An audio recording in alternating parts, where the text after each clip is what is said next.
Every neighbor has a secret. Some are willing to kill to protect it.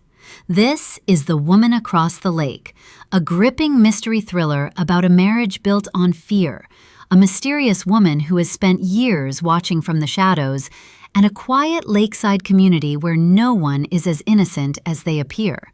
From the outside, the Kensingtons have the perfect life: a beautiful house overlooking the lake, expensive cars, elegant dinner parties, a husband everyone admires, a wife who always smiles. No one notices the long sleeves Amanda wears in the middle of summer. No one asks why she flinches whenever her husband raises his voice. No one knows she has been secretly planning her escape for months. She believes if she leaves him, he will kill her. But Amanda isn't the only one watching her marriage unravel. A new woman has just moved into the neighborhood. Quiet, brilliant, always watching from behind immaculate windows. She seems strangely interested in Amanda's house, Amanda's routines, Amanda's husband, as though she already knows them, as though she's been waiting for this moment for years. Then, a body is discovered floating in the lake. The peaceful community begins to crack. Neighbors stop trusting one another. Old secrets rise to the surface. And three women, an abused wife, a determined detective, and the stranger who knows far more than she should, are about to discover that the greatest danger has never been hiding beneath the water. It has been living next door all along. Act 1. An informal kickoff for lake season. On the second Saturday of June, a modest dinner party was supposed to be an easy get-together, if you didn't consider ulterior motives, of which there were many. At 8:14, the hostess lit the citronella candles.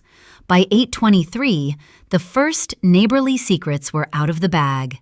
Everyone pretended not to care about high school student Aiden's alleged affair with his English teacher, or the rumor about the single woman from New York who just purchased the Pritchard home. But save for the hostess hosting the party, they did care. They cared a lot. Gossip was currency in this community. As the guests one-upped each other with salacious details they'd heard, a second, maybe third round of drinks was served. Glasses clinked. Nobody heard the scream. Not at first. The second scream was sharper, the kind that rang in your ears for hours and could split your head wide open with its pitch. A paddleboarder on the lake, the one in the orange bikini, froze mid-stroke and almost fell into the water. And that's when the dinner party also fell silent, quickly getting up to run down the path to the shore. The woman, Nancy Palmer, still screaming like a banshee, pointed toward a hand reaching up from the ground, buried in the sand wrist deep. The hand was pale, almost translucent, wedding ring still on. Grit encrusted the nails, remnants of a French manicure, a slice of green algae tangled between the thumb and forefinger. Nobody moved until a couple of dogs edged closer. Nancy Palmer screamed again, pulling the dogs away with a quick yank. "Firth, Mr. Darcy, don't touch that!" "It's a mannequin," someone said, voice barely audible. "No way, look at the nails," somebody else whispered. Within minutes, the first siren split the air. The now rather large crowd pulled back as a uniformed officer, young, buzzed haircut, vaulted out onto the man-made beach and nearly face-planted on the shoreline. He did not fall onto the hand, but came close to it. Too close. He mumbled something indiscernible. It sounded like, "What the F? Why me?"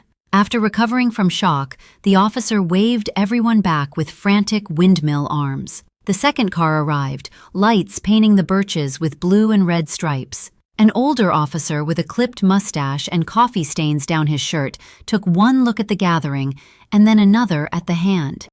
"You all need to step away from the shoreline, please." He used his cop voice, gentle but non-negotiable. No one objected. The neighbors clustered on the slope, watching and whispering in stunned shock. A third vehicle arrived. An SUV with Barrington Police in inch-high vinyl. 3 more uniforms, including a woman in a blue windbreaker marked Forensics. Her ponytail was slick, her face impassive. Police tape unfurled with a flourish, yellow looping through the air. "Caution, do not cross," it said, as if anyone would dream of getting closer to the hand now. The crowd of onlookers waited, whispering, eyes wide. A generator was pulled onto the beach, lights were plugged in, and it was go time. Down at the waterline, another woman, Detective Kelly, and her forensics team collected evidence and took photos. Flash, click, each strobe momentarily freezing the hand in perfect, ghastly relief. It almost looked alive when the light hit it. Every wrinkle, every cuticle, the ridge where the wedding band bit into the flesh. By 6 a.m. the next morning, newspapers landed on driveways, the lead story running in 2 bold columns, no byline. Murder in the Enclave? Severed hand found on the shore of a private lake. Welcome to the Enclave, where it seems the perfect life we are all striving for isn't so perfect after all. 1. Amanda. It's my life, no doubt. At 6:47 p.m., the kitchen is a fake still life of trying too hard. Polished marble, a pile of grapefruit peels, and the stink of shrimp shells. I don't know why I'm even bothering to prepare a nice meal when it won't be appreciated. I tell myself I'm doing it for me. I've been craving shrimp scampi. I move the sauté pan off the flame, swirl a stick of butter through the brown bits, and squeeze the lemon with one hand. Brian, now 6, and Jack, just turned 4, have already blitzed through their dinosaur-shaped chicken tenders, mostly biting the heads off and pouring ketchup onto their plates. I turn from the stove. "Don't play with your food." I'm met with innocent smiles. Jack's hands are slick with ketchup. Brian's mouth is stained evil Smurf blue from the lemonade he'd insisted I make. Along with most of my decisions, I'm really rethinking food coloring. "Mommy, can Jack sleep in my room tonight?" Brian pleads, using his sweetest voice. The tone gets me every time. So does the flutter of his eyelashes. I'm a sucker, and he knows it. No iPad, and no pretending you're rustlers. Last time you ended up with a black eye. Jack giggles. I could kill Scott for introducing the boys to the WWE. As I clear their plates, stacking them in the dishwasher, I listen to them planning world domination. The boys in this house believe the kitchen is a self-cleaning instrument. It's a fantasy I let them keep, because the alternative is endless debate over who loads silverware tines up, who left the egg yolk to harden on the plates, or who didn't pre-soak the baking pan. Although I've learned to pick my battles, the war going on inside my head is internal. The shrimp scampi finishes under the broiler with parsley, shards of lemon zest, and precisely 6 slivers of Calabrian chili peppers. I cover it with foil and angle the platter toward the window, a habit left over from my food blogging days during the pandemic. Capture the light, mask the imperfections, don't let anyone see the hard bits burnt to the sides. I'm good at masking imperfections. Case in point, my marriage. After kissing the boys goodnight, giving them a good mommy tuck-in and a tickle, I change from yoga pants into a breezy summer dress with a poppy print, throw on a pair of ballerina slippers, and brush my hair. I touch up my lipstick. I eye the clock. Scott will walk in with a wave of apology, hair artfully mussed, tie loose, and some new twist on why he's late. I text him, "Dinner in 10. I'm expecting a response like, "On my way." One doesn't come, and as usual, Scott's ETA has shifted from "I'll be home on time" to "whenever." I decide to eat anyway and pour myself a measured half-glass of wine. Somewhere, a dog is barking, and I wonder if it's the Pritchard Spaniel. I catch myself mid-thought. It can't be them. They moved out 2 months ago. And I can't say I'm not happy about it, because I am. I refill my glass, no longer measuring, just pouring. I raise it in a silent toast. Good riddance. By 10 p.m., the spaghetti I'm serving the shrimp over has collapsed into an inedible rubber-like tangle. The caprese has gone soggy, the buffalo mozzarella pooling, the basil limp. I eat the tomatoes and a couple of shrimp anyway. The house is silent. save for my angry sighs and the blood beating in my ears. By now, the boys are sound asleep, and the Sancerre is gone. I switch to Chardonnay, the cheap kind from Trader Joe's I keep around for emergencies. When Scott finally comes home, he does it with his usual flourish. The slam of the door, the drop of his briefcase on the floor, then a loud exhale. He walks directly to the liquor bar, pours a glass of scotch, and only then notices me. He leans on the island, hands wrapped around his glass. "Sorry I'm so late, got tied up with something." I swirl my glass. "You could have called or returned one of my texts." "Phone died," he shrugs. "Charger was here." Liar. He has a gazillion of chargers. They are in every drawer of his office, this house. "I thought you had one at work." "It's broken." "Like our marriage," I mumble under my breath. He doesn't hear me. Scott sighs, a familiar performance. He makes a show of rubbing his temples, then sits on the bar stool across from me. I wave a hand over the covered dishes. "You missed a very nice dinner."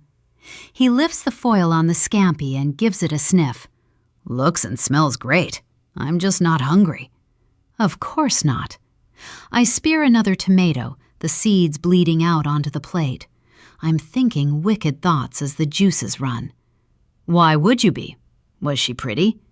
He gives me a scowl, eyebrows raised. "Was who pretty?" "Whoever you had dinner with," he laughs. "Patrick did look good tonight." "Right," I say. Patrick. Whoever he is.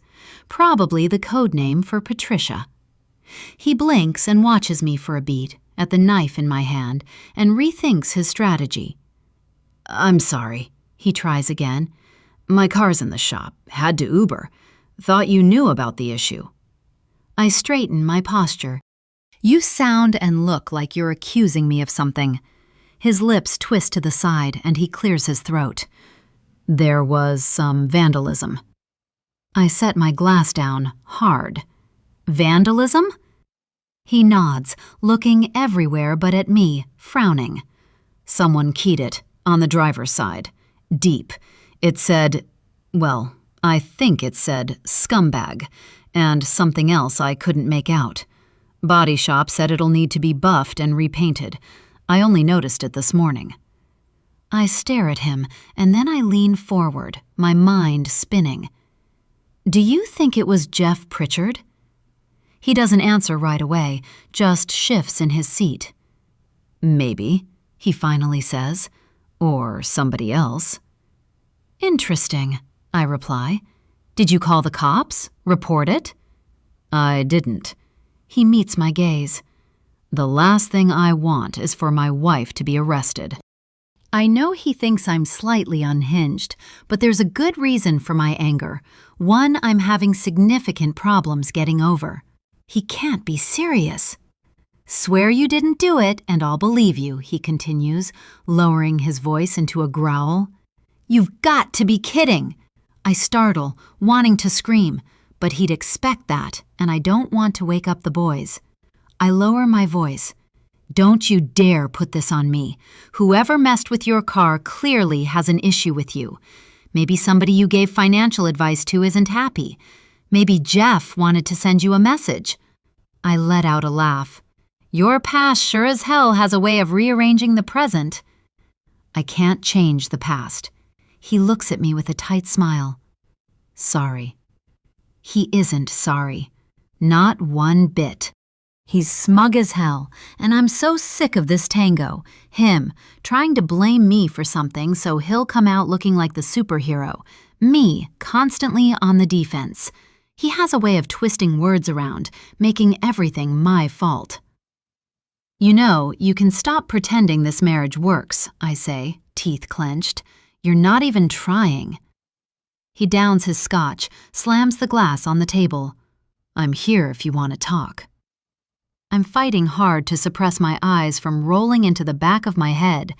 He'll just lie, and then lie some more. How generous. I fold my arms tight, look him squarely in the eyes. "Because I have a lot to say, actually. About your car, about the boys you never spend time with, about Melanie." He groans.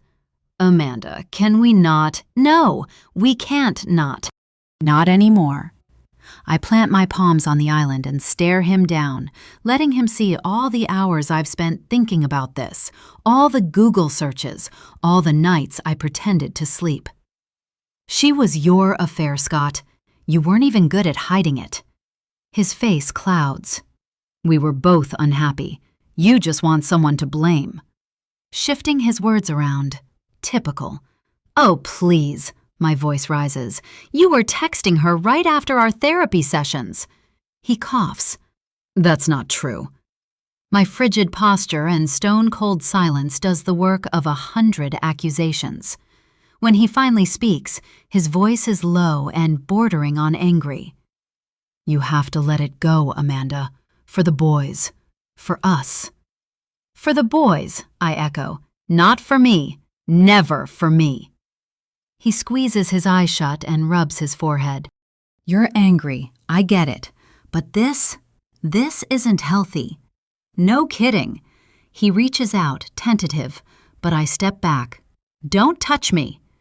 A flash of something crosses his face, anger or annoyance. What the hell do you want from me, Amanda? Everybody in the enclave knows about your affair, and if they don't know for sure, they're speculating. I want a divorce. He glowers at me. So that's what this tantrum is about? I smash my wine glass on the floor. You want a tantrum? He steps toward me, glass crunching under his shoes, eyes blazing. Then he grabs my wrist, squeezing hard. I'll kill you before I divorce you. Understand? I blink. I do understand. He lets go of my arm and I stare at my wrist, at the redness blooming. When I meet his gaze, he's staring at the empty bottle of wine. If I call the police, he'll tell them I've been drinking, that I fell down, just like he did the first time and every time since. My neck burns with the memory of when he pinned me down after the cops left, when he threatened to send me to involuntary rehab, that his parents would back him up, that he'd have full custody of the boys, that unless I behaved like a good wife and mother, he'd win. I will not cry. I will not cry. I can't bear to look him in the eyes.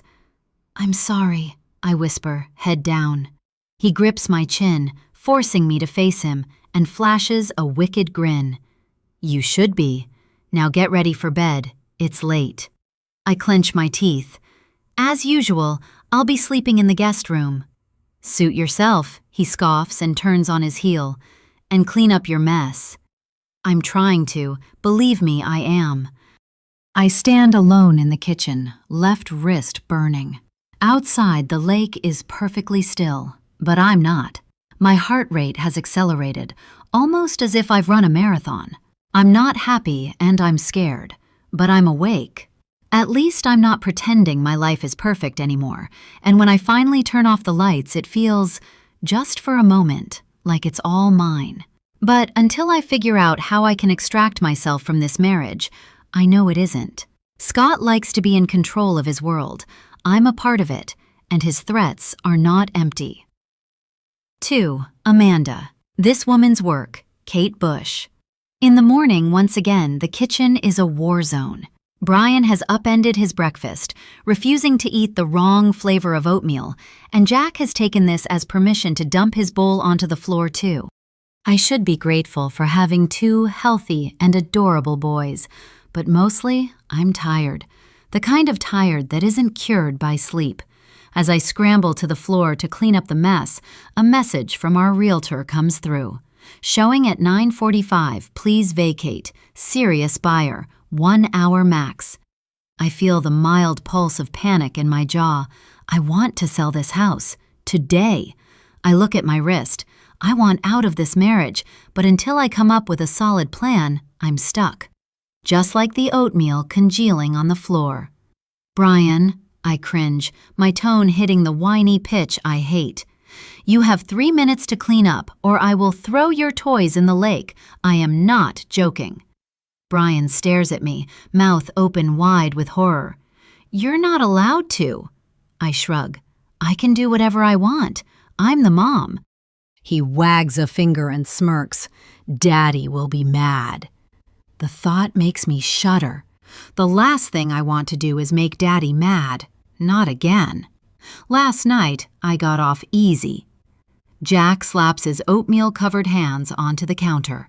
"Mommy!" he crows, delighted, and I feel the pull in my chest that still believes this is enough to keep me moving forward. I wipe him down, counting the seconds until I can take a quick shower, counting the days until we can get away from Scott. If anything, I'm going to protect my children. While the boys watch Paw Patrol in the living room, I rush upstairs, having only 5 minutes to get ready, if that. Although the boys aren't babies, I turn the monitors on. Whether they like it or not, I'm always watching. The house is staged for strangers. Baskets of fake fruit, a faux Hermes throw draped over the sectional. No trace of actual human mess, although we do have a few photos hanging on the walls. The air smells like the clean linen candle I light before every showing, even though it nauseates me. I glance in the mirror as I pass. Under-eye circles, hair flat at the roots, shirt already flecked with something unidentifiable. I change quickly into a drapey Vince tee and jeans tight enough to communicate she still has it without trying too hard. I swipe at my lashes with mascara, apply lip balm, and pin my hair into the same low knot I wore at Leo Burnett, back when my name actually meant something. With a loud sigh, I call the boys into the mudroom, manage to put them in matching shoes, and wipe their faces. I load everybody into the car and slam the door with more force than necessary. "Bad mommy," says Jack, and I grimace. I'm a mom, and a good one, but I feel like I've lost my own identity. For what? Scott and his promise of the perfect life? I want to scream, but I don't. I eye the boys in the rearview mirror, giggling. I find myself grinning too. They are angels, even though their father is the devil. The Enclave's coffee shop is only a 10-minute walk from our house, or a 2-minute drive, but I'm short on time. By the time we arrive, Brian has taken his seatbelt off and Jack is singing Old MacDonald in loops with an atonal shriek. My head feels like it's about to explode. After parking, I hoist Jack onto one hip and grip Brian's hand too hard. He lets out a squeal as I corral my little troop through the double doors. "Are you mad at me?" he stutters, a worried frown pinching his lips. "No, baby," I reassure him. "I'm sorry." And I am. I'm really sorry. Inside, the cafe is half full. My crew, Jill and Allison, sadly aren't here, but the other regulars are, the people I'm polite to but like to avoid. Women in mesh-back Lululemon tops or tennis outfits, a couple of men in company polos, their laptops open but never actually typed upon. I feel their eyes, the quick up-down, the silent audit of my outfit, my children, the tiredness in my skin. After a couple of quiet hellos, we claim a table by the window. I buy myself an iced coffee topped with whipped cream. Brian gets a muffin, Jack a banana. They demolish both in under 2 minutes. I try to sip my coffee slowly, to try not listening to the whispers, to try avoiding the stares behind my back. But I do hear them, and I feel them. They are probably thinking the same thing as I am. Why is she still with him? I wish I could tell the entire world the truth about Scott, what he's really like behind closed doors. But I can't. Not yet. No, I need witnesses. 3. Hillary, new kid in town, the Eagles. A dozen or so faces, each a variation of the same annoyance, get up from their seats and press down the aisle once the exit door is opened. The carpet we step onto is variegated blue, the pattern probably designed to hide stains, or perhaps to lull the newly arrived into a sense of sterile comfort. It fails on both counts. I walk at a measured pace, even as the woman behind me edges so close I can feel her breath on the back of my neck. She could pass me easily, but she trails behind, stalking. I pick up my pace, remembering what my therapist in New York said about transitions. Notice how the body responds, the stomach, the breath, the hands. Mine responds with precision. I don't slouch, don't stumble. I glide. The baggage claim at O'Hare offers a study of Americana, the couple in coordinated athleisure, the consultant on a Bluetooth headset talking loudly so everybody can hear him, the family returning from Disney in matching Mickey Mouse t-shirts. Some guy wearing a Cubs jersey yells, "Go Bears!" and pumps his fist. A misplaced alien, I feel like I've landed on another planet. Although I'm making judgments based on my initial impressions, I wonder how people see me, what conclusions they would come to at first glance. My hazy reflection stares at me from the polished chrome of the conveyor. A woman alone, 34 years young, in a trendy silk blouse from Zadig and Voltaire, paired with figure-flattering white, wide-leg jeans. My hair, bobbed long, auburn ends razored to frame my jaw, lies perfectly. Do they see a powerful woman ready for her new life? I am so damn ready for it. After checking into my hotel, my real estate agent, Charlotte, waits outside in front of a silver Passat. A tiny, preppy blonde wearing a businesslike navy skirt suit and practical heels, she waves me over with a smile. We exchange polite introductions, and I slide into the front passenger seat. She circles to the driver's side, adjusting her headband, and puts the car in drive. "The traffic's not bad, considering," she says. "We've got a full day ahead of us." Excellent. I rub my hands together, my smile stretching from ear to ear. Can't wait. Outside, a billboard advertises luxury apartments in River North. The models are interchangeable. Tan, white teeth, eyes that promise fulfillment through architectural proximity to other beautiful people. The traffic drops to a crawl until we swerve onto Lakeshore Drive, the city drifting behind us, Lake Michigan to our side. She smiles. Most of my clients gravitate toward the North Shore or Lincoln Park. I cut her off. I don't want to live in the city. I'd like to focus on the suburbs, away from everything. Charlotte switches lanes with ease. "You're coming from Manhattan, is that right?" She glances over, reading my face, and makes a quick mental calculation before saying, "That's a big transition. The energy here is different, less relentless, if you know what I mean." I could use less relentless, I say, almost to myself. She gives a sympathetic, practiced laugh. Most people who come here say the same, at first anyway. There's an unspoken question in her tone. I look out the window again, watching cyclists and runners, some with dogs, bound down the path on the lake. "Do you have friends or family in the area?" Charlotte continues. "Most of my connections are still out east." She nods, respecting the boundary. "You'll find it's easy to make new ones here. People are less—" She searches for the word, eyes flicking from side to side. "Guarded." I almost laugh. "I've prepared a preliminary list of properties, but we can expand or adjust as needed." I hold my chin up. "No need to look. I'd like to see the Willow Cove listing at the Enclave." "Are you sure?" I settle into my seat. "I'm absolutely positive." 45 or so minutes later, we approach the gates at a crawl, Charlotte easing off the accelerator. The wrought iron arch is ostentatious, 6 feet of black scrollwork capped with "The Enclave" in gold leaf, flanked either side by thick concrete columns. From behind one, a security guard in a crisp, olive-green uniform steps forward. Charlotte lowers her window, greeting him by name, of course, and he dips his head in acknowledgement. His eyes flick to me, and then to the iPad in his hands. "Good morning, Ms. Evans," he says, smiling widely. "I'm assuming you're showing the Kensington property again?" Charlotte nods, crisp. "I am." With a theatrical flourish, he signals the guard booth, and the gates begin their slow, mechanized swing. As we drive through the community, I let out a happy sigh. Being in the Enclave is like traveling to another country, one I want to emigrate to. Every house is a monument to some carefully curated vision of success. There's no architectural code, but each property outdoes its neighbor in the art of self-distinction.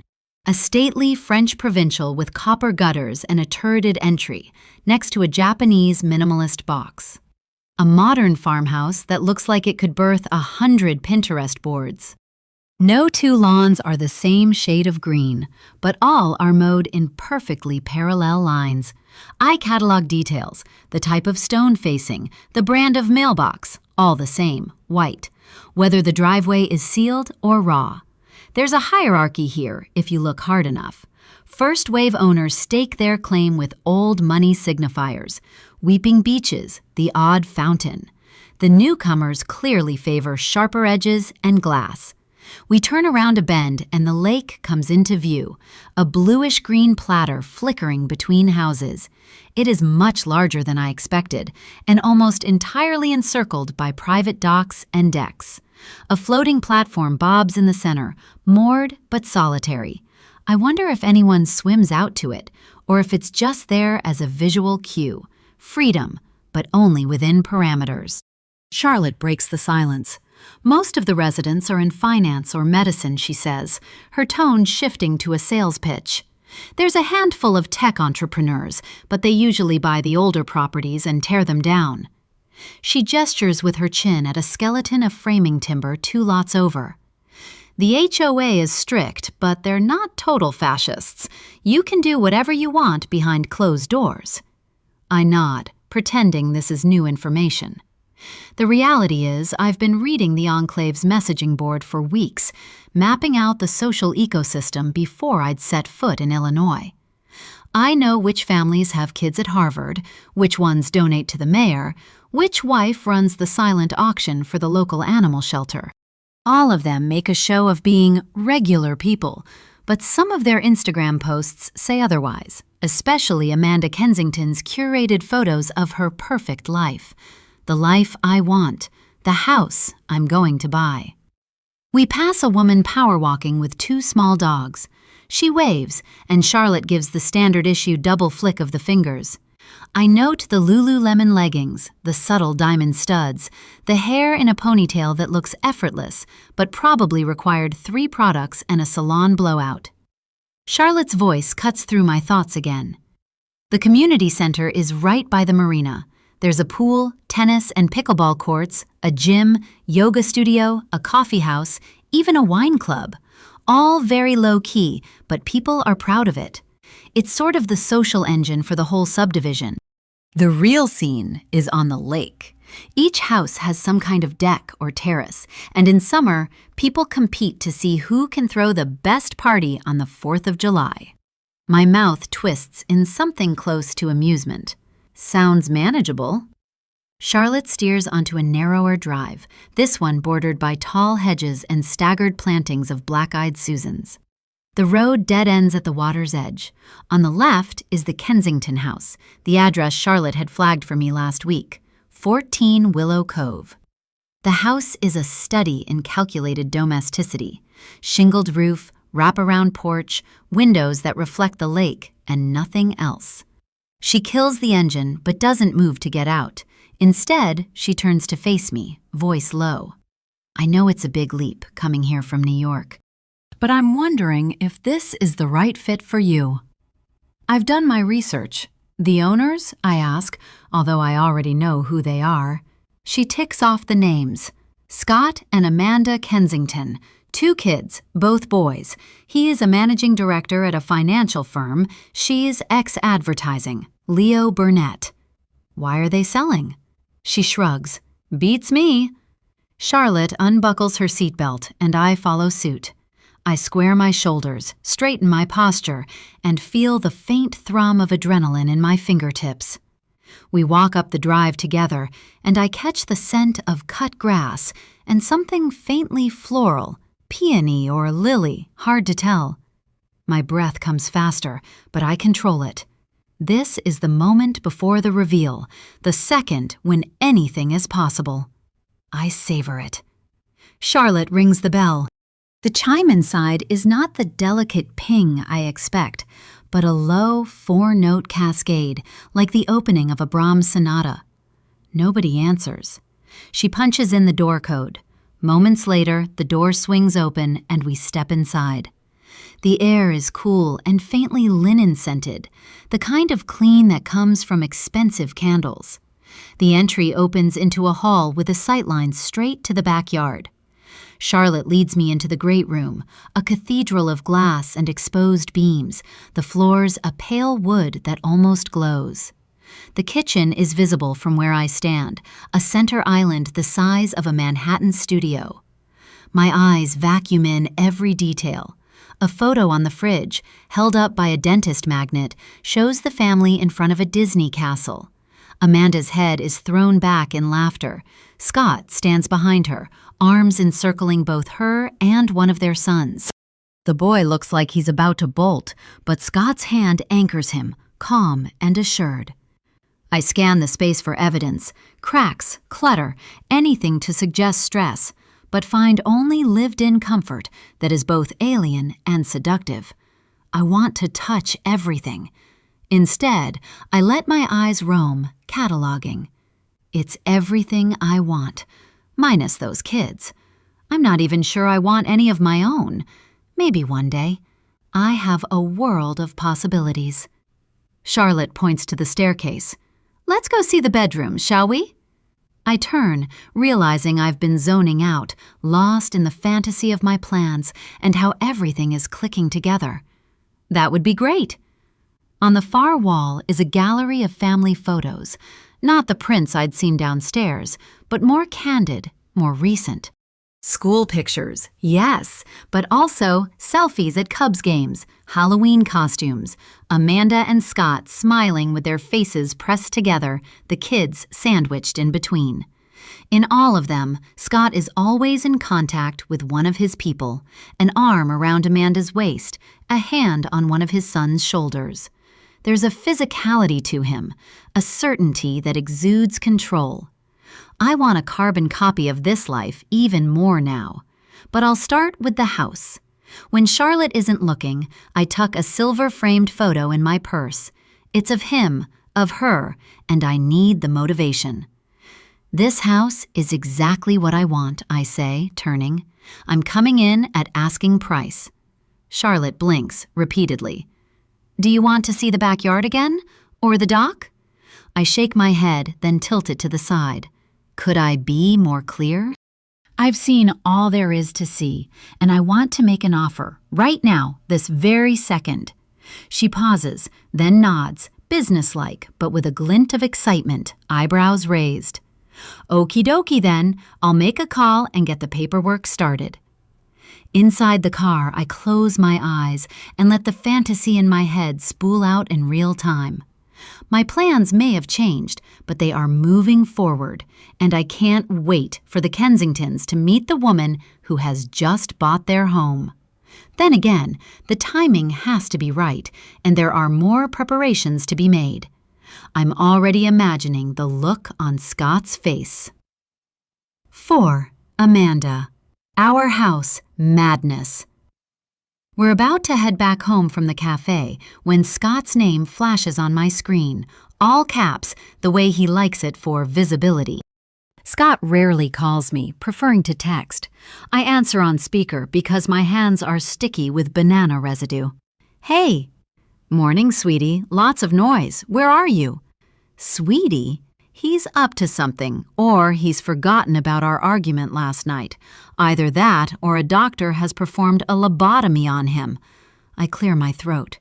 Coffee shop, showing at the house. A pause. Great. Listen, I have news. I brace automatically and take the call off speaker. So the California thing fell through. He sputters this statement in rapid fire, like if he spits them out quickly enough, the words won't stick.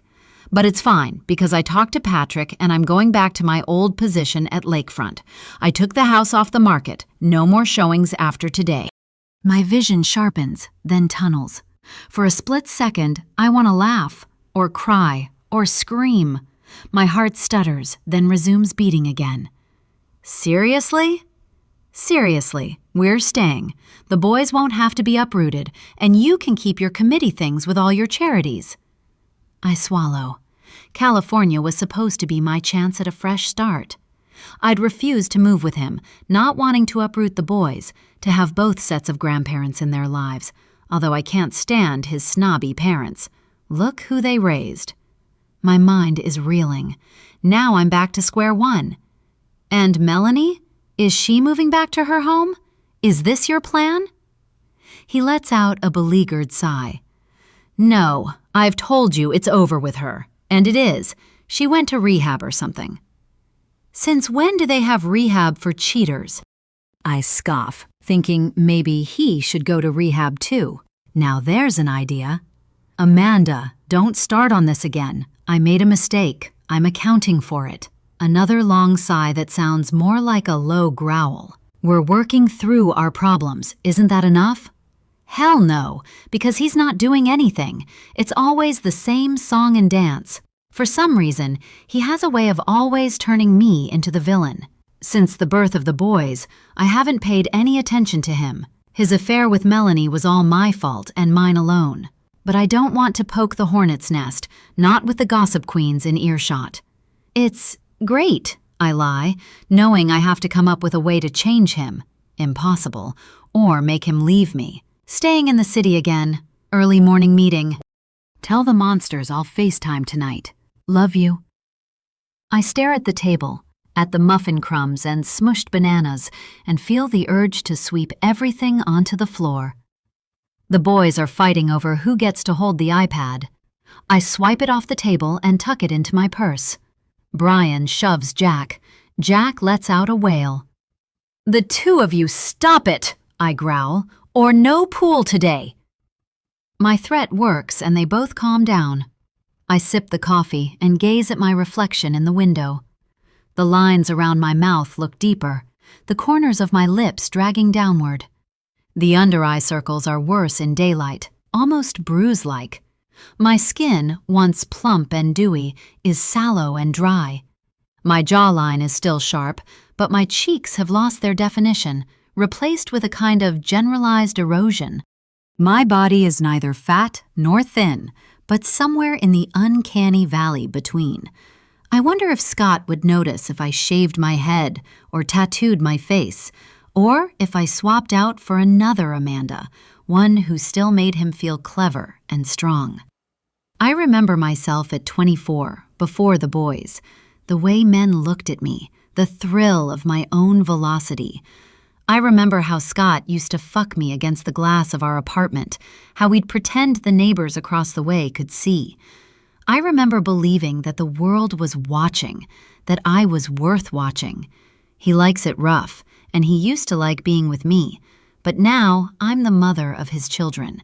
Now Scott barely looks at me, and the silence between us has become the language we speak best, the other options screaming and yelling. We haven't had sex in, 1 year? 2?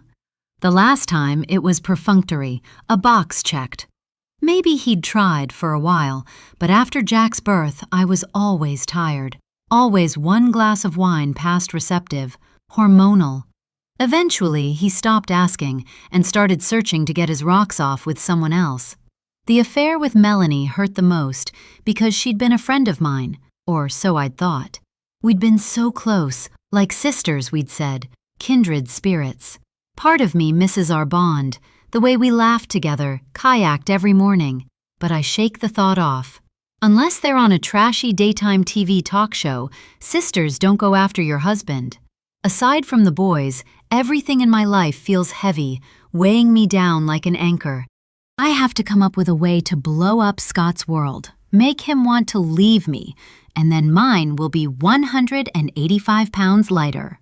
Until then, I'm a prisoner in this not-so-perfect life, and I really need to start thinking about planning my escape. 5. Hillary, Obsession and Emotion. I'm studying the photos of the Kensington house again. The foyer's sweeping staircase, the double-island kitchen, the deck overlooking the lake with its wrought iron balustrade, the primary bath with the freestanding tub angled for maximum sunset. But I'm getting bored of looking at design elements, so I Google the Kensingtons, much more interesting to me. Amanda Kensington, née Carlson, fits right into the ideal suburban life like she was born for it. Blonde, Perfect. On the board of a dozen committees. Grew up in Evanston, middle-class upbringing. Finished her studies at University of Illinois, Champaign/Urbana. Scott is a senior executive at an investment firm, Axiom. Grew up in Kenilworth. Wealthy family on the North Shore. Graduated from the University of Chicago. From his photos, he's the kind of man who wears linen in Chicago and gets away with it. The kind of man who appears in a family photo with just the right amount of stubble. Even their children are perfectly spaced, 2 years apart, both with the same sandy blonde hair and dimpled cheeks. One of them, the eldest, looks more like the father. The other is a combination of both. I want this house, but more than that, I want the life that fits inside it. As I stare out the window daydreaming, my phone chirps. My heart rate accelerates. Charlotte, I was just thinking about you and my new home. Did they accept the offer? She lets out a soft groan. I'm afraid I have some bad news. I grip the phone tighter in my hand. Don't tell me. Somebody else came in higher than the asking price.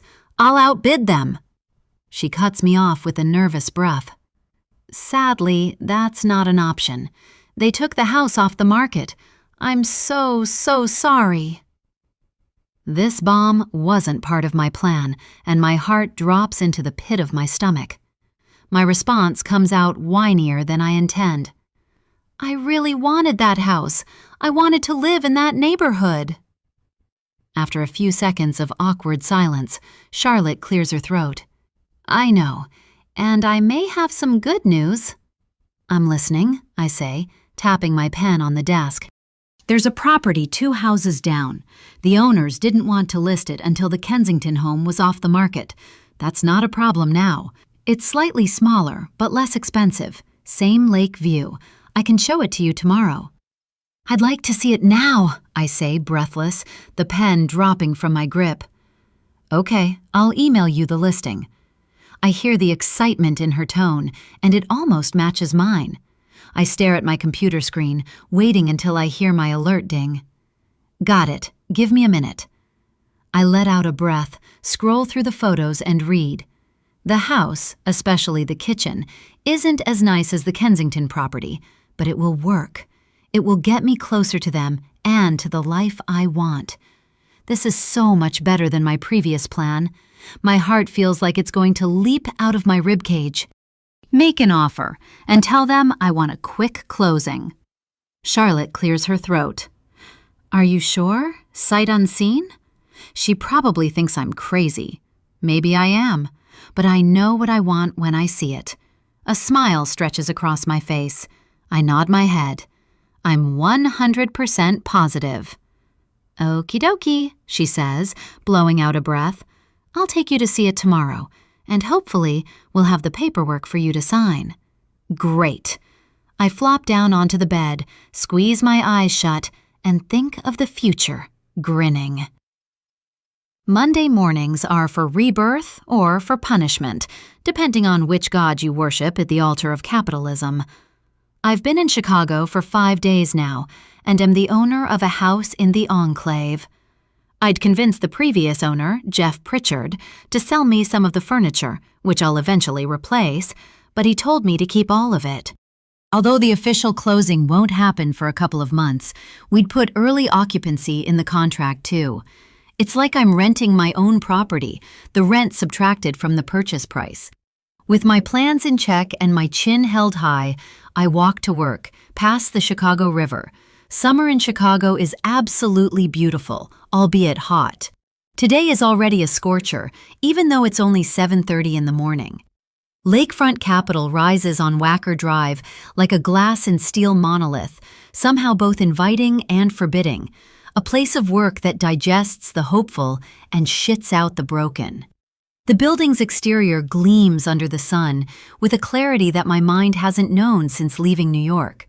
My heels issue crisp, disciplined clicks against the tile as I navigate towards security, the sound rebounding off glass and metal and my own sternum. The guard takes my ID, checks my name off a list, and I make my way to the elevator bay, my pace brisk. I am not late. I am never late. but my heart thuds just before the doors close, every muscle tense. A man in a tailored suit, a consultant maybe, or a junior banker from the third floor, offers a nod, but his eyes flit down. My hair is a distinct auburn, dyed from a mousy brown and cropped severely, but styled for movement, as if I might whirl around and level an accusation at any moment.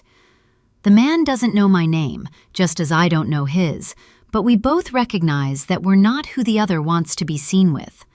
The elevator is a mirrored coffin, unkind to the self-critical. I use the 30-second ride to perform inventory. Jacket lapels, foundation, breath. Nothing amiss. The woman I see is in control, and in that sense, the mirror is lying. Behind my left ear, an ache throbs, a stress headache blooming from the seed of that last single humiliating defeat. It will not happen again. 13th floor. I step out and am immediately met by the soft syncopation of a receptionist's manicured fingers on a keyboard, the smell of expensive coffee being brewed down the hallway. My new boss, Patrick Harris, one of the managing directors, greets me warmly. He's older, hair graying at the temples, kind eyes. "Welcome to Lakefront Capital, Hillary." I give him a perfunctory handshake, a smile. "Happy to be here." After a quick tour, a few introductions to key team members, and another quick meeting with human resources, the walk to my office is a parade of faces, some eager, some resigned. I play my role to perfection, each tight smile, each precise tilt of my head. I have cultivated the art of being both approachable and unassailable, a difficult trick, but one I've had over a decade to practice. "We're having your welcome lunch at Bar Mar," Patrick smiles. "I'll leave you to settle in. Let me know if you need anything." I smile back and give one assertive nod. "Thank you." My office is comprised of a mahogany desk, an ergonomic chair, which I'm currently sitting in, 2 visitor chairs, a bookcase, and a couple of perfect plants with glossy leaves, low maintenance, nearly unkillable. Behind me, the windows face the Chicago River, which is exactly the sort of thing that makes people in our business think they're special. I set my bag down, pull out the reports I prepped last night, and start aligning them on my desk with mechanical precision. Paper edges must be parallel to the desk's edge. Pens must lie perpendicular, cap on, logo facing up. This is not ritual, it is necessity. If I do not impose order on my surroundings, the disorder inside my brain will metastasize into something uncontrollable and spread. There is a rhythm to how I approach work. Check emails, scan the market headlines, stalk projects that require my immediate attention, then open myself to the glory of financial wins. Today, though, the discipline falters. My eyes keep drifting to the corner of my laptop screen, where the Chrome icon waits for me to type in Scott Kensington. I resist the urge, for now. I force my mind back to the numbers, reviewing them with focus. There's a deadening comfort in spreadsheets. You can lose yourself in the arithmetic of other people's decisions. I mark up the margin notes with a fine point pen, the only kind I use. My signature is a blade, sharp, slashing. I am halfway through a sentence when a gentle knock at the door interrupts my thoughts on growth patterns. "Come," I say too sharply. Patrick opens my door and I stand up, smoothing out my skirt. "Hillary," he says, gesturing to a man standing behind him. "This is Scott Kensington, another one of Lakefront's coveted new hires. Although he used to work here eons ago, he'll be joining us for lunch today." All I can do is force a smile. No teeth, eyes wide. Scott blinks with bewilderment and then saunters forward to shake my hand, his grip strong. "Well, well," he gives me the once-over. "Hillary Sheffield, you look fantastic. It's been, 12 years? 10? He looks toward Patrick. "We went to the University of Chicago together." My shoulders go rigid. Scott doesn't say that we'd dated for 2 months, that he'd broke my heart when he'd blown me off for perfect Amanda, that he didn't end things with me, just ignored me at a bar when he'd been with her. I'd tapped him on the shoulder, and he'd turned his back on me. I tapped him again, this time harder, and grabbed his arms, wanting to know why he was being so cruel. He pulled himself out of my grip, and my nails unintentionally dug into his flesh, scratching his forearms. His response was to call me crazy, a psychopath, and then he and Amanda exited the bar, leaving me in tears.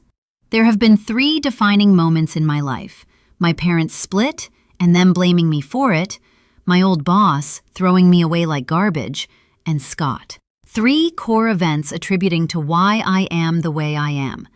Therapy didn't help. I just lied my way through it. I've tried, but there are some patterns I just can't break. That's the true reason I'm back in Illinois. Small world, says Patrick with a nod. I'm sure you have a lot to catch up on. It is, I plaster on my best smile, and we do. But I don't think that the world is small. No, I'd manifested this meeting, hoping to track Scott down so I could collect more information about him, rubbing elbows with people he used to know. Scott working at Lakefront will be fortuitous for one of us, and that person will be me. The rest of the afternoon is a blur of meetings and fires that need to be put out. I stop by Scott's desk twice with questions I already know the answer to. The first time, our fingers brush as I hand him a printout. He doesn't pull away. The second time, he smiles and clasps my wrist. You're good at this, Hillary. I know I am. I'm reading his reaction to me, and so far, so good. At 7:24 p.m., although most people have left for the day, Scott still sits at his desk, sleeves rolled up, tie loose. I linger by the door of his office, a stack of folders in my hands. He stands, stretches, and walks over. Need help? He asks. I could use a second pair of eyes. I gesture to my office. He follows me and leans over my shoulder as I sit at my desk, his proximity electric. I point to a cell in the spreadsheet, but neither of us is really looking at numbers anymore. There's a charged silence until Patrick walks by and raises a brow. You know Harris is watching us, right? Scott murmurs. The lights dim automatically at dusk, a cost-saving measure. I've kicked off my heels under the table. Scott has undone his tie and raked a hand through his hair so many times, the gray streaks near his temples stand out like claw marks. Let him watch, I whisper back. It's more fun that way. I look over my shoulder and catch Scott's eye. He raises a brow. Free to grab a drink? I meet his grin. I am. Just have to send a couple of emails out. His posture straightens with cocky confidence. I'll fetch you in 10. My nose wrinkles. Fetch? Are you the dog? Or am I? He winks. You're definitely not a dog. After he leaves, I pull out the photo I'd stolen from the Kensingtons, unclasp the frame, shake the photo onto my desk. My hand involuntarily moves to grab a pen, the tip digging into the photograph as I scratch out Amanda and Scott's faces. This is only the beginning. 6. Amanda. Summertime Sadness. Lana Del Rey. There's a brittle glamour to evenings in the Enclave, especially once you realize everything is manufactured to seem effortless. Even now, as the sun drains itself behind the lake, the interior of my kitchen radiates a particular brand of curated serenity. Pendant lights on dimmers, white oak floors, the marble counter veined so exquisitely it's obscene. I love this home, all of the details, but there's nothing in any of the design elements that can make waiting for Scott pleasant. I keep my hands flat against the cool marble and press down, testing whether the counter would shatter if I applied enough force. It never does. I don't want him to come home. I want him to stay away for good. Bring on Amanda 2.0, rebooted in happiness. My mind filters back to when I'd first met him at a junior league party, one I'd almost skipped entirely. Him asking me to dance, me enamored with his smile. I'd liked that he'd been a go-getter. He'd liked when I'd feigned surprise when he told me his last name. His father, the owner of a real estate development company, basically built the new Chicago. I'm always waiting, stewing, replaying each moment, every conversation. all of his tells. I've got to give him a reason to divorce me. And it's hard. He won't budge. Scott's text comes through when I'm putting the boys to bed. Staying in the city. Another early meeting. Kiss the munchkins goodnight for me. A bitter taste coats my mouth. I need to get rid of it. After brushing my teeth, I spit into the sink, wipe my mouth, and stare at his words on the screen. He probably thinks he's disappointing me. He has no idea I'm relieved, happy, blissful, and ecstatic. Another night without Scott feels like breathing room. Another night to plan my escape. Wine first. Always wine. I pad into the kitchen, barefoot, my hands latching onto the bottle of Sancerre. The cork almost crumbles as I twist it free. I pour deep and carry the glass to the counter where my laptop waits. The password, the network, the feeds. My secret little constellation of eyes. Baby cams tucked where no one thinks to look. Plastic smiles of toys, the blank faces of detectors.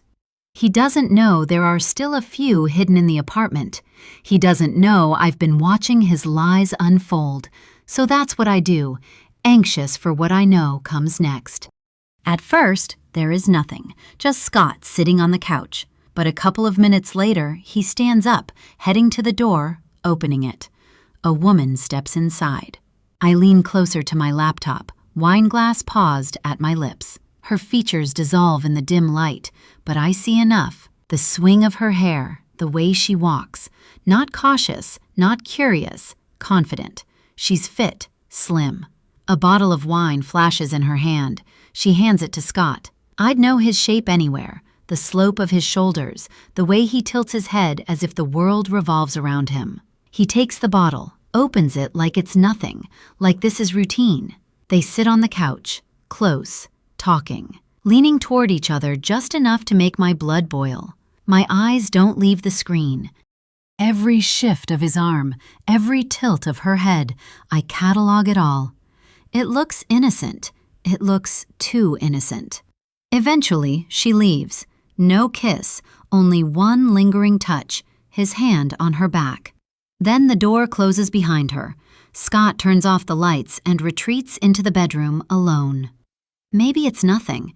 Maybe I'm imagining things, chasing shadows. I sit there, staring at the blank screen of my laptop, glass of untouched wine in my other hand, the past hitting my brain. This is how all of his affairs begin. Melanie wasn't the first. She's just the only one I've caught him red-handed with.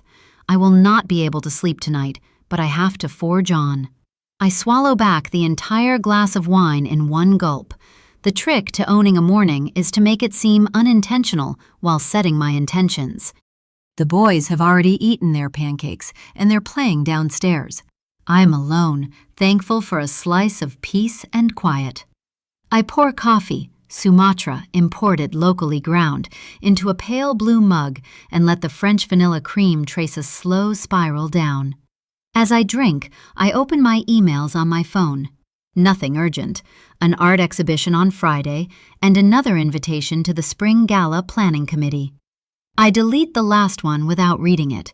I chaired the event for 2 years. Someone else can be the hero this time. I'm reviewing my list for the day. Drop boys off at the community center for summer camp, Pilates at 9, donor call at 11, lunch with Jill, when the doorbell rings. I freeze for a second, mug halfway to my lips, before setting it down and heading to the foyer. Nancy Palmer, my next-door neighbor and president of the HOA, stands on my welcome mat. With a sigh, I open the door just wide enough for her to step in, then close it softly behind her, noting she's wearing the lemon-yellow outfit she'd worn yesterday. Then again, she probably has 2 of them, maybe 3. With her blonde shag haircut, she reminds me of a chicken, and she acts like one, too, the neighborhood gossip, always clucking. Amanda, I'm so sorry to drop in unannounced. She offers a breathy laugh and an apologetic smile that's definitely not genuine. But I had to tell you in person. The Pritchards sold their home. I blink. When did they put it on the market? When you took yours off. This is news. Quick sale, Nancy smirks. I know, right? You'd think people would do their research. But apparently, this woman fell in love with the water view after she saw your place. She was the last showing? Nancy purses her lips. Apparently, at least that's what I've heard. Rolling my eyes, I lead her to the kitchen. She sits on one of the island's bar stools, smoothing her yoga skirt shorts, or skorts as I call them, her eyes bright with the anticipation of sharing new gossip. You didn't hear this from me, but that's usually her opening line. I set a mug down in front of her, then pour. So, who is this mysterious woman? That's the thing. Nancy leans in and lowers her voice. Single, no kids, moved here from New York. In the enclave, being single and childless is the equivalent of throwing a live grenade onto a playground. The HOA, the neighborhood Facebook group, the carpool moms. Social order in the enclave is more fragile than glassware, and the cliques will speculate why someone who doesn't check all the boxes would move here. Nancy is part of the teen mom crew, but we're on good terms. We have to be, considering our proximity. Maybe she's in finance or consulting. People do that now, move for work and keep their options open. Maybe she's planning on starting a family, I offer. Nancy's eyes flicker, calculating. She tries to raise a brow, but can't because of all the Botox she's had. It's just unusual, that's all, to buy at the enclave without a family, or at least a husband. What I want to know, is she pretty? Is she young? Is she going to have an affair with my husband? I don't ask these questions, though, not wanting to provide Nancy with more ammunition about my troubled marriage to gossip about. I hope she likes children, otherwise she's in for a rude awakening. I arch an eyebrow. You've met my boys. They're like little terrorists. You're terrible, Nancy laughs, covering her mouth as she does so. Her phone buzzes. She glances at it, then pockets it without breaking eye contact. Anyway, I should get out of your hair. I just wanted to give you the heads up. You always have the best read on people, and if anyone can figure her out, it's you. She pops her lips. I heard she's moving in next week. Hope you still have your telescope? Code for watch her, because I'll be watching her. Nothing slips by Nancy. I do. Let me know if you hear anything more, I say, pretending I care. And I'll keep you posted, she winks. Will do. After the door clicks shut behind her, I watch her through the window as she speed walks back to her house, head bent over her phone, fingers tapping, when Scott enters the kitchen. I look toward him, jaw open. Why are you here? This is my house, he says with a condescending snort. Aren't you glad we don't have to move? I'm not. I want to smack the smug look off his face. Seriously. I have to pack. He brushes by me, taking off to see a client in San Fran. Oh? The boys up? My gaze snaps onto his. Can't you hear them? They're playing in the basement. I have a little time before I have to bolt. He looks at his watch and then at me. They should get some fresh air, don't you think? The way his voice lowers implies he's accusing me of being a bad mom. He gives me the once-over. Maybe you should shower and change your clothes. Maybe he should change. Too bad I don't have a wand. Abracadabra. I shoot him a tight smile. Good idea. I head upstairs. Instead of showering, I watch Scott interacting with the boys. A whole 15 minutes of playtime. Soon the boys come into my room, jumping on the bed, probably as instructed.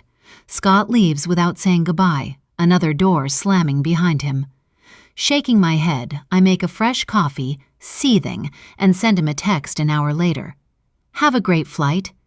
I don't write hope it crashes, but the thought makes me smile. Another Black Widow fantasy. Thoughts like this keep popping into my head. He doesn't respond, so I text again. Don't forget we have our dinner party Saturday night. Cancel it. Can't. It's been planned for weeks. We'll discuss this when I get back. I grip my phone tightly. I'm sure we'll have a lot more to discuss because I trust my gut instincts. Moms, we do have special powers. We can see and anticipate things before they happen. Wives, we watch the patterns. Scott will be with her, spinning his lies. I'd heard him on the phone with Rebecca, the woman before Melanie. He'd told her that we were separated, that he feels like a guest star in his own life. Soon, he'll be the star of his own damn show. I'll make sure of it, because this time, I'm the director and the cast of characters is set. 7. Amanda. Give me a reason, Portishead. Once a liar, always a liar. Just like I'd anticipated, Scott is not in San Francisco. I've been watching the baby monitor camera feeds for the past 3 nights, a form of self-punishment, maybe vindication, or maybe like rubbernecking a car crash. Night 1. Scott sets his wine down and leans forward, elbows on his knees. He watches her, waiting for approval or for her to make a move. There is a moment, right then, when she could either pull away or lean in. He breaks first. He pulls her closer, lips grazing her cheek, then settling at the base of her ear. On night 2, they christen every single room in the apartment. He likes it when she keeps her heels on. But if one repeats a transgression often enough, it begins to lose its edge. By night 3, they settle into a routine that feels less like an affair and more like a dirty side project. One evening, while he's picking up a package in the lobby, she's wandering the apartment, opening drawers, peeking behind cabinet doors, touching the sharp edges of his world. I watch her shudder. I watch her clench her jaw. I'm gathering information, and, apparently, so is she. And I'm not sure of her intentions. Today is a new day. I feel butterflies in my stomach, not from sickness, but from relief. I hope he falls in love with her, and he'll let me go. After dropping the boys off at the community center for summer camp, I head over to Killdeer. I do not like the name of this town, nestled in between Deer Park and Buffalo Grove, but I do love Whole Foods. By 1 p.m., the sunroom is thick with a hazy summer light and soft music. I've set the table with rosemary crackers and 2 wedges of artisanal cheese, as required by the Geneva Convention of Neighborhood Entertaining. Jill arrives 10 minutes early, bearing a bottle of something or other in one hand, a shopping tote in the other. Her smile is easy, her ponytail loose, in a way that suggests she's already been to a bar class, or at least wants me to think she has. Amanda, you look amazing, as always. She floats a double cheek kiss, then hands over the bottle. We have to try this. Skinny margaritas. It's supposedly what the Real Housewives drink. If it's good enough for them, it's just barely good enough for us, I quip, and she laughs. Jill and I settle in the sunroom, pouring our drinks, our knees brushing under the bistro table. Outside, the lake sparkles and undulates. For a moment, we just sip and stare, like the 2 old women we secretly suspect will become. I lick my lips and then grimace. This is good. Jill's nose scrunches. You think? It's awful. Right? I'll open up a bottle of Sancerre. Please, Jill laughs. So, how's the patient? Still milking it, I reply, swirling the wine bottle so it refracts across the white walls. I set it down, open it, and pour 2 glasses. His pride is more bruised than his ankle. He's gone full man-baby, sulking over each canceled racquetball match. She snorts. It could be worse. At least he doesn't have a man cold. He does, actually. He just calls it allergy season. I sigh, letting the frustration leak out in the way it only does around Jill. Honestly, when he's home, which is practically never, it's like he's not even here. Physically, sure, but he's, I don't know, checked out. I pause and then lower my voice. Or checked in somewhere else. Jill's eyebrows go up, just for a second. Is this the old paranoia, or are you actually worried it could be happening again? I weigh the question. It would be easy to play it off, but there's a new sharpness to Scott's evasions lately. More edge, less art. He's working late, a lot, and not the I'm saving the company kind of late. He's out of town right now. I'm not exactly lying to her. Technically, he's in Chicago, not at home. Melanie? No, I scowl. Apparently, she's at some wellness center in Florida, loves the water, and will be staying in Miami. Has she contacted you? I let out a wicked laugh. Not after the shit hit the fan. Jill swirls her wine, then leans in further. So, what's your play? I don't tell her that she's part of it. I lean back in my seat. Wait him out. Let him get bored with the performance, or catch him slipping. Her eyes glint with admiration. You're ruthless. I clink her glass with mine. Thank you. The conversation drifts, as it always does, to the machinery of suburbia, namely the microaggressions of the carpool and Jill's wildly funny stories, a feud with a neighbor over 4th of July decorations, the time her eldest son, Trevor, swapped out the school fundraiser envelope for a hand-drawn IOU, the time when my bikini top fell off at the community pool. We laugh until my abs hurt and the wine bottle is reduced to a single weepy glass. My phone buzzes.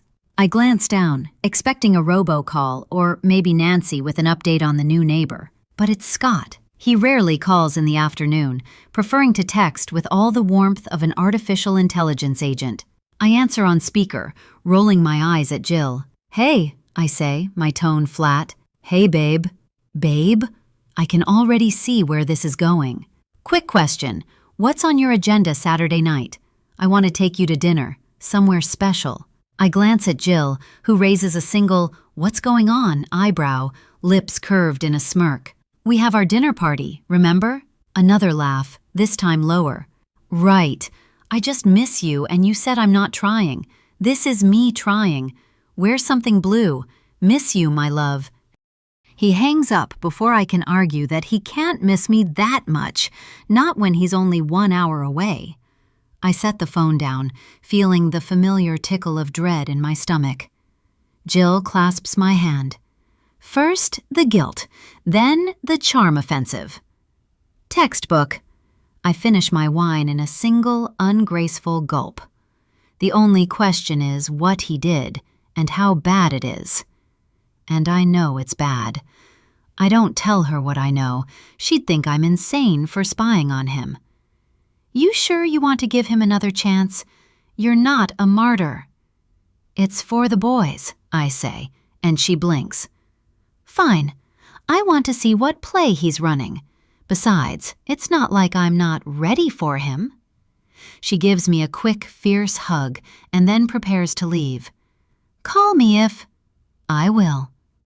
As the front door closes behind her, I stand in the sunroom and stare at the lake, feeling the tingle of an approaching storm.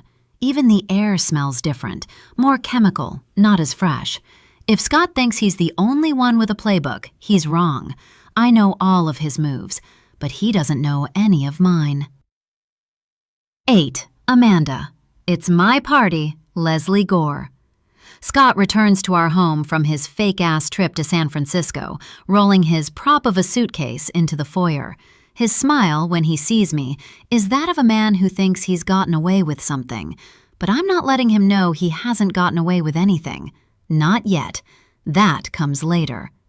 I meet him at the door in my best leisure wear, blue as requested, a glass of Sancerre raised in greeting, and a fabricated smile that's taking effort to create.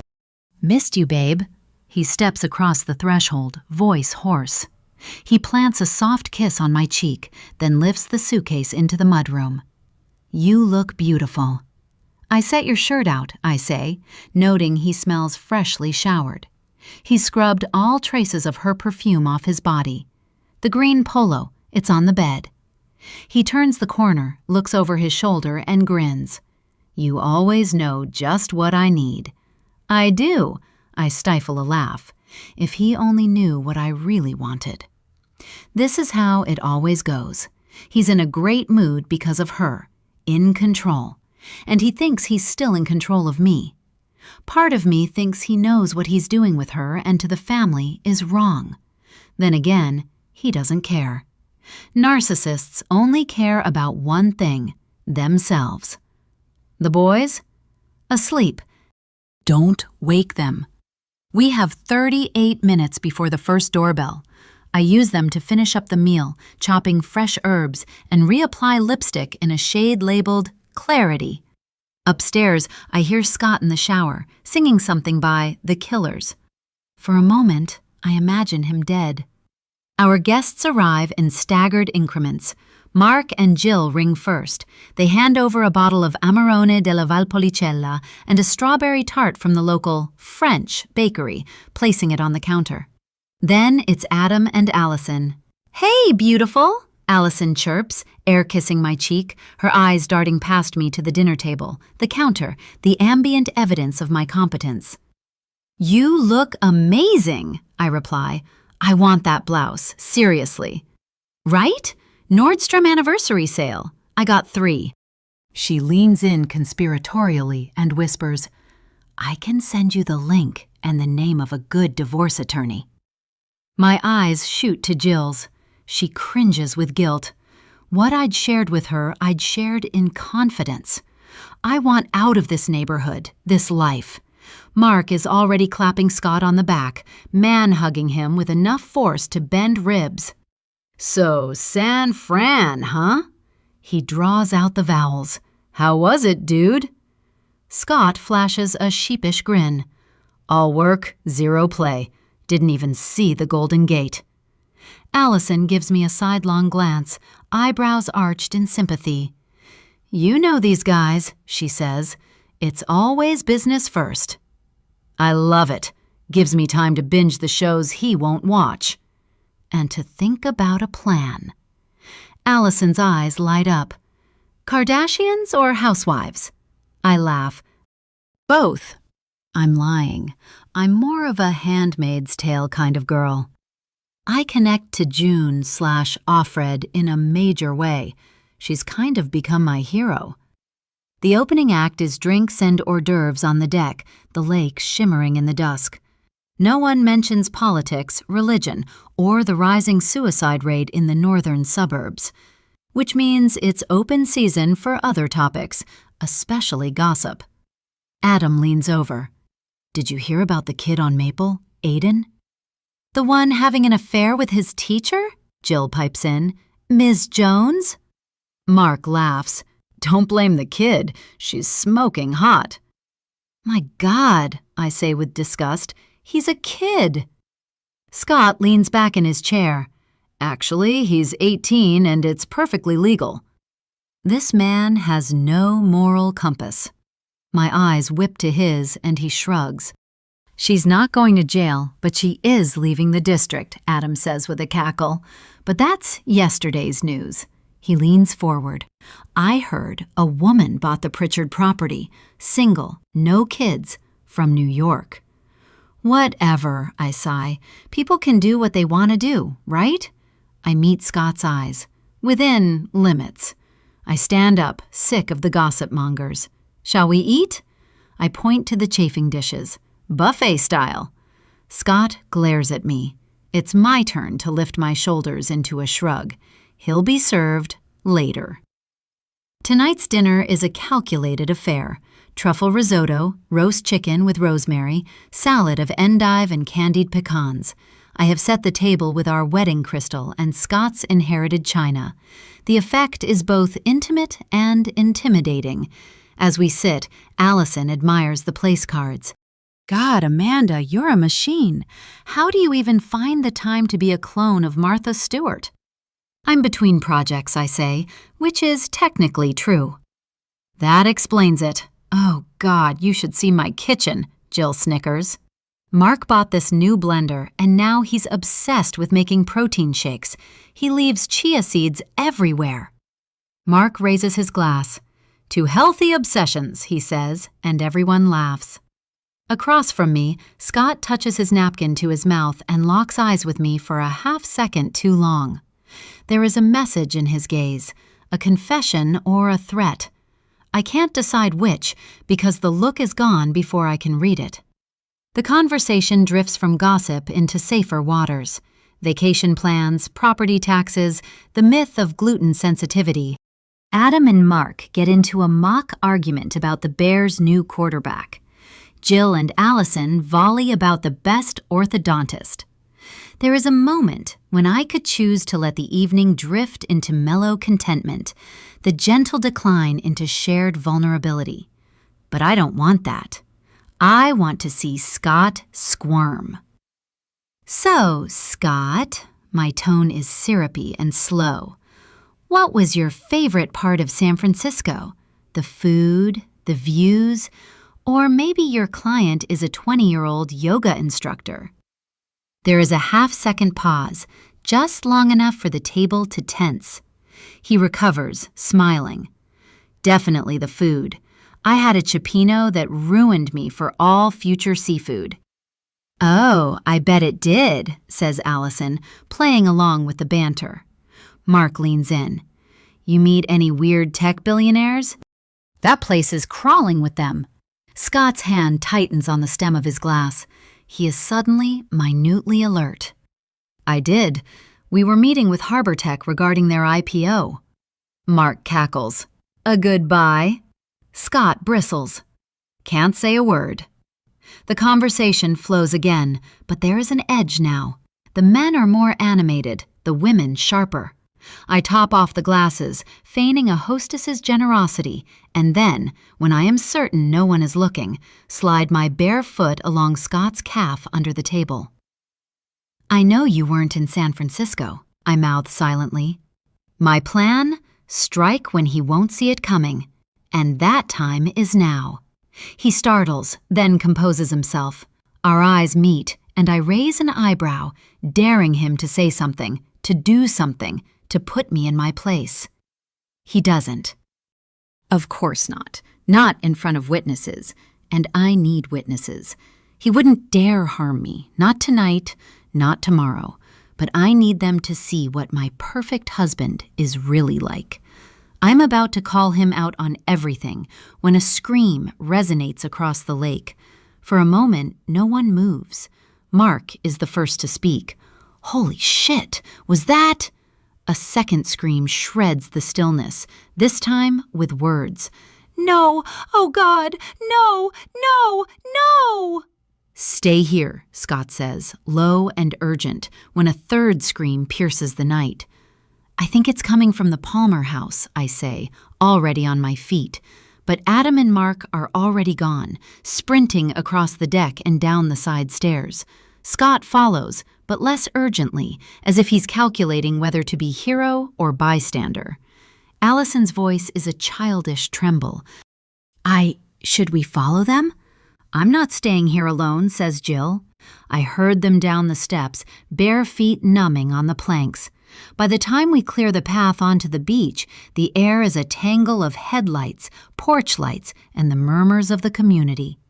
At the edge of the beach, just where the sand meets the untamed brush, Nancy Palmer is crumpled, one hand pressed to her forehead, the other yanking her dog's leashes so hard that both animals are suspended on their back legs, necks straining as they snarl and lunge.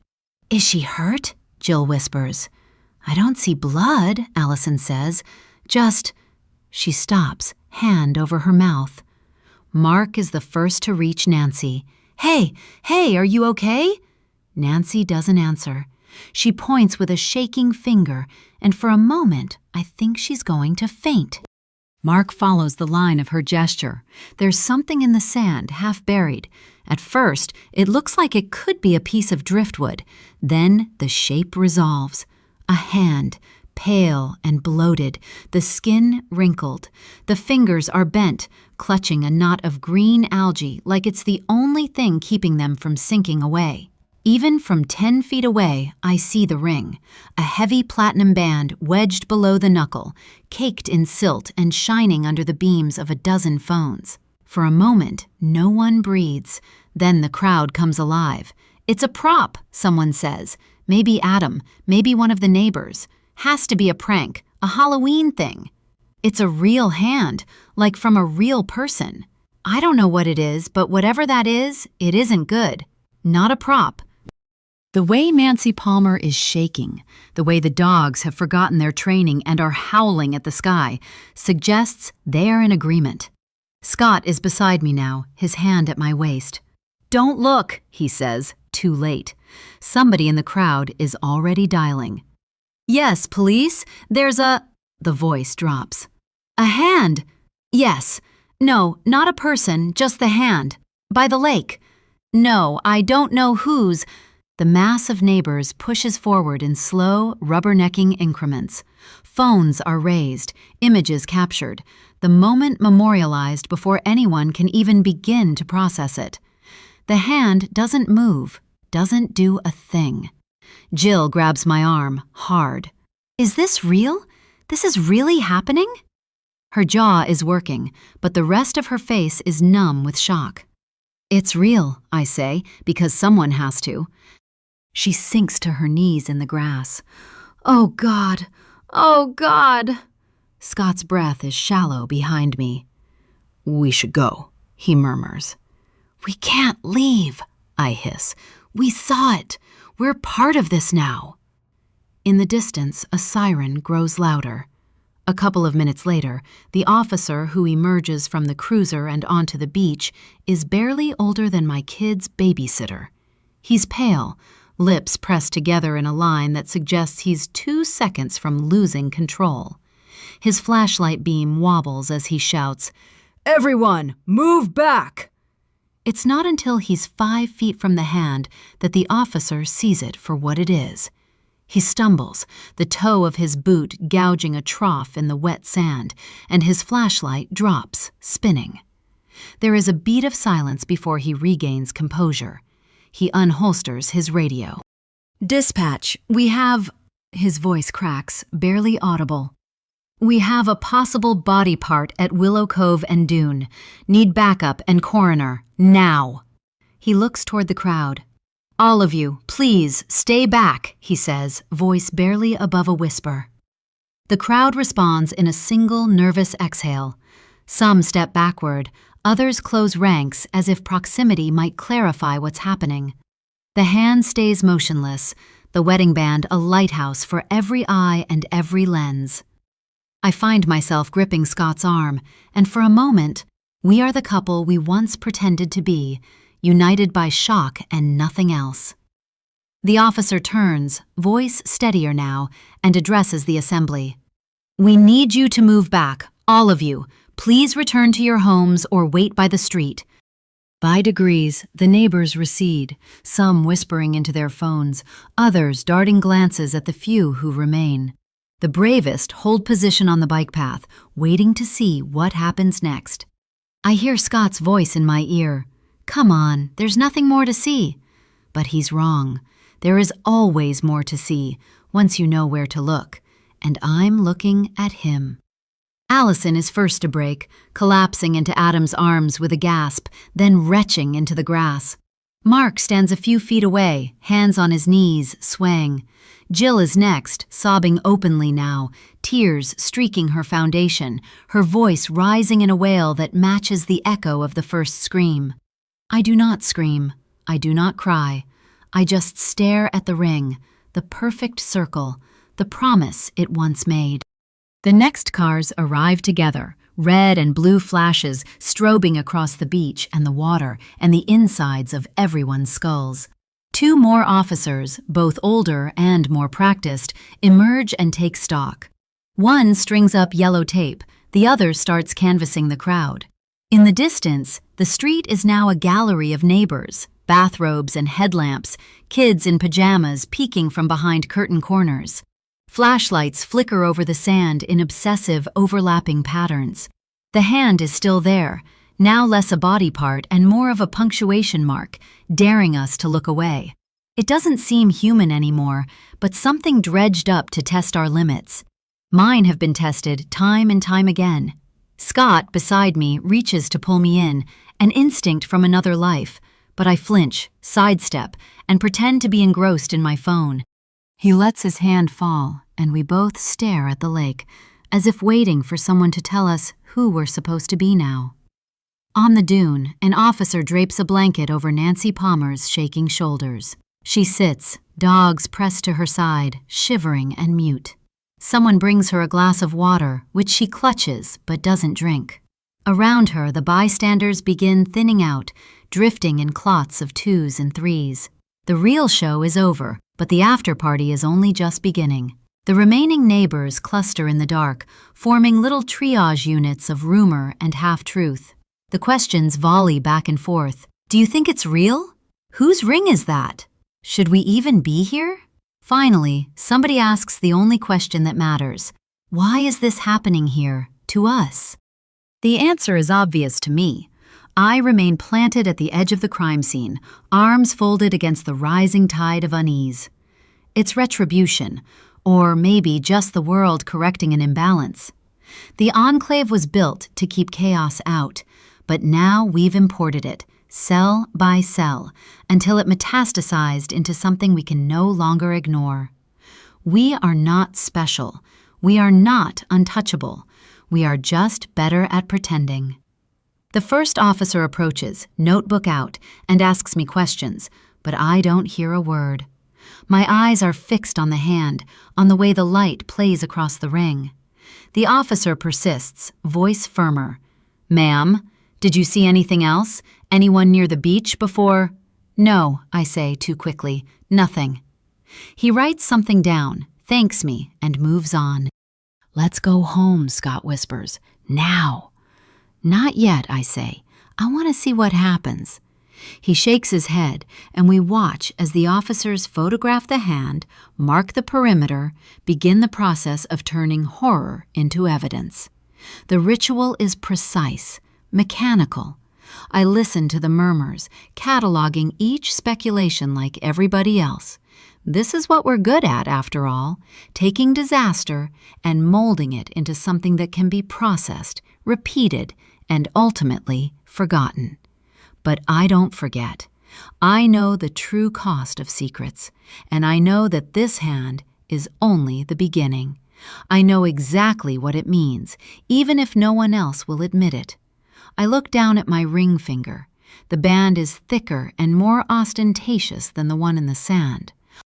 When Scott put it on me, he whispered vows that sounded more like business arrangements.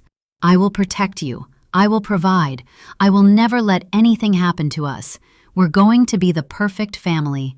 All those words are now silt in my bloodstream, already washing away. The truth is, I've always understood what marriage is for people like me. It's not a sanctuary, it's a containment device. A place to store your best lies, your sharpest secrets, your most elaborate self-deceptions. The neighbors begin to peel away, some shuffling back to their homes, others gathering in tight knots to whisper and speculate. The rumor mill revs up instantly. Whose hand? Which family? What does it mean? I know what it means. No one is safe. No one is who they say they are. 9. Detective Kelly. Glamorous. Fergie featuring Ludacris. Yellow tape never looks right in daylight. They say it represents caution, a warning. But under the hard sun, it just cheapens everything, turns million-dollar homes into the set of a student horror film. I used to want this life of privilege, but the more I think about what I know and how things work, not so much anymore, and the less I want it. I'm happy living a modest life with Hubs number 2 and the love of my life, Michael. The first couldn't stand my job. And our brilliant baby girl, Jazz, full name Jasmine. This hand case is the first I've worked since coming off maternity leave. Believe me, I'd rather be home snuggling with my precious daughter and Michael. But a cop's gotta do what a cop's gotta do. The enclave is awake. Every driveway lined with SUVs, BMWs, and Range Rovers, still wet from last night's rain. Hydrangeas burst from concrete planters. A dozen sprinklers sputter in sync. And the only thing out of order is the small army of uniforms circumnavigating the beach. A crowd watches on the sidelines, faces set to decent human being, but eyes hungry for details. And there, in the center of it all, a small white tent that covers a patch of sand and the hand. Officer Lim, my sidekick, hovers at my shoulder. "That woman, Palmer, found it," he says, rolling his eyes. "Says she's never seen anything like this in her life." I grunt. Most people haven't, and Nancy is a piece of work. Totally, he says. I remember. The last time I'd been called down to this subdivision was when Palmer called the station flipping out, saying somebody was out to terrorize her, maybe murder her. The death threat, somebody left around 20 of those chattering teeth on her front lawn, one ripped open. Yes, somebody wanted the neighborhood gossip silenced. The prank, probably kids, or the parents of some kids who had put their children up to it, didn't work, because I know Nancy Palmer will chat on, and on, and on. But a severed human hand is no prank. Get sand samples. I nod to the patch. This was staged for a reason. I turn to the hand again, now sealed in a clear evidence bag. I check the edges and see the faintest line where the skin ends and the bone begins, almost elegant if you can forget it's human. Whoever lost this didn't fight for it, or couldn't. Could be a bone saw, Lim offers, or a surgical ribber, not a household knife. Noted, unless it's one of those fancy Japanese ones, like a ginsu. We'll run the prints first, then send it to the lab for a closer look. Full tox panel, too. Lim nods, bagging the sand in careful layers. I snap a few shots on my own phone, the habit hardwired now. No trust left for anyone's chain of custody but my own. I glance up, scanning the horizon. In the Enclave, privacy is an Olympic sport, but murder always breaks the rules. I straighten, letting the rest of the scene wash over me. First up, my interview with the woman who discovered the hand while walking her dogs. Lucky me. It's Nancy Palmer. Considering our last interview, I'm already dreading the conversation. "Detective," says Nancy urgently, opening her front door. "I hope you find whoever did this, quickly." I offer a bland smile. You and me both. She steps aside, letting me into a foyer that smells of lemon polish. The floors are so clean, I feel bad for tracking in sand. "Mrs. Palmer," I flip open my pad, "tell me exactly what happened last night." "Believe me, I didn't want to find a hand." She launches into a breathless play-by-play, eyes wide, and I cut her off when she says one of her dogs went at it. "All right, we have your statement," I say, a little bit exasperated. "Had you noticed anything odd in the days before?" She considers, then shakes her head. "We've had some vandalism, but nothing like this." Rachel Blaine on Spruce said her mailbox was stuffed with shaving cream last week, but that's just kids. I'm taking notes and trying to keep my cool, bracing for conspiracy theories. Nancy is still chatting away. And one comes. "Detective Kelly," she says, eyes wide.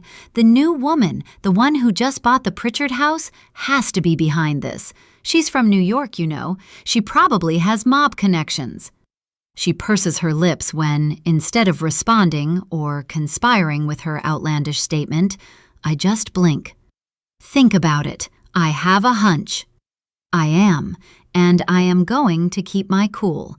I have to remain open to possibilities, be impartial, even if she said she saw a UFO hovering in the sky. I take in a deep breath and meet her eyes. "Do you have a name?"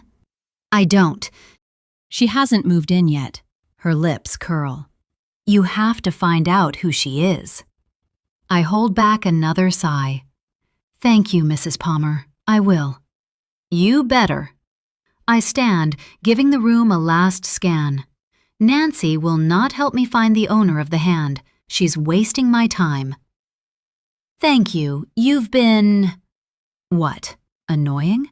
I can't say that. "More than cooperative." She lifts her chin proudly. "I'm here for the community. Hand or no hand, if anything goes awry, that's on me. I am the president of..." I know. I should throw her a bone. "And you're doing a great job." Her lips purse. "Can I ask you a question? I mean, it could come off as, I don't know, rude." I brace myself. "You can ask me anything." She places a hand on her hip. "Are you black? White? How do you identify?" Pissed off with the question. That's how I identify. I cut her off, walking briskly. I'm not getting into this. Not with her. Yep, my mom was black. A nurse. My dad was a cop. I'm proud of both of them, and the color of my skin doesn't change my roots or the way I was raised. The only thing that matters are the lessons my parents instilled within me. I turn to face her, eyes blazing. I'm investigating a murder, and there is a color called gray. You're not gray, she begins. I'm not. I meet her gaze, my chin lifted. Any more questions? The look in my eyes shuts her up. For a couple of blessed seconds. Nancy follows me to the door, dropping her voice to a hush. Detective, please tell me if you find out anything about the new neighbor. We all have to be vigilant, says the neighborhood vigilante. I will. My lips involuntarily twist into a smirk. But don't expect an arrest by lunchtime. She nods, disappointed. Thank you, and be careful out there. I salute her and walk away, past the Pritchard home, a sold sign on its lawn, but no signs of life. Whoever purchased this home has a real surprise coming to them. The Kensington house sits next to Palmer's. I take the long route up the walk, cataloging every sign of life. A child's neon soccer ball wedged under the boxwood, a garden hose spooled in geometric precision, a wet patch on the drive that suggests someone hosed down the sidewalk after the morning news trucks left. The front door is cherry wood, beveled glass cut into diamonds, and when I ring the doorbell, it chimes. I hear it echo through the house, followed by footsteps on marble. The woman who opens the door could be the face of a regional magazine, Amanda Kensington, Community Events Director, and according to her LinkedIn profile, CEO of the family. Detective, she greets me with a handshake. Her outfit is pale blue, her hair is perfect, and her eyes are already scanning me for a threat. Thank you for making the time, I say. I have some questions about last night. She steps aside, sweeping me into an entryway so staged I have to suppress a smirk. Scott will be down in a moment. He's just finishing a call. Let's head to the living room. She stops suddenly. My boys are in the great room, watching cartoons. Do you mind if we keep this conversation down? I don't want to scare them. Fine by me. I follow her down a perfect corridor to an even more perfect living room, set my notebook on the table, and sit. She stands, wringing her hands. I'm wondering where the nervousness is coming from. Would you like a coffee? Water? Thanks, I'm good. I shake my head. Do you mind if we start? Amanda sits across from me, hands folded in her lap. Of course. Do you know the Palmers well? She shrugs, an elegant little movement. As well as anyone. Nancy runs the HOA, and she's my neighbor, so we interact. She's always been a little dramatic, but she means well. Were you aware of any disputes in the community? Amanda shakes her head. Not that I can think of, but this neighborhood. I'm wondering why she's just trailed off, not finishing her statement. I lean forward, pressing on. This neighborhood what? Can be tricky to navigate. People like to gossip. She pauses. Sometimes it's hard to tell fact from fiction. No kidding. I've met Nancy multiple times. That woman knows how to spin a tale. I jot a note. There's a rumor about a new neighbor moving in. Have you met her? Amanda's lips thin, barely visible. I haven't, but Nancy told me the Pritchard house sold. Did you see or hear anything unusual last night? She considers, then nods. The scream. Nancy's scream. I was hosting a dinner party for friends and, well, we were all shocked by what we saw. She tilts her head to the side, eyes wide. As you can imagine. I can, and yet I can't. Footsteps on the stairs. A man enters the room in athletic casual, tailored khaki shorts, crisp white shirt. He flashes a practiced smile, but his eyes are sharp. Amanda's husband, Scott Kensington, detective. I'm supposed to remain neutral, but something in the tone of his voice, the harshness, is off-putting, like he's trying to put me in my place. like he has better things to do than waste time with me. But I'm here on serious business. Kelly, I finally say. He extends a hand, shaking mine. What's the latest?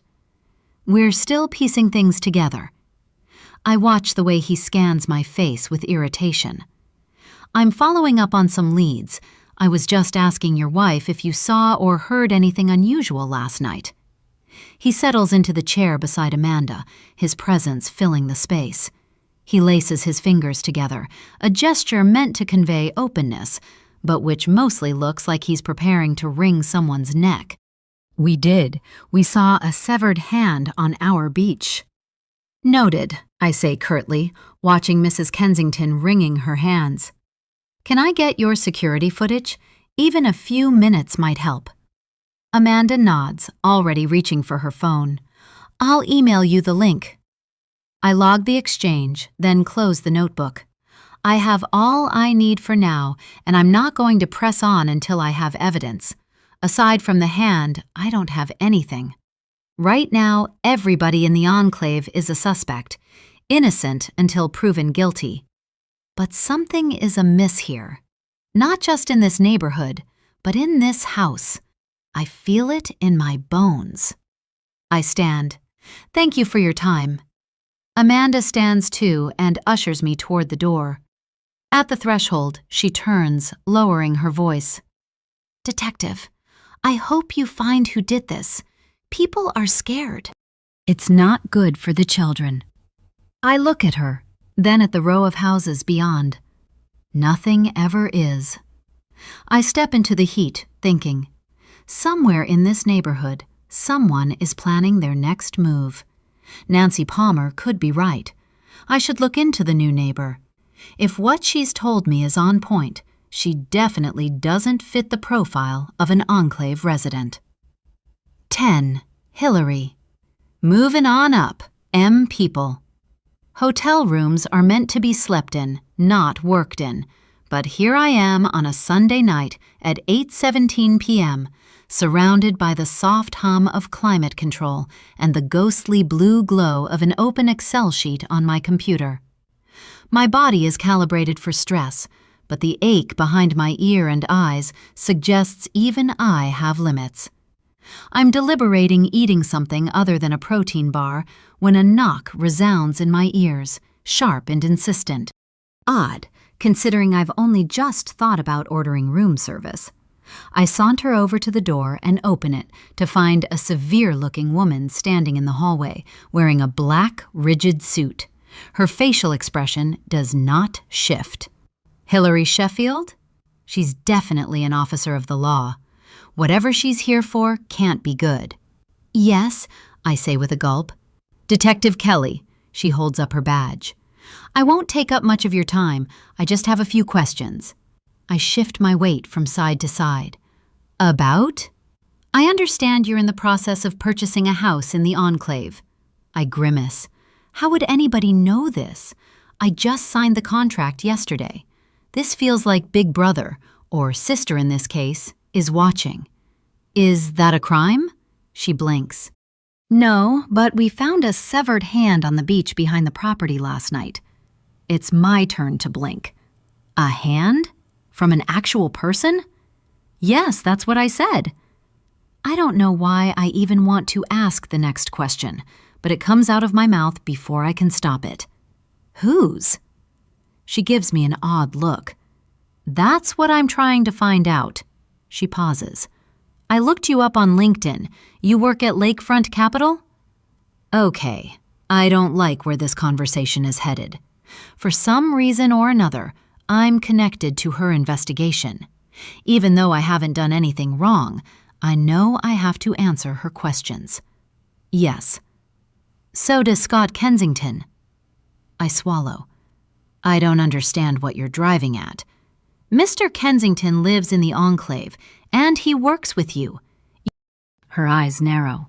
He also attended the University of Chicago. Screw my perfect life. That's a coincidence. I don't believe in coincidences. I look at facts, at evidence, and you just bought a property in the enclave. A chill runs down my spine as I realize the implications of her words. Why would she think I had anything to do with that hand? The very idea is absurd, yet here I am feeling a pang of guilt as if I've done something wrong. I haven't, have I? I shake my head, as much to convince myself as to convince her.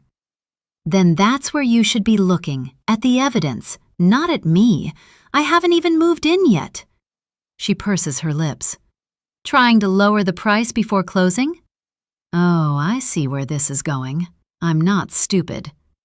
I sign the paperwork Saturday afternoon and put down my deposit. You can still back out of the deal.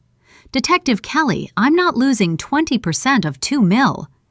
She just nods and shoots me a blank look. This is a murder investigation. What brought you to the Chicago area? A good job and a new start, I say, and I'm not lying. But apparently my new start isn't that great after all. Why is that? I straighten my posture. Oh, I don't know. A severed body part found on the beach behind the house I'm buying. That's messed up, so I'm thinking somebody wants to scare me away. My jaw tightens. Maybe you. She regards me for a moment. Miss Sheffield, I'm an officer of the law. She holds up her badge. I couldn't afford to buy in the Enclave even if I wanted to. You seem agitated. I am. Maybe you're a dirty cop? She shoots me a death glare. Thank you for your time, she finally says under her breath. But don't leave town. I may have more questions. Right, I say exasperated. And I won't have any answers. Her eyes bore into mine, and she walks down the hall, holding up a finger. But you do know Scott Kensington, and there's always a connection. After Detective Kelly leaves, I slam the door shut. I open one of my suitcases on the bed and begin hanging up my clothes, not because I need to, but because it gives me the illusion of stability. I flatten every collar, align every hanger. It's the only way I know to assert control. Connections? She's right, but not in the way she thinks. I'll have to be more careful with how I proceed. Still, this hand incident could mess everything up. My phone rings, and I nearly let the call go to voicemail, but I know she'll just try again. My older sister never calls for nothing. It's either a problem or a preamble to one. I swipe to answer. Hi. I close the closet door with more force than required. What's up? There is a second of silence, then my sister's practiced warmth. I just wanted to check in, make sure you got in okay. I did. I pause. And I bought a house. Right, a house. Jenny lets the word hang, as if it's code for something else. And it is. Why would I want a house when I'm not married and don't have kids like she does? And why would I buy when I've barely put both feet on the ground? They have houses here. You didn't have to run away from New York, you know. But I did have to run. The past humiliation flashes in my brain. The way I sat at the head of the table, wrists aligned just so, the soles of my Louboutins grounded. Opposite me, the boss. I refused to call him by his actual name. Mentally, he was the company man. I signed the termination paperwork with a pen that cost more than most apartments in the outer boroughs. He gestured to the folder HR had prepared. As discussed, your severance, as well as the letters of recommendation. His mouth contorted, as if the phrase itself pained him. He couldn't bring himself to say it. I earned these by threatening to take the company's dirtiest secrets to the Journal, should anyone suggest that my performance issues were anything more than the result of a highly political coup. All hell broke loose. And my head, like Marie Antoinette's, ended up on the chopping block. When I finally respond to Jenny, my tone is clipped. I accepted an offer from another company. It's a promotion. Jenny laughs, soft but pointed. A promotion with a cut in pay and a demotion in market prestige? I feel my jaw tighten. Jen, the salary is actually more when you consider the cost of living here, I say defensively, and even I can hear the edge. I'm sick of Ms. Perfect questioning my life choices.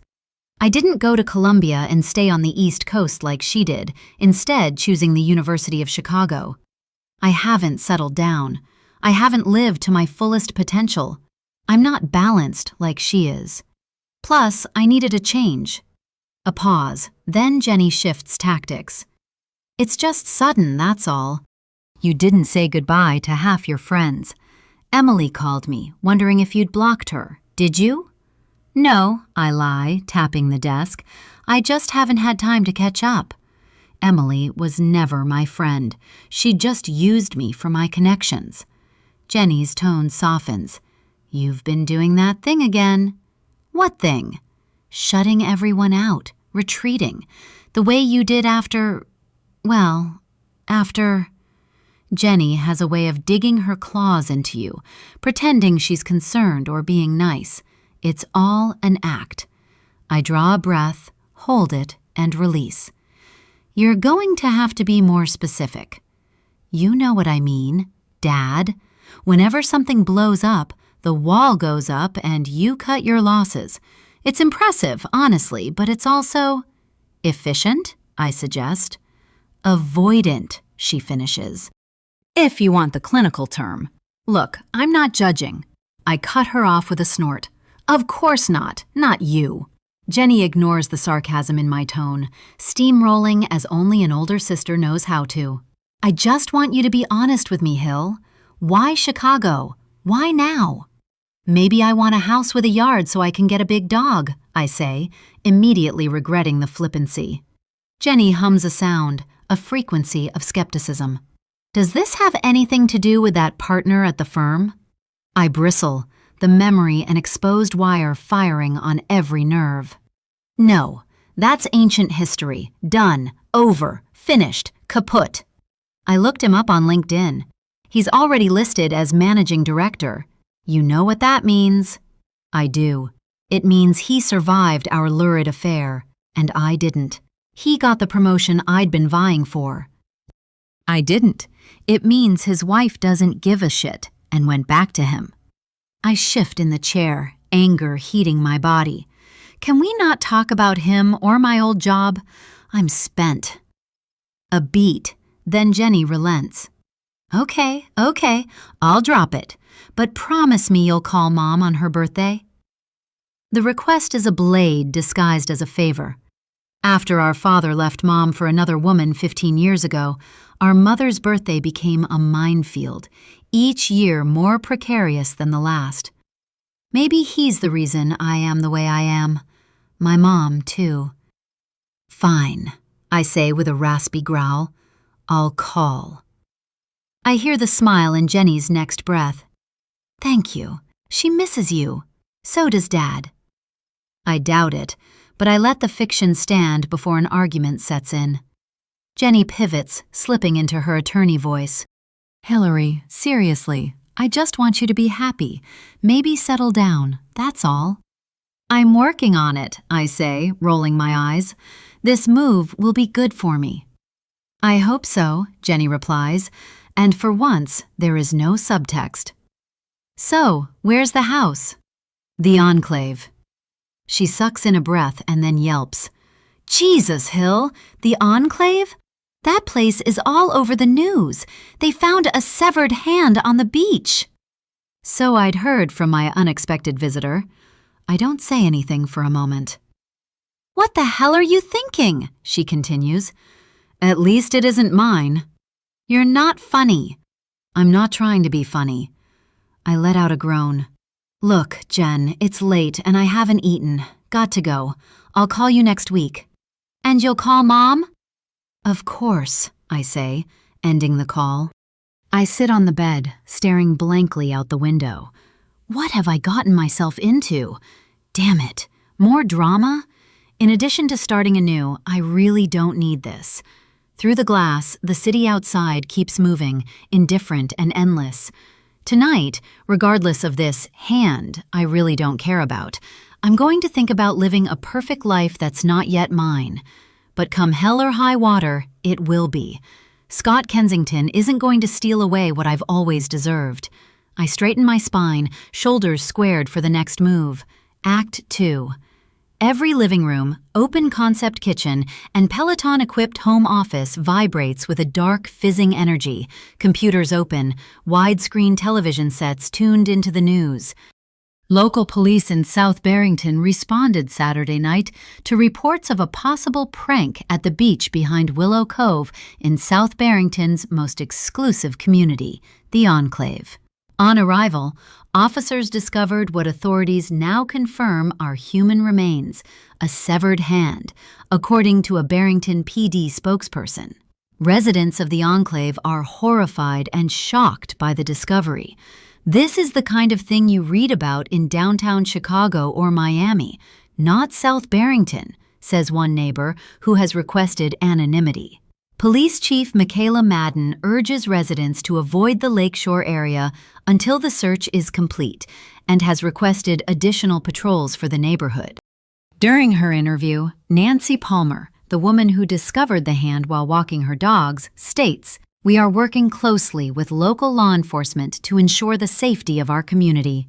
Residents are asked to cooperate fully with all investigative requests." Lifting her head, she continues, "I can't believe something like this could happen in our community. Mr. Darcy almost grabbed the hand and ran away with it. He wanted to eat it. Can you imagine?"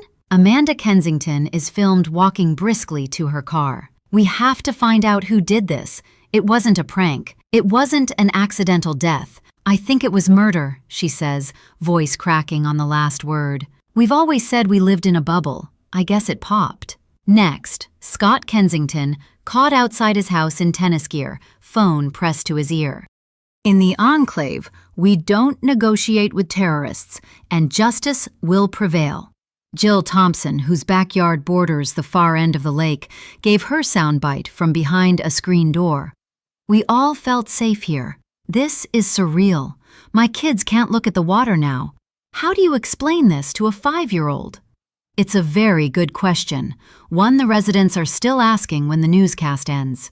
The Enclave's bulletin doesn't say it outright, but the messages on the board are clear. Someone has been murdered. The rest of the bulletin, garden tips, business openings, a crossword nobody touches, feels like filler. Nobody cares about how to make your hydrangeas bloom or the 7-letter word for the Zen greeting they use in yoga class. By noon, every resident in the Enclave has seen or read about the story, most more than once. For the first time in years, no one is talking about property values or the new Italian place opening next to Walgreens. All conversation circles back to the same set of questions. Whose hand is it? Who did this? And, most unsettling of all, who's next? By midday Sunday, the story has metastasized, and the posts on the community's Facebook page are a patchwork of jump cuts, blurry crime scene photos, yellow tape stretching tight as a violin string, a pixelated shot of Detective Kelly at a press conference, a grainy close-up of the severed hand, quickly taken down and replaced with a stock image of a police cruiser. Further down the scroll, a post entitled "Neighbors React" is filled with comments. "Maybe it's gang violence," suggests an anonymous resident. "Maybe it's a message. Who else would do this in June, right at the start of the season? I know who. Mobsters." Others theorize about accidents, boating mishaps, elaborate pranks gone wrong. But no one can make sense of the hand, the wedding band, the way the cutting of the flesh looks so deliberate. A new detail emerges in the second update. Police have identified the hand as belonging to a female in her early or mid-30s, but will not comment on further evidence pending notification of next of kin. The theories are breeding faster than fruit flies on an overly ripe, sliced watermelon, and the threads are combusting on the Ladies of the Lake private Facebook group. One side insisting the victim is an outsider, the others certain there's a killer on the loose, probably the new neighbor, the one on Willow Cove. But all of them are dead wrong. 11. Hillary. Manic Monday, the Bangles. Sundays have a way of stretching into Mondays, especially in the world of deferred consequences and murder investigations. I am carving through an acquisition risk assessment on the Harbor Tech IPO, redlining when a tap, just shy of a knock, reverberates on my glass door. Scott materializes at my threshold the way the truly privileged do. He grins as he enters my office, coat draped over one arm. "Have to cancel our plans tonight. Harbor Tech, taking off for San Francisco on the red-eye," he says, feigning disappointment. Instead of responding, I gesture toward the visitor's chair. He collapses into the seat, man-spreading. There's a new tie today, Tom Ford, midnight blue, and a faint whiff of expensive cologne. "Wanted to see you before I left," he continues. I resist the urge to smile. "Did you bring me anything, or are we just skipping to the part where you ask for favors?" Scott's laugh is unfiltered, and he lowers his voice. "Only if they're sexual. I can't wait to see the new place. Hope you keep your bed warm for me when I get back?" The question is performative, but beneath it there's a sharpness, a need to verify, maybe to catch me off script or test the waters. A bit of paranoia, a claim. He wants to know if I'm seeing someone else. I meet his eyes, hazel, hedging toward brown. "And when can I see your place?" he continues with a lascivious wink. I know why he's pushing. It's safer than going to his condo. But his suggestion is not safe for me. "Soon. I'm moving in this week." He raises one skeptical brow. "Where'd you end up again?" "Lincoln Park," I say, adding just enough boredom to imply that I've answered this question 100 times. "Near DePaul." He smiles, and for a moment I can't tell if he's amused. "Classy," he says, "but not too classy. I like it." I know the address is a lie, but it's so well rehearsed that for a second I almost believe it myself. Just like the story about my dead husband, Evan Donovan. I look down at the ring on my left hand. The diamond is not real. 3 carats, colorless, conflict-free from an Amazon storefront. $312 before shipping. It's set in white gold and sparkles with enough conviction to fool anyone unless they inspect it closely. I twist it on my finger, marveling at how easily it asserts the widow, not divorcee narrative. Evan, my late husband, has been gone 3 years now from a freak accident, a car crash. I left New York, determined to build something permanent out of all this impermanence. The ring says, "I am loyal, but I have lost. I am a challenge, but not a scandal." It is the first chess move in a game I've already decided to win. Eventually, Scott glances at the door, lowering his voice to a frequency meant for bedsheets and bad decisions. "You free at lunch?" I pretend to check my schedule. 12:30, I say, already knowing I'll make it work. He stands, smooths his tie, and leans in close. I feel the heat of anticipation on his breath. Storage closet, same one as last time.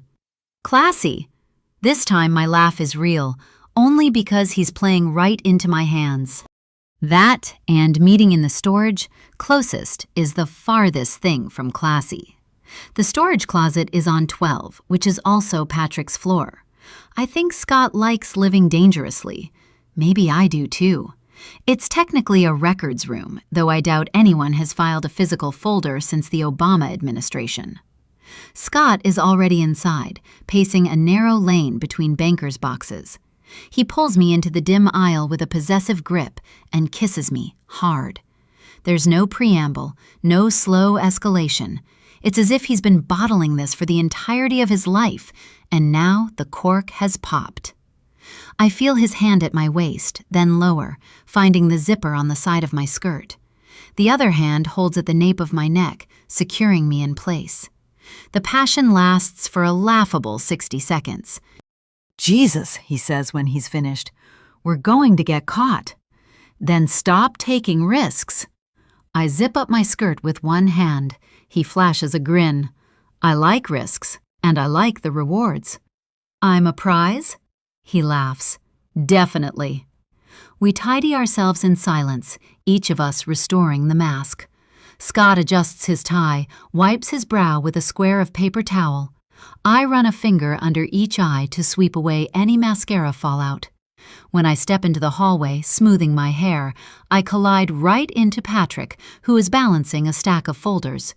He freezes for a microsecond. I clock his gaze, first to my face, then to Scott, who is emerging from the room with a stapler in hand, as if he's been on an urgent mission of corporate supply management. There is a 3-second silence, but Patrick's eyes are recording this encounter. "Mr. Kensington," he says, "ready for San Fran?" Scott flashes him a 10,000-watt smile. "Ready as I'll ever be." "Hillary, I'm glad I ran into you. I need those Harbor Tech projections stat." "I'm on it." I force a smile. "And I was actually up here because I wanted to talk to you." He clears his throat and over my shoulder watches Scott walking down the hall. "About what?" I shift my weight. "I was hoping to work from home this week. The moving van is coming tomorrow and I'd like to settle in a little bit." "Not a problem," Patrick grins. "Just update HR with your new address." "Thanks." I let out a sigh of relief. "And will do." On my way to the restroom, I catch my reflection in the window, hair in place, suit unrumpled, nothing out of order except for the faint electric flush in my cheeks. Back in my office, I let the air conditioning chill the sweat from my neck. I line up the folders on my desk, pens perpendicular, edges aligned. It takes exactly 13 seconds to restore order. Later that night, my new home is devoid of life, except for me. From a window, I watch as the police pack up their gear, trudging through the sand. Thankful the investigation could be over, I pop open a bottle of champagne. Time to celebrate. As I blare music from the sound system, I dance around the echoing expanse of what the real estate listing called the chef's kitchen, letting my feet sweep across the floor. The stove gleams, sterile and expensive, waiting for the sort of woman who hosts brunches and wears athleisure like she invented it. That will never be me. But it will be the image I'll sell. I stand, looking out the window. I see Scott on the edge of his terrace, wearing a gray polo that probably costs $300, but still makes him look like all of the other finance bros within 100 miles. He's talking to somebody on the phone. I know who it is. It's me. I scramble to grab my binoculars from my purse and put the call on speaker. "How's the move going?" he asks. For a moment, I consider telling him the truth, that I am, in fact, sitting in a McMansion fortress 2 doors down from his, that I have never had a legal husband, dead or alive, and that my new neighbor is the woman whose perfect life I can see and almost touch. The thought tickles at something primal. But the truth is an extravagant risk I can't afford, at least not yet. "Great," I reply, quickly changing the subject. I let myself imagine this as a real problem. It isn't one yet. Not really. I'm celebrating my freedom from living out of a suitcase in a hotel. "I'd love to help you celebrate your freedom when I get back," he says with a low growl. "Preferably with something French and unethical." "You do have the best taste in wine," I volley back with a laugh. "I'll call you from San Fran. Be good," he says quickly, hanging up as Amanda joins him on the terrace. He says something to Amanda, gesturing toward the lake, and Amanda laughs, head thrown back. I hold the binoculars steady, pulse quickening. She touches his arm. He touches the small of her back. This has to be an act. It has to be. It is almost painful to watch. Almost. The boys arrive a few minutes later, streaking onto the deck in matching shorts. I watch as Scott scoops up the smaller one. I watch his smile, his laugh. I wonder if Amanda can spot me watching them, and I'm almost disappointed when she heads back into the house. And suddenly, it hits me. If anyone in this neighborhood comes by, and statistically they will, since I don't have a husband or kids, I need some sort of companion to show I'm a lovable human with an actual heart. I need a cat. At least one, preferably short-haired. ideally rescued. The thought is so out of character for me, I laugh and then thumb open a browser window, finding an animal shelter called Paws. With Scott heading for San Francisco tonight, the timing is perfect. I can't wait to introduce myself to Amanda. We are going to become the best of friends until I no longer need her. 12. Amanda. I still haven't found what I'm looking for. You two. After settling the boys in the playroom, baby cams on, I prepare their lunch haphazardly while watching the new neighbor arranging her life, placing what I assume to be cookbooks on the ledge of her kitchen window. I'm tempted to pull out my telescope, but that would be better at night so I can pretend I'm watching the stars. From what I can see, she's quite beautiful, but in a harsh way, very angular face, athletic build. Always the rebel, I make the coffee strong enough to scald, pour it into Scott's favorite mug, a blue one with a chip on the lip, and then, on a whim, add cream and 3 packets of Splenda. Drink in hand, I pad into the home office where Scott's personal laptop sits on his desk, lid open. I settle into the chair, crack my knuckles, and get to work. First, the calendar. Work appointments, color-coded in an endless column. Q2, results review, partner outreach, investor happy hour. I scroll back a month, then forward a month, looking for the holes between meetings. There are few, and most are accounted for with calls or personal time, which could mean anything from a dental cleaning to a day at the Four Seasons with one of his old U of C cronies, or her. This time, he is, in fact, going to San Francisco on business with Patrick, the entire schedule focusing on some company called Harbor Tech, a golf day thrown into the mix. Work hard, play hard. He's good at both, but he's an even better liar. The world feels lighter. I feel lighter. Honestly, I wish Scott would go out of town more often. Maybe he won't come back, like, ever. I'd have full custody of the boys, full ownership of the house, and his life insurance policy. My world would be perfect. I have to find something on him so I can focus on a bright future. Next, his email. I don't have his password, he changed it months ago, but he's one of those people who never logs out, so the browser spits me directly into his inbox. Work emails, all business, nothing juicy, except a single flagged message from the week before. Confirming reservation, the waterfront. I click it open, but it's nothing, just a confirmation for a dinner. 2 guests, last Friday at 7 p.m. The question: was he dining with his latest conquest? Personal email is trickier. The tab is closed.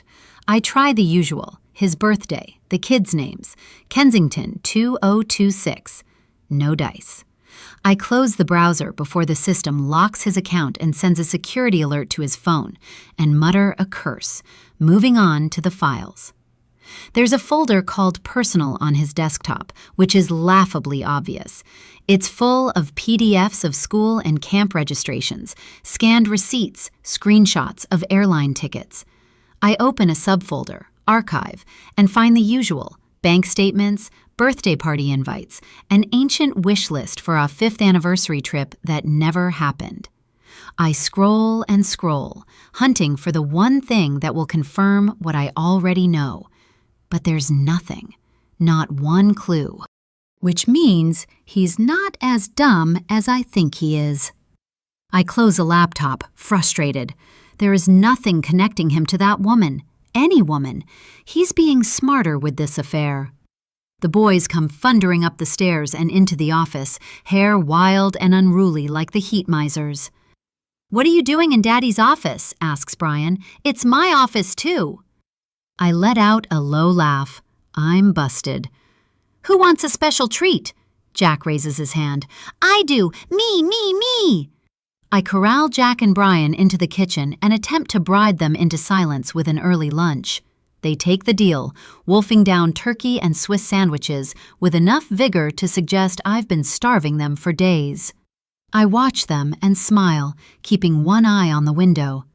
The new neighbor is pacing on her terrace, on the phone. She looks up, eyes locking onto my home, and I wonder if she's watching me, too. Something about the way she moves is oddly familiar. Jack is the first to catch on. "Why did you make us lunch? We're just going to swim." "Because," I say, wiping my hands, "Coach Tara doesn't want you puking up blue lemonade in the deep end, and you need protein if you're going to win the kickboard race." Brian grins, flexing his chicken wing biceps. "I'm going to win." "No, dummy pants, I am," Jack says, mouth full. "Don't call your brother that," I say sternly. Jack giggles. "Why? It's true." But nobody is a bigger dummy than Scott. I don't say this out loud, of course. I pack sunscreen, towels, spare goggles. I check the weather. There's a summer storm on the way, but not until 4 or 5. Plenty of time. The walk to the Enclave pool is short, but the boys treat it as an Olympic marathon, sprinting down the sidewalk and nearly mowing down the Palmer boy. I jog behind, breaking into a sweat. I really don't like running. At the gate, the air carries the chemical smell of chlorine, and the pool deck is already crowded with mothers in mirrored sunglasses and designer one-pieces. I spot Nancy at the picnic tables, flanked by Giselle Rodriguez and Amy Wong, the other clucks of the neighborhood. I make a show of waving, then shepherd the boys to the changing rooms. I linger in the entryway in case they need help, my eyes adjusting to the din. I scan the floor for threats, for signs of infection, for anything out of place, and a thought twists my mouth into a wicked grin. Scott is the most pressing disease I need to eradicate. The boys emerge in matching suits, already dripping with brotherly competition. They both cannonball into the shallow end before I can finish the warning about running on wet concrete. I let them go feral. I want to go feral. Instead, I settle on the edge of a chaise near the other moms and tune in to the low, pulsing drone of their conversation. Nancy is in fine form today, voice pitched just loud enough to carry, but not so loud as to sound aggressive. A new woman moved into the Pritchards yesterday. She's unpacking her things right now as we speak. Giselle leans in, eyes glinting. "Have you seen her?" Nancy sighs, as if burdened by the weight of neighborhood intelligence. "Oh, I saw her. Early this morning, actually. She looks evil. This is not what I expect, and my ears prick up."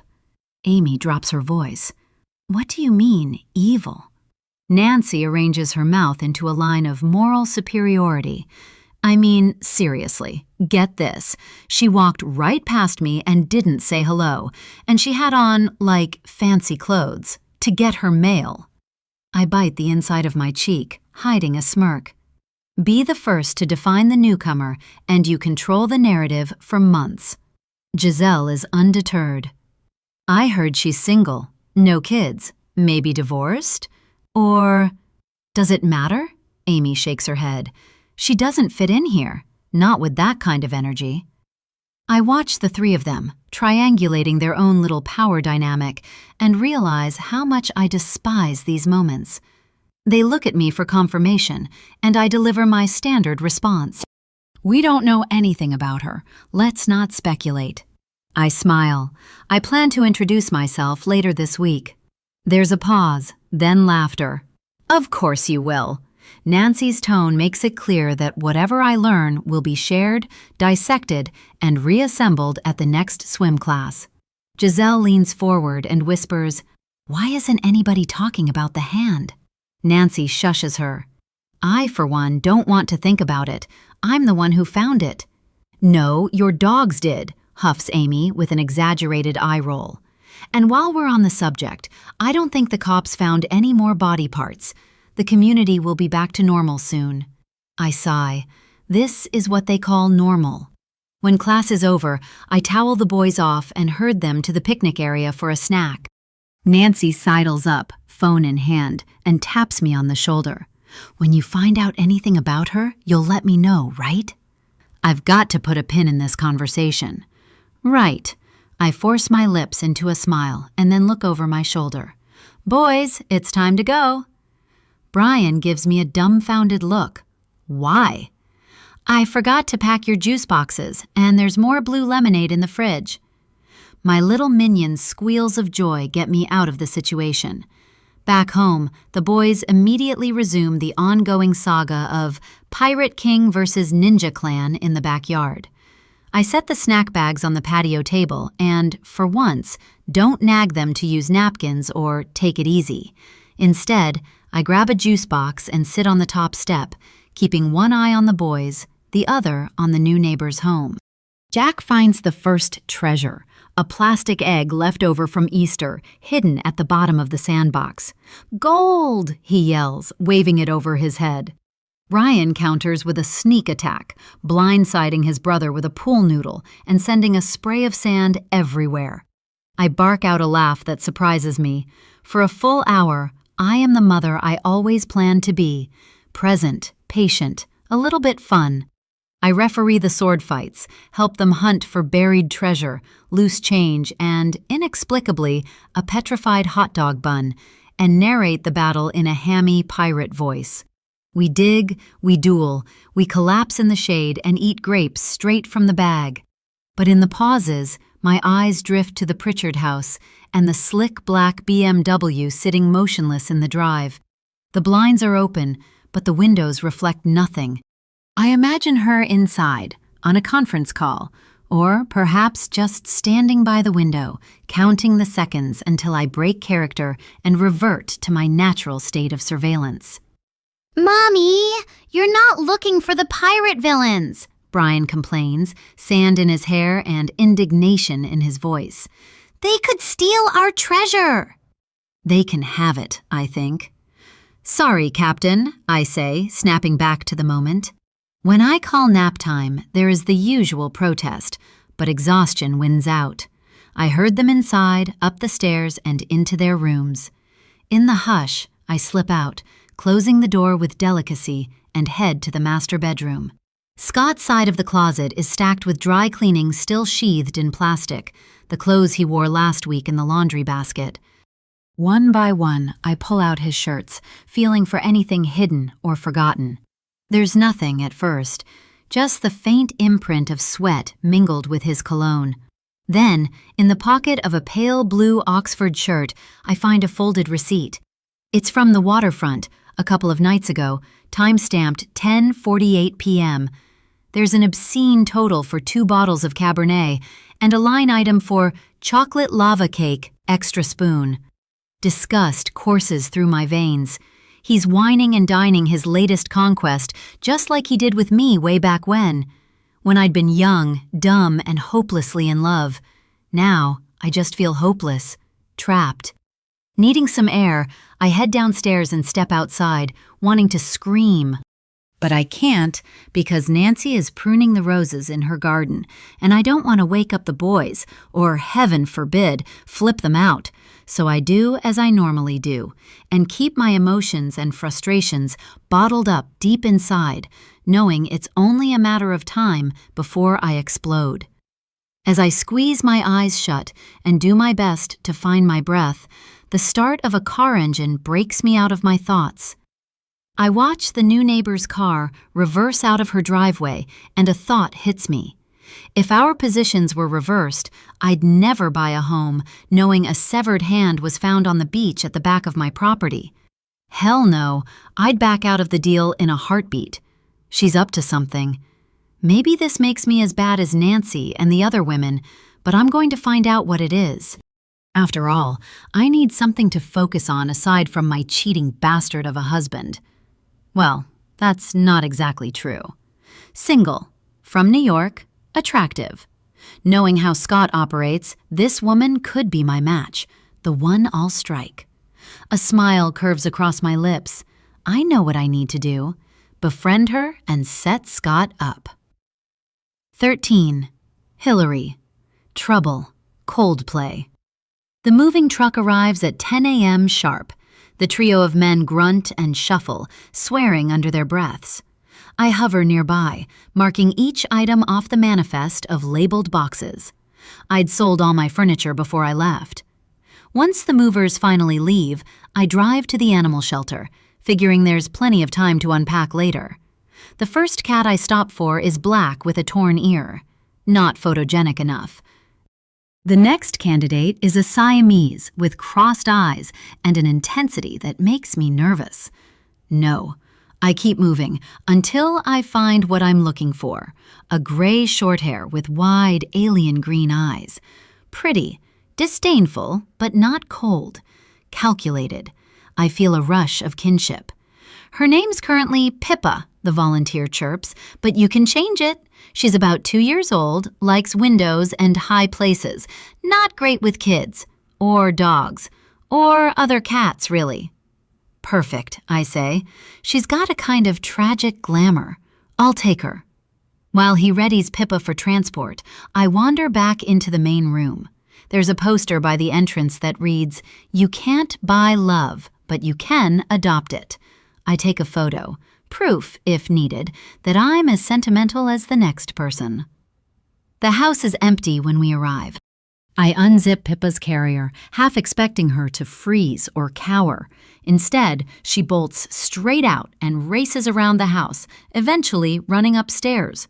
When I find her, she's sitting on the edge of the linen sofa in the master suite, grooming herself. The sofa has been expertly eviscerated. "Jesus," I say, half laughing, half mortified. "You're a little monster." I should be angry, but all I feel is a weird sort of relief. I wanted to buy a new couch anyway, more modern. Pippa has actually done me a favor. I pick up my phone and snap a photo of the carnage, sending it to Scott with a caption, "My new roommate Pippa is making her mark." His response comes in less than a minute. "She's a troublemaker. I like her already." I grin and close my eyes for a moment. He doesn't know trouble, but he will. Unpacking can wait. I sit on the deck, barefoot, with a generous pour of Sauvignon Blanc. My feet dangle over the edge of my Adirondack chair, the kind every single dock at the Enclave has 2 of. I think it's in the homeowner's guide. I am an observer at the moment, watching Amanda as she drags a single-person kayak across her lawn to the dock. She's wearing a short wetsuit, her hair piled into a messy bun on top of her head. As she gets into the kayak, she wobbles a bit, but finds her balance and doesn't fall into the lake. Now seated, she slices the water with a paddle. It's kind of beautiful to watch. I have been ignoring Scott's texts for the past half hour because I'm watching her. A bit bored, I head into the kitchen, pour a fresh glass of wine, the last message from Scott still fresh on my screen. "You alive? Here and thriving. Shouldn't you be working?" He answers immediately, "Missing you." I should feel triumphant. Instead, I feel like a dirty traitor. The next text from Scott arrives, a shot of his wrist, watch face prominent, and just out of focus, the suggestion of bare skin above the waistband. The message, "Thinking of you." The flush in my cheeks is immediate, but the guilt is slower, deeper. His destruction has now become an obsession. For me, for her. I type, "Send more," then hate myself for sounding needy. I don't want more. I delete the message, start over. "You look bored." He sends a gif of a wolf licking its chops. "Want you here, want your mouth on me." It's not the first time he's written it, but tonight, the words land with a violence that startles. I want to write something equally blunt. I want to tell him that I'm his new neighbor, and that I'm going to become great friends with Amanda. Instead, I write, "You'll have to wait, good things, etc." I set my phone on the table and watch the lights flicker over the water. The phone vibrates. Another photo, this one more explicit. A close-cropped angle that leaves nothing to the imagination. Disgusted, I don't respond, and he's not consuming my thoughts. I'm focused on Amanda. She's paddling back in and then steps out of her kayak. I watch her head back into her house.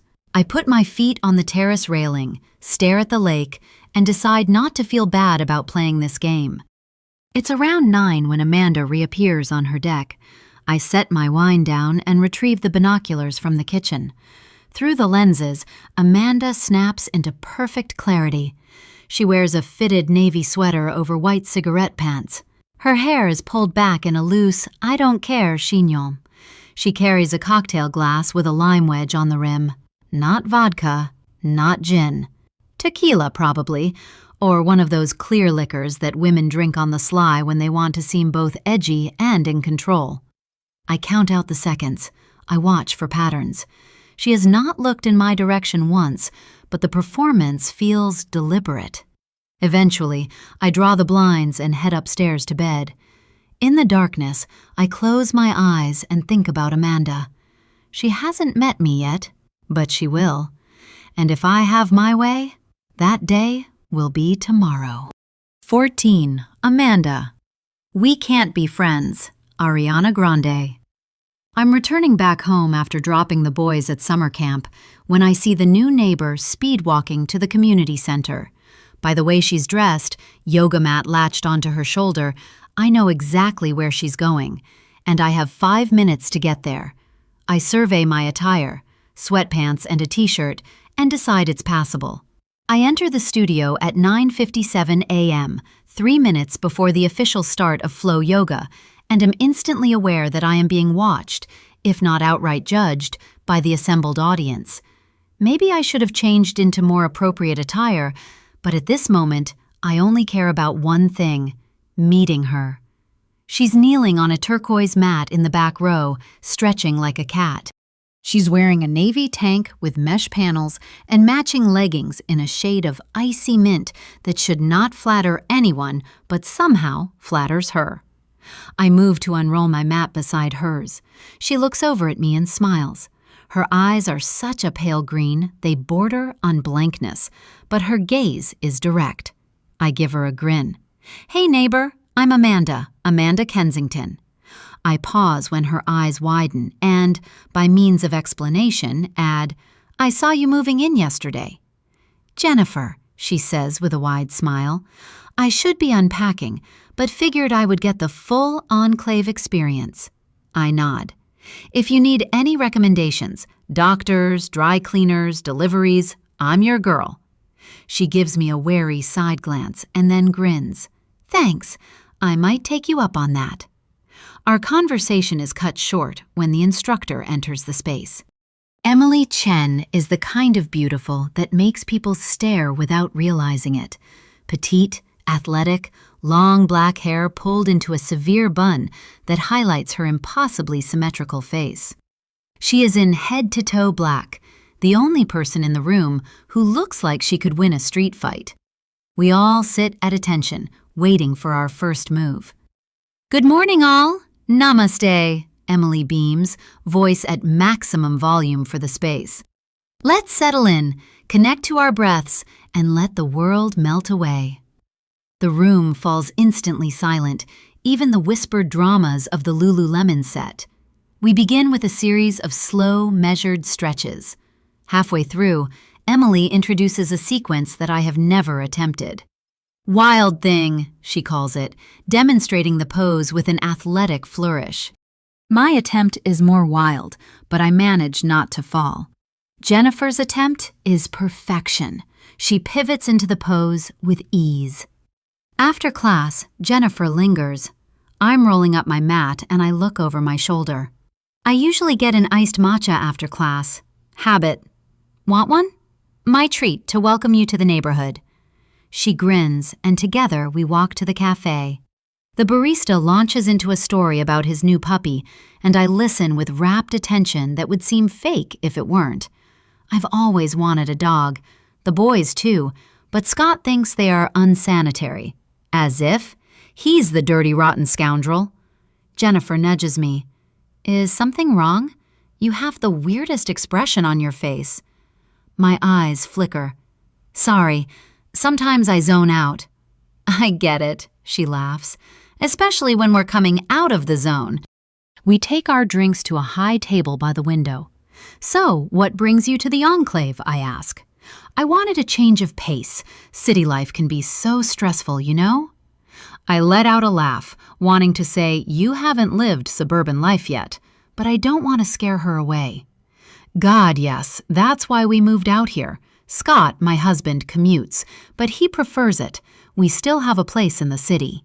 She raises her cup. The best of both worlds. I blink. Not really. What do you do for a living? I continue, then correct myself. I mean, sorry if that's rude. It's just, everyone here has a story. I work in finance, she responds with a shrug, not fazed. Mergers and acquisitions mostly, some IPOs. Wow, high stakes. My husband, Scott, works in finance too, I say, and she fidgets with the ring on her finger. Nancy's rumor was wrong, not single. What does your husband do? Her eyes dart to the side. He doesn't do anything, not anymore. She swallows. I'm a widow. I suck in a breath, feeling terrible for being so invasive. Living in the enclave has installed some very bad habits. I'm so sorry. Don't be. She gives me a melancholy grin. I'm doing my best to move on, and I'm here now.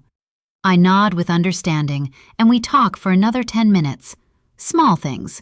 My kids, the community events, the ridiculous annual block party that everyone secretly loves but pretends to dread. As we finish our drinks, she glances at the clock behind the counter. I should get home. So much unpacking to do. I figure I can get my car later. We can walk together. Of course, she says, gathering her bag. She leaves first, hair swinging. As we saunter down the path, I gesture toward the lake. You're going to love it here, especially once summer really hits. Everything comes alive. Except dead marriages. Can't wait, she says flatly. I detect sarcasm in her tone, but I shrug it off. Right as we reach her house, I stop in my tracks. What are you doing tonight? Nothing, save for unpacking, and I'll probably need a break. Good. I pick up my pace to match hers. Scott's out of town. The kids go to bed at 7, and, well, do you want to come over to my place around 7:30 for a light bite and drinks? She meets my grin. I'd love to. Great! Sometimes I feel like I'm trapped in an episode of The Real Housewives, Witness Protection, or The Stepford Wives, I say. It's nice to meet a new friend. She laughs, genuine, I think, if only because the line was good. Once I'm home, something niggles at the back of my mind. I can't quite put my finger on it, but there was something odd about the encounter, the way she'd studied me, not with the desperation of a newcomer wanting friends, but with a kind of sly anthropological delight. She'd brushed off any personal questions, and she seemed squeamish at the mention of working in finance. We'd exchanged information before heading back into our respective houses, and she sent me an email. Looking forward to tonight. Sure I can't bring anything? Jennifer B. This is how it always starts. A nagging impulse, a rationalization, a few idle clicks. LinkedIn first, out of habit. Jennifer B. Yields no matches. Too many hits, most of them generic. The rest, clearly not her. I try Jennifer, the Enclave, and get nothing. I scroll back to the email. In her auto signature, there's only Jennifer B. and a phone number with a New York area code. I check the number against the parent directory for our neighborhood. It's not listed. I close my eyes, retrace the conversation. She'd name-dropped her previous employer, a boutique fund with a reputation for swallowing up less prepared analysts. That's an easy place to start. I type the firm's name, Platinum Capital, into the browser and scan the leadership team. No Jennifer. No one who looks remotely like her, unless she's gone through a full facial reconstruction in the last 6 months. On a hunch, I try the employee directory for Lakefront Capital, the firm where Scott just landed his latest VP gig after a 10-year hiatus. It's not public, but the top hits are from press releases, newsletters, conference programs. I scroll the faces, row by row. On the 3rd page, halfway down, my stomach drops. The headshot is the kind of aggressively flattering corporate photo that usually involves a ring light and a makeup artist. The same severely cut auburn hair, the same green eyes, the same slightly crooked smile. In the photo, she's leaning forward, hands clasped on a glass table, looking as if she's about to propose a leveraged buyout on your soul. Sucking in a shallow breath, I reach for my phone, thumb hovering over the screen. Taking in a deep breath, I press dial and call Charlotte. She confirms Hillary Sheffield's name as the buyer of the Pritchard property. She's the woman I've seen on the baby cam at our apartment, and I've just met her in real life. And she told me her name was Jennifer. I should be angry, but the sensation is more chemical than emotional. There are no accidents in this neighborhood, only strategies. And I now have mine. I know exactly who I'm dealing with, and I also know what to do. Keep my friends close and my enemies closer. Unfortunately, now I have 2 adversaries, but one of them will be useful. Honestly, I'll wrap Scott up in a giant bow and set him on her doorstep with a note. He comes with a no-return policy. You're welcome. 15. Amanda. Liability, Lord. By mutual consent, my next encounter with the woman screwing around with my bastard of a husband happens at sunset. I open the front door a couple of moments after she rings the bell.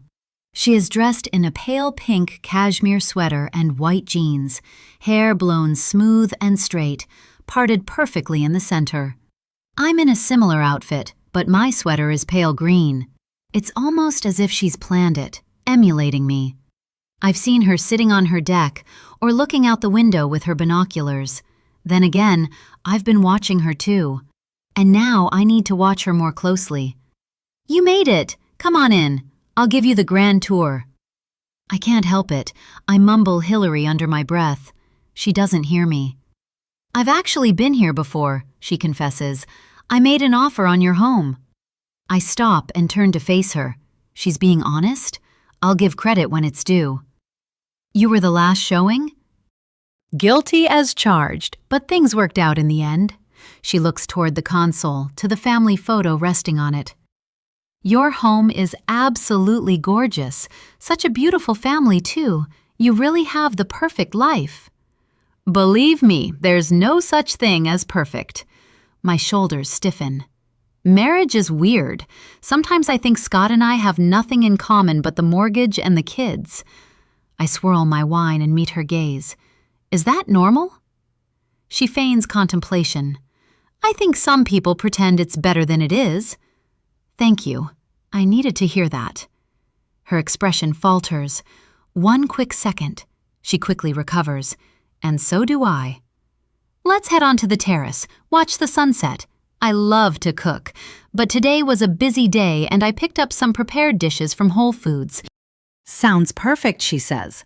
I keep my cringe internal. She's found my trigger word. We make our way to the terrace and I gesture to the bottle of Sauvignon Blanc, already chilling in a designer bucket of ice shaped like stars. We sit at a marble coffee table, a spread before us, hummus, breads, olives, a cheese and charcuterie platter, grapes included, and more than a few rolls of sushi. I hope you like white, I say, although I know she does. I do, she smiles. It's summer, white or rosé. I pour the wine, leaning over the table. Her perfume is different than it was this morning, less vanilla and more citrus. I like this one better. Our fingers brush during the handoff. So do our knees. If she notices, she doesn't react. We toast and I keep my face neutral, then I smile. Cheers to new friends. She clinks her glass against mine. Cheers. Are you settling in okay? I ask. Only 1,000 more boxes to unpack, she shrugs, which I can manage, but my roommate keeps breaking things. This could mess everything up. You have a roommate? Pippa, my demon cat. I let out a caustic laugh.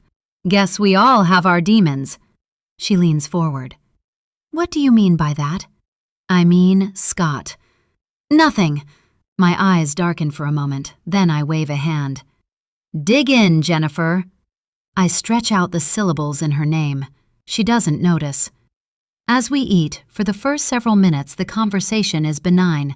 Best takeout, closest Whole Foods, most popular yoga class, who to avoid. Hillary laughs now and then, but there's a tautness in her posture. She's already on her second glass of wine, the pour big. Sometimes I feel like I'm just playing house, I admit. And now Hillary looks directly at me. She starts to say something, but the words catch in her throat and turn into a sigh. I get that. It was like that with Evan before he died. There is a long pause. You're good at this, I say, making people feel they're not crazy. I let the silence, the wine, invite confession. She doesn't respond. After my first kid, I begin, gaze now on the horizon, I had a really rough time. I mean, people say postpartum, but I thought that was just being tired or sad sometimes. Postpartum depression isn't supposed to last for 6 years, though. I take a sip of wine. But it does last, clawing away at your insides. My admission hangs between us, raw and open. I nod, slow and deliberate. That sounds brutal, she finally says with what sounds like a yawn. She finishes off her wine. One day, maybe, you'll understand. I shake my head, pour her another glass. Don't get me wrong, I love my kids to death, but... I pause. I'm kind of jealous of you. You have your freedom. I'm not sure I want kids, she mumbles. Maybe one day. I step up to grab a second bottle of wine and open it. Sorry if I'm making you feel uncomfortable.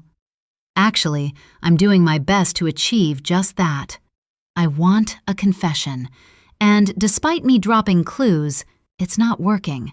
It's confirmed when she responds, "Not at all. If you want to talk, I'm here. No judgments." I pour another round, hoping the wine will soften her edges. A little liquid trap. I'll keep dropping hints, telling her what she probably wants to know, and hoping she'll open up more. Granted, I don't expect her to blurt, "I'm fucking your husband," but I'd like something to latch onto.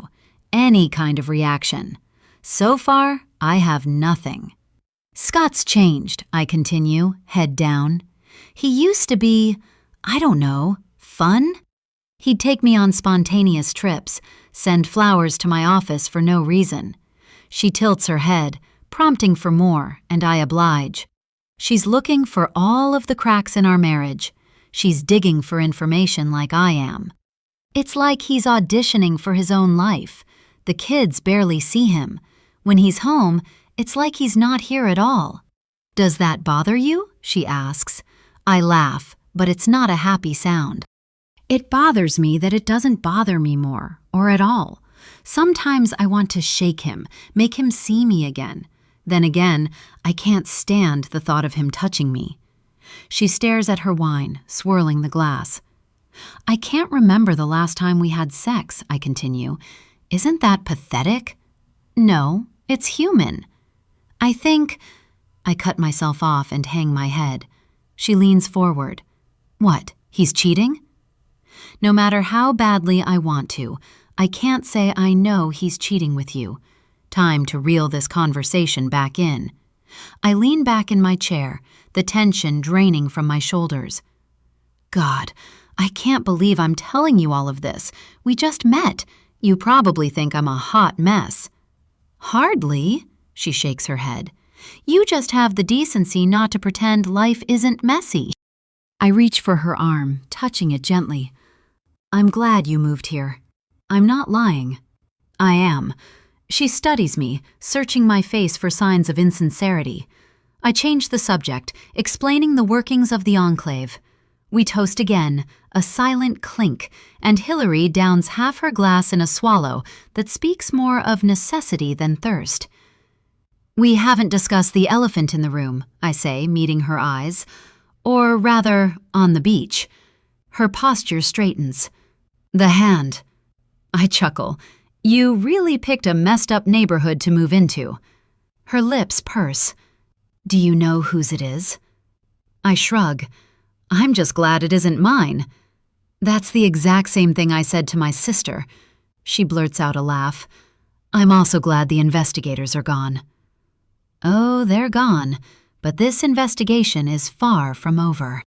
We sit in silence, staring at the empty glasses, the spent bottles, the darkness settling over the water. I tip my head and watch a mallard flying in the distance, his mate trailing behind in strict, dumb formation. And in this perfect moment, I feel nothing but the electric hum of satisfaction. I see the way she mimics my every movement, brushing her hand in her hair, almost like a mirror, the way I use the economy of my smile, my laugh. I know exactly what she wants, my life, and minus my children, I'm going to give it to her, whether she likes it or not. 16. Detective Kelly. I want your hands on me. Sinead O'Connor. It's 10:41 a.m., but the clock on my desk still insists on 10:39.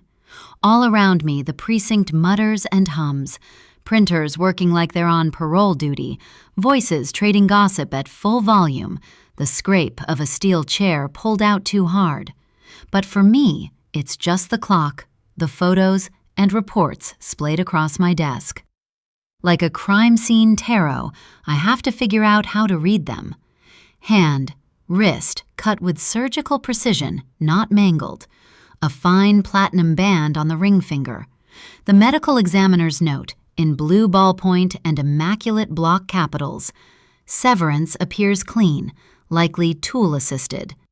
The cuticle on my right index is raw from absent-minded chewing.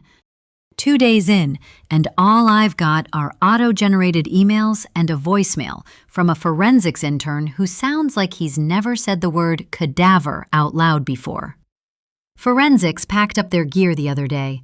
The extra patrol Chief Madsen promised to circumnavigate the enclave is a rotating team of 1. Budget cuts. I flip the top photo to the bottom of the pile and start again, as if repetition will produce a different outcome. It doesn't. Coffee, somebody says, and a paper cup enters my periphery. You said extra half and half. I take the cup and look up. You're a saint, Lim. Tell the wife that, he shrugs. It's self-preservation. If I didn't bring you one, you'd start biting my head off. I almost smile. Instead, I scan the stack of evidence again, then the yellow legal pad with its scattershot list of every wedding ring reported missing in Cook or Lake counties over the last 12 months. Most would still be attached to living bodies. 3 are question marks. Lab still stonewalling? Lim asks. They say tomorrow. It's what they said yesterday and the day before. But unless they're doing a full ancestry panel, I don't get why it's taking this long. It's a hand, not a Mars rock. You want me to call again? No, I want someone in this city to give a shit. I toss the cup back in one long pull, ignoring the tongue burn, and reach for the next sheet, the field report from the night the hand was found. It's heavy with adjectives, shocking, grisly, unprecedented, all the words people use when they're trying to talk themselves into believing the world is still capable of surprise. Lim pulls up a chair, spins it so the back faces me, and sits. You know what the brass are saying, right? I don't answer with words, just my eyes. They think it's a frat prank or some kind of statement, message to the rich assholes on the lake. It's not a fucking prank, I spit out before I can censor myself. Whoever did this is... I lose the thread just for a second. Look at the edge! I jab a finger at the photo, at the torn but not shattered tendons, the exposed bone like a pencil snapped in two. That's not a joke. That's a person. Lim's face goes still. Did you get any sleep last night? I closed my eyes. That counts. He doesn't call me on the lie, which is what makes him a good cop. It's been 3 days. How long does it take to run a fucking DNA test or get something on those fingerprints? Lim grimaces, and for a second, I hate myself for making him flinch. Budget cuts, he says. The city council voted down the new sequencer. I heard they're rerouting samples to the state lab, but everything's backed up because of the last mass shooting. I know, I say, voice flattening. There's always a reason. I stare at the photo until it blurs. It's just a hand, that's all it is. Nobody in power cares until there's a full body or a news crew out front. Lim looks like he wants to say something, but instead he nudges a fresh legal pad my way. Did you see the ring up close? I nod. It's the only part that wasn't chewed up by the lake, like someone wanted it to be found. After Lim staggers off, I drift down the hall, following the worn vinyl tiles past the break room and the admin bullpen, toward the exit that smells faintly of burnt popcorn, sweaty socks, and testosterone. The hand is a ghost that trails me, fingers brushing the base of my neck every time I round a corner. The wall of missing persons greets me at the end of the corridor. It's a DIY gallery, layers of flyers and photos tacked over last month's pleas and those from the month before. Most faces are grainy, cell phone-era digital, the color already drained by the shit light. Women mostly, but a few men too, an army of the unresolved. A few are by some cosmic clerical error, probably still alive. I stop, scan the faces row by row. It's a compulsion, not hope. The ME said the hand was female, mid to early 30s. I try to picture each face at the end of an arm, smiling with the ring on. There's a possibility that haunts me, that the victim's disappearance hasn't even been reported yet, that she's loved by no one, or no one's brave enough to come forward and say she's missing. I'm still staring when someone nearly bumps into me. "Hey, detective!" A patrolman, arm full of court subpoenas. He nods, then hesitates, glancing at the wall. "You work in the lake thing?" "Yeah," I say, not moving. "That's wild." He stares at a girl with ombre hair and a prom queen sash. "My sister is freaked out." "She should be," I say, and he looks startled. I soften it with a nod. "Tell her to lock her doors, keep her lights on at night." He laughs nervously and shuffles away. I stare at the paint flaking from a water stain on the ceiling and try to picture the kind of person who would sever a hand and leave it on the beach for someone else to find. Not a prankster, not an amateur, a cold-hearted killer. 17. Amanda. Boulevard of Broken Dreams, Green Day. Early the next morning, my mother has come to pick up the boys, a premeditated move on my part for what comes next. As usual, Mom looks wonderful, eyes sparkling, hair neat, clothes pressed. I'm wondering if she ages. I'm wondering if I'll age like she has because I feel 5,000 years old. She gives me a kiss on the cheek and then tousles the heads of the boys, scooching down. "Are you excited for some time with Nans and Pop-Pop?" Brian puffs out his bottom lip. "Depends on what we do." Scott spoils the boys, not me. My mother knows this. Mom sucks in her breath, shooting me the stink eye. Lots of fun stuff. Lincoln Park Zoo, Santa's Village and Water Park. Brian and Jack let out whoops of delight as I fasten them into their car seats. Once finished, I turn to face my mother. "Is everything all right?" she asks. "Of course," I shrug. "Why?" She whispers, "I saw the news about the hand, and you asked me to pick them up a week early. Maybe you should come too. Your old bedroom is where the boys are staying." I place my hands on her shoulders. "And I'm not worried about the hand. It probably just washed up on the shore." "I don't know, Amanda. Just consider it." "I would if I could, but I can't." Her lips pinch together. "Right. Scott, he needs you to be at his beck and call." Funny, my mother has never liked Scott, and I shouldn't have told her about his affair with Melanie. My mind swirls to the beginning, when he was perfect, when he'd surprise me with gifts and promises of the ideal life. He'd blindsided me with smoke and mirrors. Now I see the reflection of ugliness. Handsome Scott is a monster, and I have to get the kids away from him first.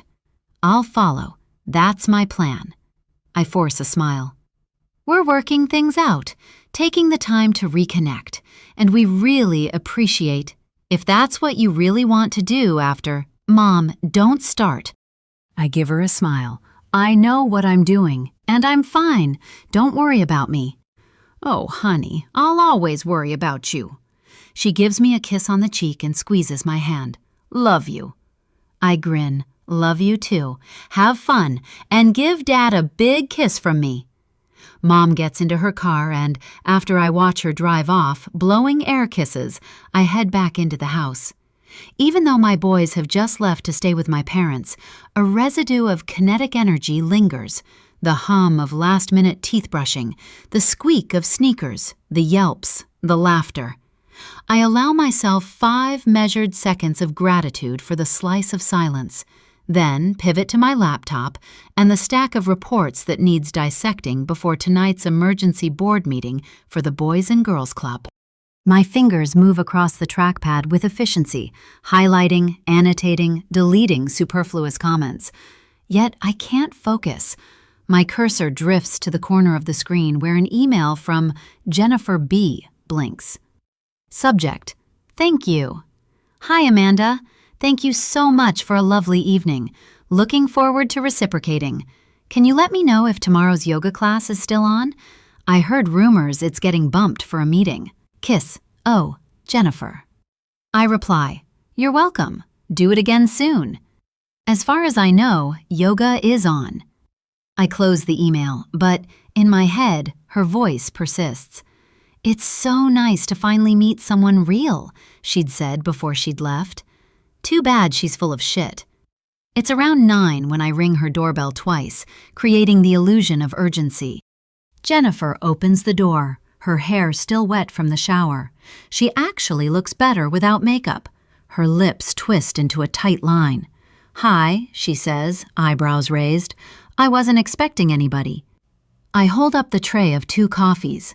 Saw your car in the driveway. Just stopped by to see if you needed a caffeine fix. Actually, I do. You're a godsend.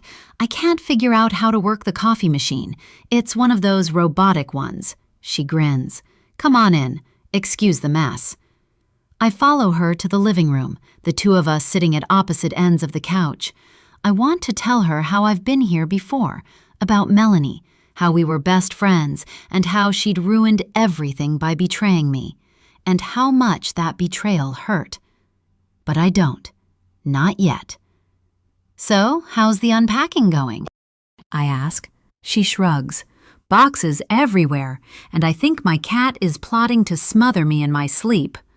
We talk for a few minutes about her cat, Pippa, who meanders into the room, swishes her tail, and leaves. Then it's on to the brutal Midwest winters, when it gets so cold your fingers freeze even when wearing the thickest of gloves. She is funny, sharper than most people. She reminds me of me. I feel my guard slipping, but only for a moment. She takes a sip of coffee, looks up. Amanda, I don't want to be that person, clinging to the first neighbor who makes eye contact. Not at all. Most people here treat community like a spectator sport. It's nice to meet someone who's not afraid of actual connections. I wave her off. So, tell me the real story. Why the enclave? She leans back, weighing her answer. It's safe, she finally says. Predictable. You know exactly what you're getting. Now I'm getting somewhere. I straighten my posture. Did something happen in New York? Her face blanches for a moment, and she fiddles with her ring. No, I just wanted a change. A quieter life. I let the words marinate. What about your job? Finance, you said? You must be good at it. I load the words with meaning. Scott works at Lakefront Capital. I was wondering if you've heard of the firm. I deliver the last line lightly, but with the precision of a sniper shot. Her eyes linger on me for a second. I'm wondering if she's weighing whether to reveal that she works there too, or if that would put her too close to the heat. In the end, she opts for another sidestep, evading the question. Working in finance is brutal. You worked in marketing, right? She asks. Do you think about going back? Changing the subject. Well played, Hillary. Sometimes, I say, wondering when I'd told her about my former life. Before Scott, and now utter bullshit. But mostly, I'm happy being the queen of bake sales. I sip my coffee. Besides, there's more drama at the Enclave. She laughs, but the sound is thin and insincere. I believe it.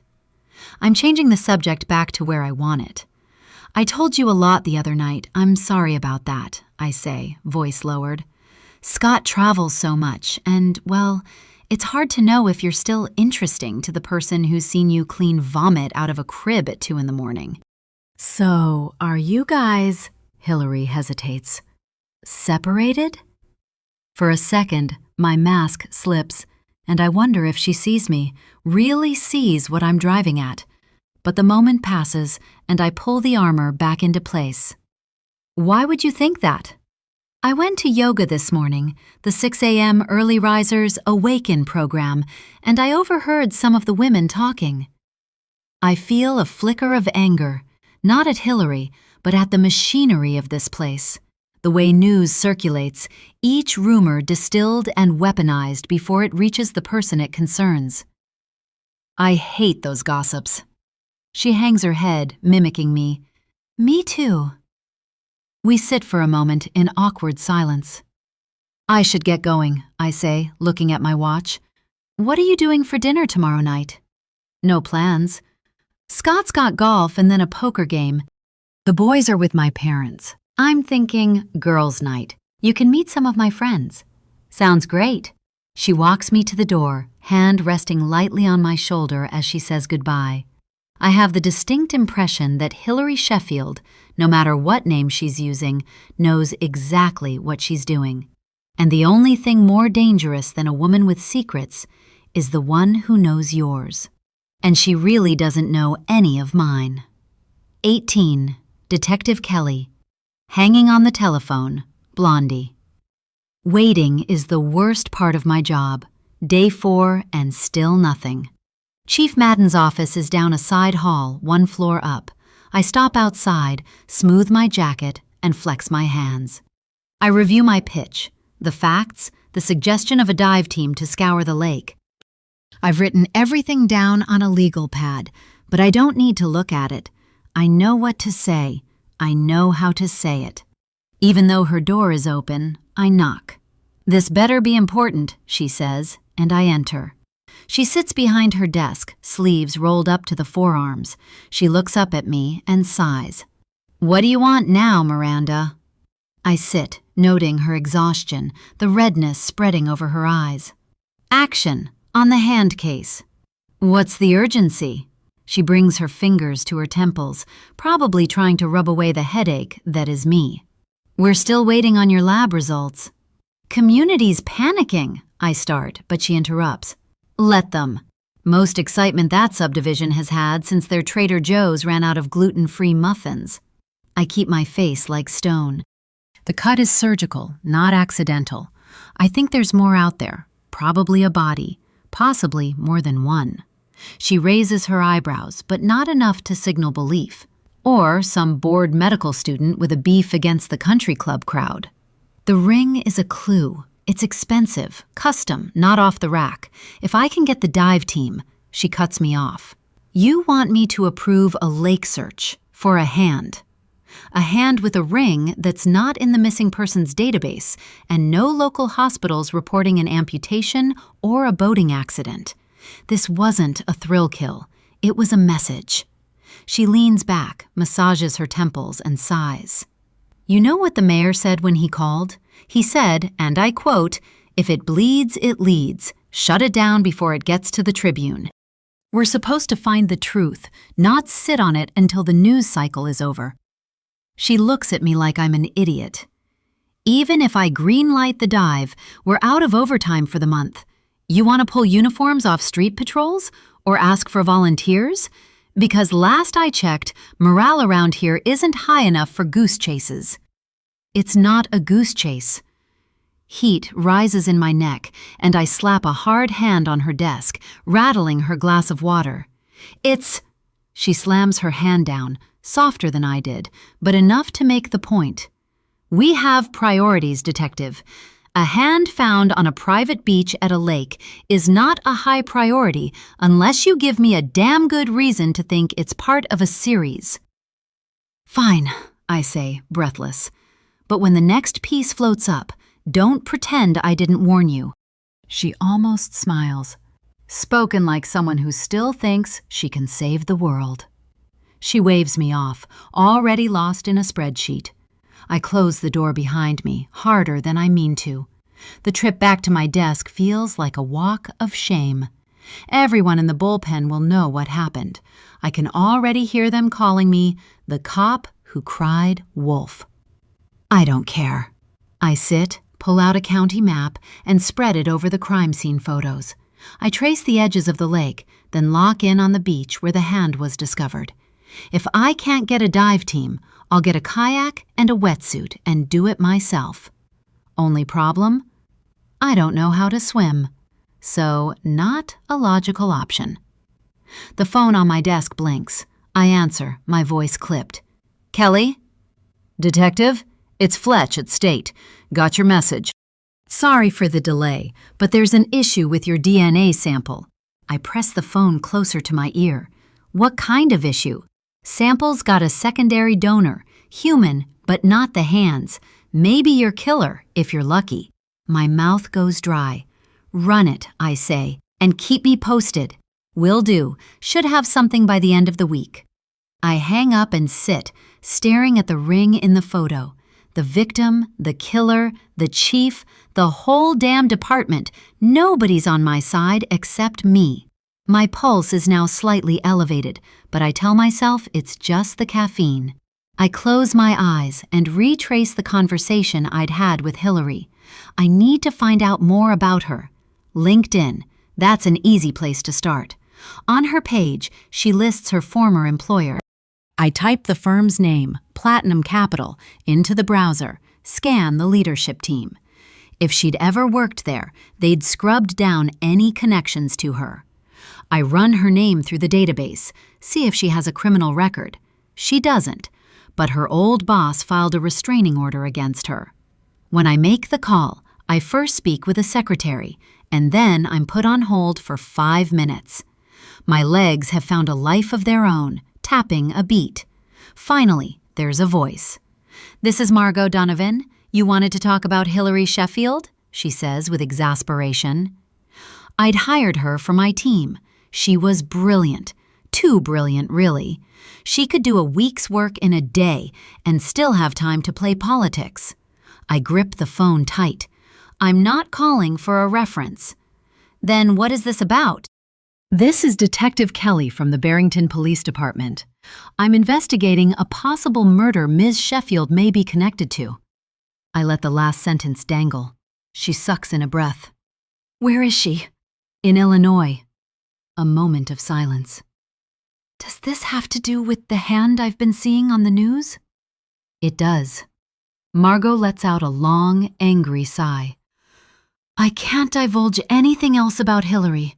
Signed an NDA. Damn it. I need information. My thoughts spiral and my head pounds. I need to come up with something that may get her to open up. I hate playing this card, but I'm going to do it. Woman to woman, I plead, raising my pitch. Nobody will know. This conversation will stay between us. Another long pause, which I fill. I know you and your husband filed a restraining order against her. I need to know what it was about. You can tell me now, or I'll have you subpoenaed. Law enforcement agencies work together. She cuts me off. I don't think you're going to like what I'm about to share with you. I lean forward, bracing myself. I'm listening. She had an affair with my husband, Evan. He also works at Platinum Capital. It's how we met. She gives a soft laugh. The shenanigans between them lasted 2 or maybe 3 months tops. He swore it was over, that he'd made a mistake, all the usual lines. Did it end? I ask, though I already know the answer. She's now in Illinois with her sights set on Scott Kensington. I'm sure of it. Everything is clicking together. For him, yes, Margot says, her voice lowering into an angry growl. For her, never. She started showing up at the house, calling from different numbers, leaving little gifts in the mailbox, things only someone who'd been inside our home would know to send. Like what? A bottle of my perfume, a scarf that belonged to my daughter, my favorite coffee blend, the kind I order from a boutique in Milan. I go silent, calculating the escalation, and her story does escalate. It got worse. She tried to befriend my children, followed me to my tennis club. She colored her hair to match mine. She'd show up at work wearing the same style of clothes, like she was trying to merge our identities. My stomach turns. What did you do? You know what we did. We filed the restraining order. Margot's voice rises a couple of decibels. She contested it, said she was being harassed. The firm tried to relocate her to a satellite office in London, but she declined and threatened blackmail. She needed help. The company paid for it. She lets out another long breath. You have to understand, Hillary is a pattern, not a person. I swallow. Has she contacted you again? Not directly, Margot says, but she sent a card when my husband Evan got promoted. No return address, just a single sentence. Sorry for your loss. I scratch my forehead. Strange message. What do you think it meant? I'm pretty sure she was talking about the fact I'd gone back to him, and he'd lost out on his life with her. I tap my pen on the desk. It could have been a threat. I listen to the sound of her breath. You never know with a woman like that, what's going on inside her head. Frankly, I don't want to find out. For a long moment, I sit silently, surrounded by the echo of Hillary's past in New York. Thank you, Mrs. Donovan. You've been... I haven't warned you yet, Margot says, cutting me off. I think Hillary is capable of anything, even murder. She's the type of person who always gets what she wants. With what's going on with the hand, I'm thinking of moving to another country. The line clicks to a close. I study Hillary's photo, the eyes, the smile, the hair color. She's not a person, Margot said. She's a pattern. 19. Amanda. Best laid plans, James Blunt. I don't why I'm bothering preparing a home-cooked meal for Scott, and then I remember my plan. It's a diversion. Play the good wife. Pretend I care. What a joke. Whatever. It doesn't matter in the end. I'm looking forward to tomorrow night. I drink half a glass of wine as I finish whisking the salad dressing. The garage door shudders. Scott is home. I count the seconds.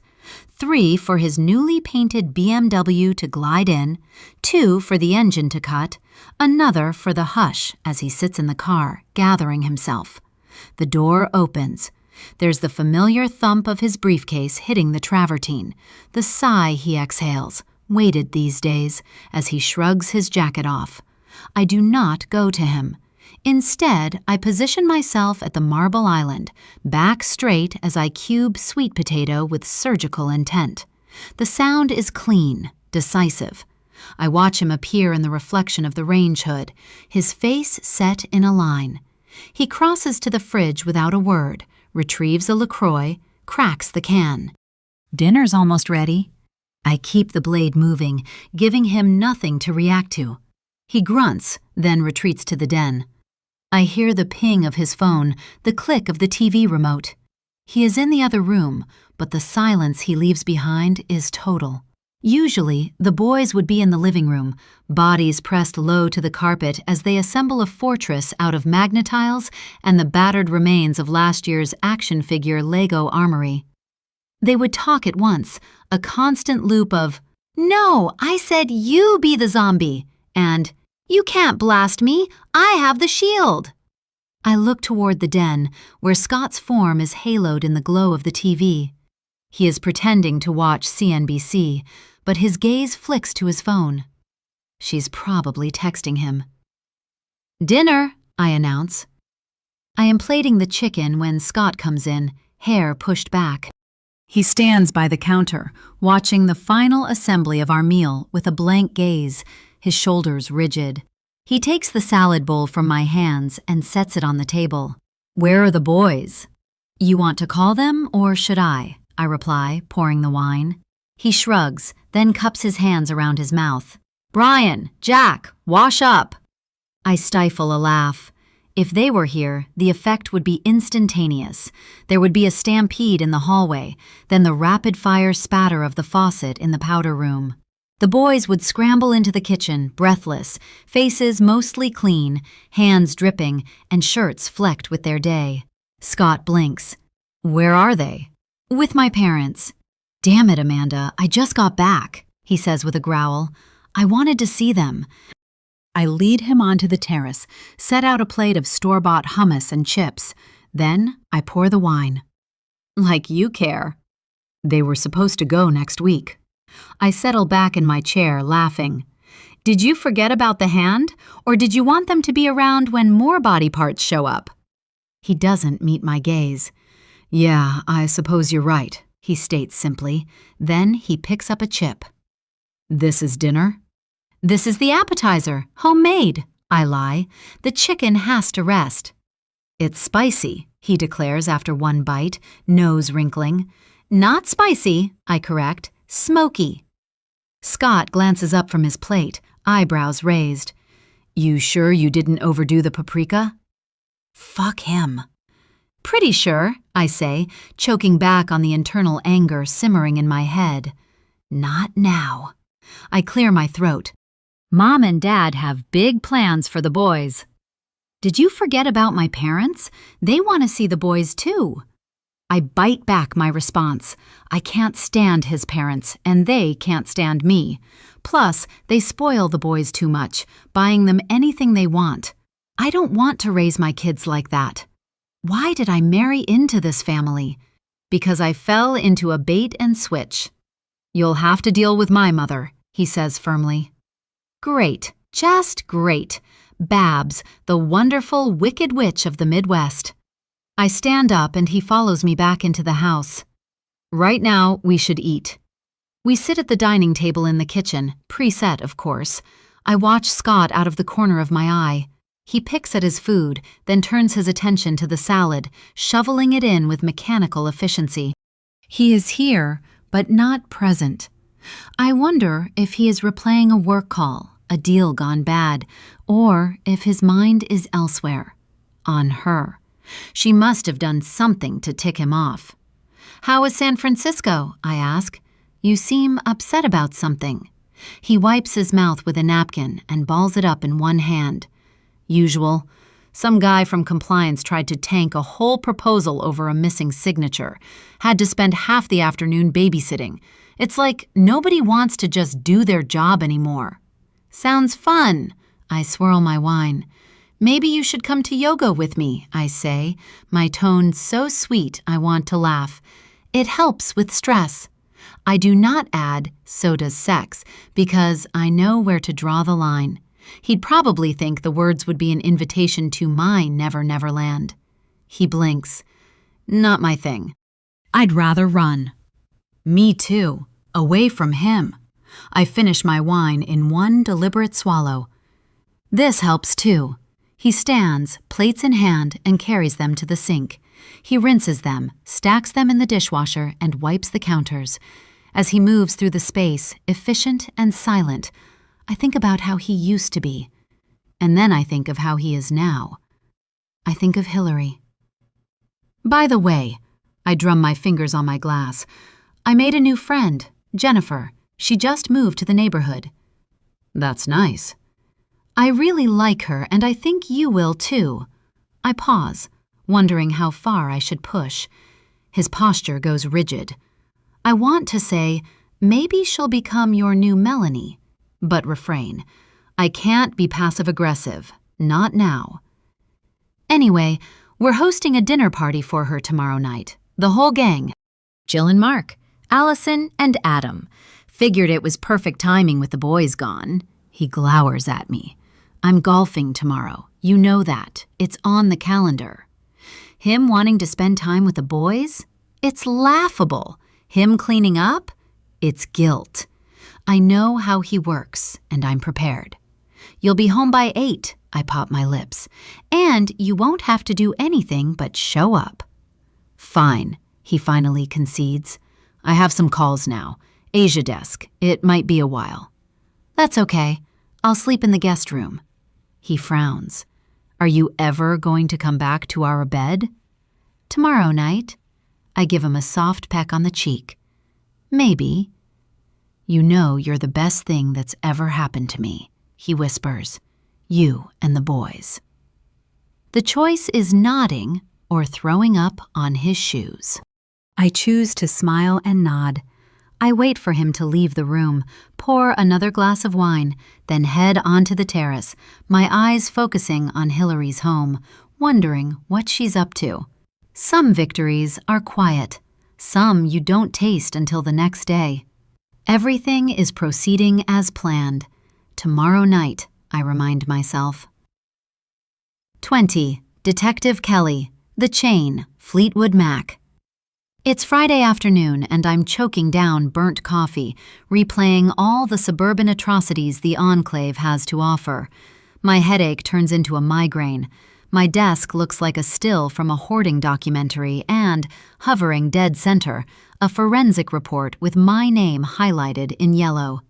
I make a habit of reading reports out loud, the way other people mouth song lyrics or sing when they're alone.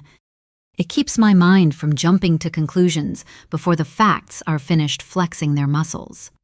I circle the name, savor it for a beat, and whisper, Melanie Pritchard, right hand, partial. We'd had her prints from a DUI. It pisses me off that it took so long to identify her. The ink is fresh. The chief must have walked it over herself, hoping I'd turn this into a win by next shift. Across from me, the murder board is running out of thumbtacks. I have 3 shots of Scott Kensington, country club royalty, and 2 of Amanda, who manages to look both airbrushed and beautiful in a DMV photo. There's a smaller headshot of Melanie from her wedding announcement, beaming at a man who looks so stunned by her beauty, he's seconds from shitting himself. I can't decide if it's tragic or hilarious. And then there is Hillary, the eye of the tornado. I know I'm supposed to remain impartial, but my gut tells me she's done something, or she's covering up for somebody. Instinct tells me that person is Scott. I have footage of her leaving his apartment in the city. My mind is spinning, looping on what I know and what I don't, what I have to figure out. I keep thinking about all the cases where the victim was taken out by the person closest to them, and it all comes down to motive. Melanie's husband, Jeffrey Pritchard? I'll speak with him first. I rub my eyes and focus on the scene. The red string is courtesy of Detective Lim, who thinks it's funny to play CSI like we're on a TV show. I tolerate it because Lim is the only one here who can eat 5 donuts without going soft in the gut, and he usually brings me my first coffee of the day. This morning, he's left a single word in block caps on a Post-it, connective, which is a little on the nose for Lim, but not wrong. I swivel my chair, pop the cap off a fresh Sharpie, and draw a thick line between the latest photo of Melanie, the severed hand, ring still attached, and a grainy screen grab of Hillary Sheffield, snapped by a neighbor's doorbell cam the week she moved into the old Pritchard place. I'd flagged the video mostly because I recognized the brand of suitcase. Hillary has the kind of taste you only get from 10 years on Wall Street, or, more likely, a severance check that made her cry happy tears. I pick up the coffee, realize it's gone cold, and set it down on a stack of field interviews. The top sheet is a transcript from my last trip out to the Enclave, where half the residents act like cops are process servers, and the other half want to confess to crimes they haven't committed. The station is empty this morning, except for a rookie snoring in dispatch and a night janitor who keeps side-eyeing my desk like he's waiting for it to start leaking. I reach for the forensic report, thumb through the attachments, and stop at the photo of the hand. One line from the report sticks out. Hand cut off post-mortem. The wrist is neatly cut, almost surgical. I've seen enough backyard butchery in my career to know the difference between panic and practice. This was not panic. Post-mortem. Where's the body? The lake? The dump? Somewhere else? One person knows. Jeffrey, Amanda, Scott, Hillary, Nancy. I cross Nancy's name off the list. She's annoying as hell, but she's no murderer, unless talking somebody's ear off is a deadly weapon.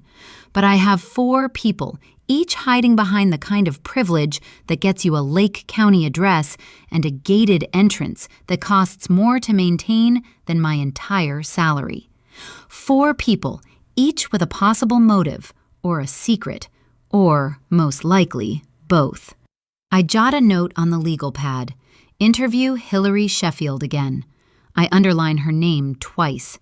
It's too neat, the way she drifted into the old Pritchard house and started fresh despite her questionable history. My phone buzzes. It's a message in the group chat from Lim, a meme of a cat in a detective hat. Solve it yet, Kelly? I roll my eyes and type back, "You wish." Lim's next text is an address. Jeffrey Pritchard is in Lincoln Park. You up for it? I'm always up for it. I finish marking the board, tuck the file into my bag, and slip into my jacket. The lining is shot, but it fits like armor. I run a hand through my hair, regulation cut, nothing fancy, and grab the car keys from the battered catch-all bowl by the door. I take a last look at the murder board. The faces glare back at me, each one daring me to find the connection. Each one certain they'll beat the system. I smirk. Nobody's that good. I take the river route downtown, mostly because I prefer my urban decay straight, no chaser. The turn off Lakeshore into Lincoln Park is always a gut check. 1 block, it's $20 million brownstones with Tesla chargers and luxury dog walkers. Next, you're side-eyeing a row of garden apartments that look ready to crumble at the next hard rain. Pritchard's place is somewhere in the middle, a faded red brick just far enough off the main drag. I park in front of a hydrant and count on the fact that nobody tickets a detective's ride, and if they do, it won't matter.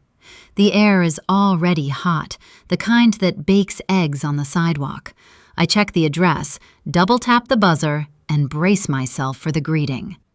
The man who answers is not what I expect. Jeffrey Pritchard looks like someone's idea of a TV dad, cable knit sweater, khakis, hairline in retreat. There's a slump to his shoulders, a cloudiness in his eyes that suggests he's been losing at more than just marriage. I'm wagering he drinks a lot. He blinks, sees the badge, and instantly regrets opening the door. Can I help you? Detective Kelly, Barrington PD. Mind if I come in? He hesitates, gaze flicking behind me, like he's hoping for a nosy neighbor or a postman to rescue him. But there's no one. He opens the door wider and waves me in. The apartment is a shrine to functional divorce. There's a fold-out sofa, a TV mounted slightly crooked on the wall, and a stack of unopened mail on the credenza. The only decoration is a single framed photo of a pre-divorce vacation, him and the woman I recognize from the file as Melanie, wearing pasted-on smiles as if they already know happiness is a limited-time offer. He motions to the sofa. I sit and pull out my pad, not because I'll need it, but because people talk more when they see you writing things down. I'll be honest, Mr. Pritchard, this isn't a courtesy call. We recovered evidence relating to your wife, Melanie. He flinches. Has something happened? The hope in his voice is microscopic, but it's there. I let it dangle for a beat. When was the last time you saw her? He shrugs, but the motion is stiff, practiced. Couple months ago. We, ran into some problems and I moved out. Text? Email? Any contact since? His mouth thins into a hard line. Just texts. She doesn't answer calls anymore. He gestures to his phone, face down on the coffee table. Mind if I take a look? He slides it over, screen smudged and alive with notifications, Mostly bank alerts, 2 from LinkedIn, 1 from a fantasy football league. I scroll through the messages. The last text from Melanie was 2 days ago, time-stamped just past midnight. Can't wait to see you. XO. I tilt the screen so he can see it. That her usual sign-off? His eyes flick up, confusion and something like anger in the mix. No, she hates XO and emojis, says they're juvenile. I scroll back, scanning. There's a gap, weeks. Then, out of nowhere, a burst of messages. I'm in treatment. Don't contact. It's not your fault. I have to do this alone. The tone is erratic, sometimes formal, sometimes almost pleading. She said she was in Florida, he offers, a place called Palm Pathways, supposed to be the best for her issues. Yes, I did take notice of her DUI, the way we'd connected her to the hand. I make a note, underline it, but keep my eyes on his face. What issues are we talking about? He rubs the bridge of his nose, the gesture so raw I almost look away. Alcohol. She said it got worse after we split, that she was trying to fix herself. There's a pause, the kind you could drive a hearse through. Was there anyone she might have left town with? He laughs, but it's hollow. She was having an affair. I set his phone down and lean in. Who was she involved with? Scott Kensington. He got her a new job. He rubs his eyes and chokes out a sad cough. She told me he forced her into it. I didn't believe her. Then he looks up, suddenly sharp. She didn't do anything, did she? To herself, I mean? It's hard retaining my composure. This is tough news to deliver. No, but I believe somebody did something to her. We recovered a piece of evidence from the beach behind your former home at the Enclave. Forensic ID says it's Melanie. I'm sorry. He stares, eyes wide and glassy. No, that's not possible. She's not dead. I wait. These things take a minute to process. He snatches the phone, scrolls, and thumbs through the texts, as if they'll turn into voice calls if he presses hard enough. See? She texted me Monday. She's alive. Whoever sent those texts knew details about her treatment, about you. Is there anyone else with access to her phone? A friend? A colleague? He opens his mouth, closes it, then tries again. She talked to Amanda all the time. They used to be friends before. He trails off, then looks away. Did she ever mention feeling threatened? By Amanda? By Scott? He looks at me like I'm an idiot. It's the Enclave. All blood is bad blood. I almost smile. He's not wrong. I let the silence build until he cracks. She said she was coming back, he whispers, voice thin and desperate. She said we were going to be a family again, that she was clean, or would be soon. He wipes his face, angry at himself for showing weakness. Do you have a recent photo? Anything after she left for Florida? He shakes his head hard. No. She said the place was strict, no outside cameras, no social media. But she sent a postcard. He darts up, rifles through a basket on the kitchen counter, and returns with a battered, sun-bleached card. It reads, Palm Pathways in loopy script, fronted by a watercolor of an egret standing in a pond. The message on the back is short. Jeff, it's beautiful here. I miss you. I'm getting better, I promise. I want to start a family.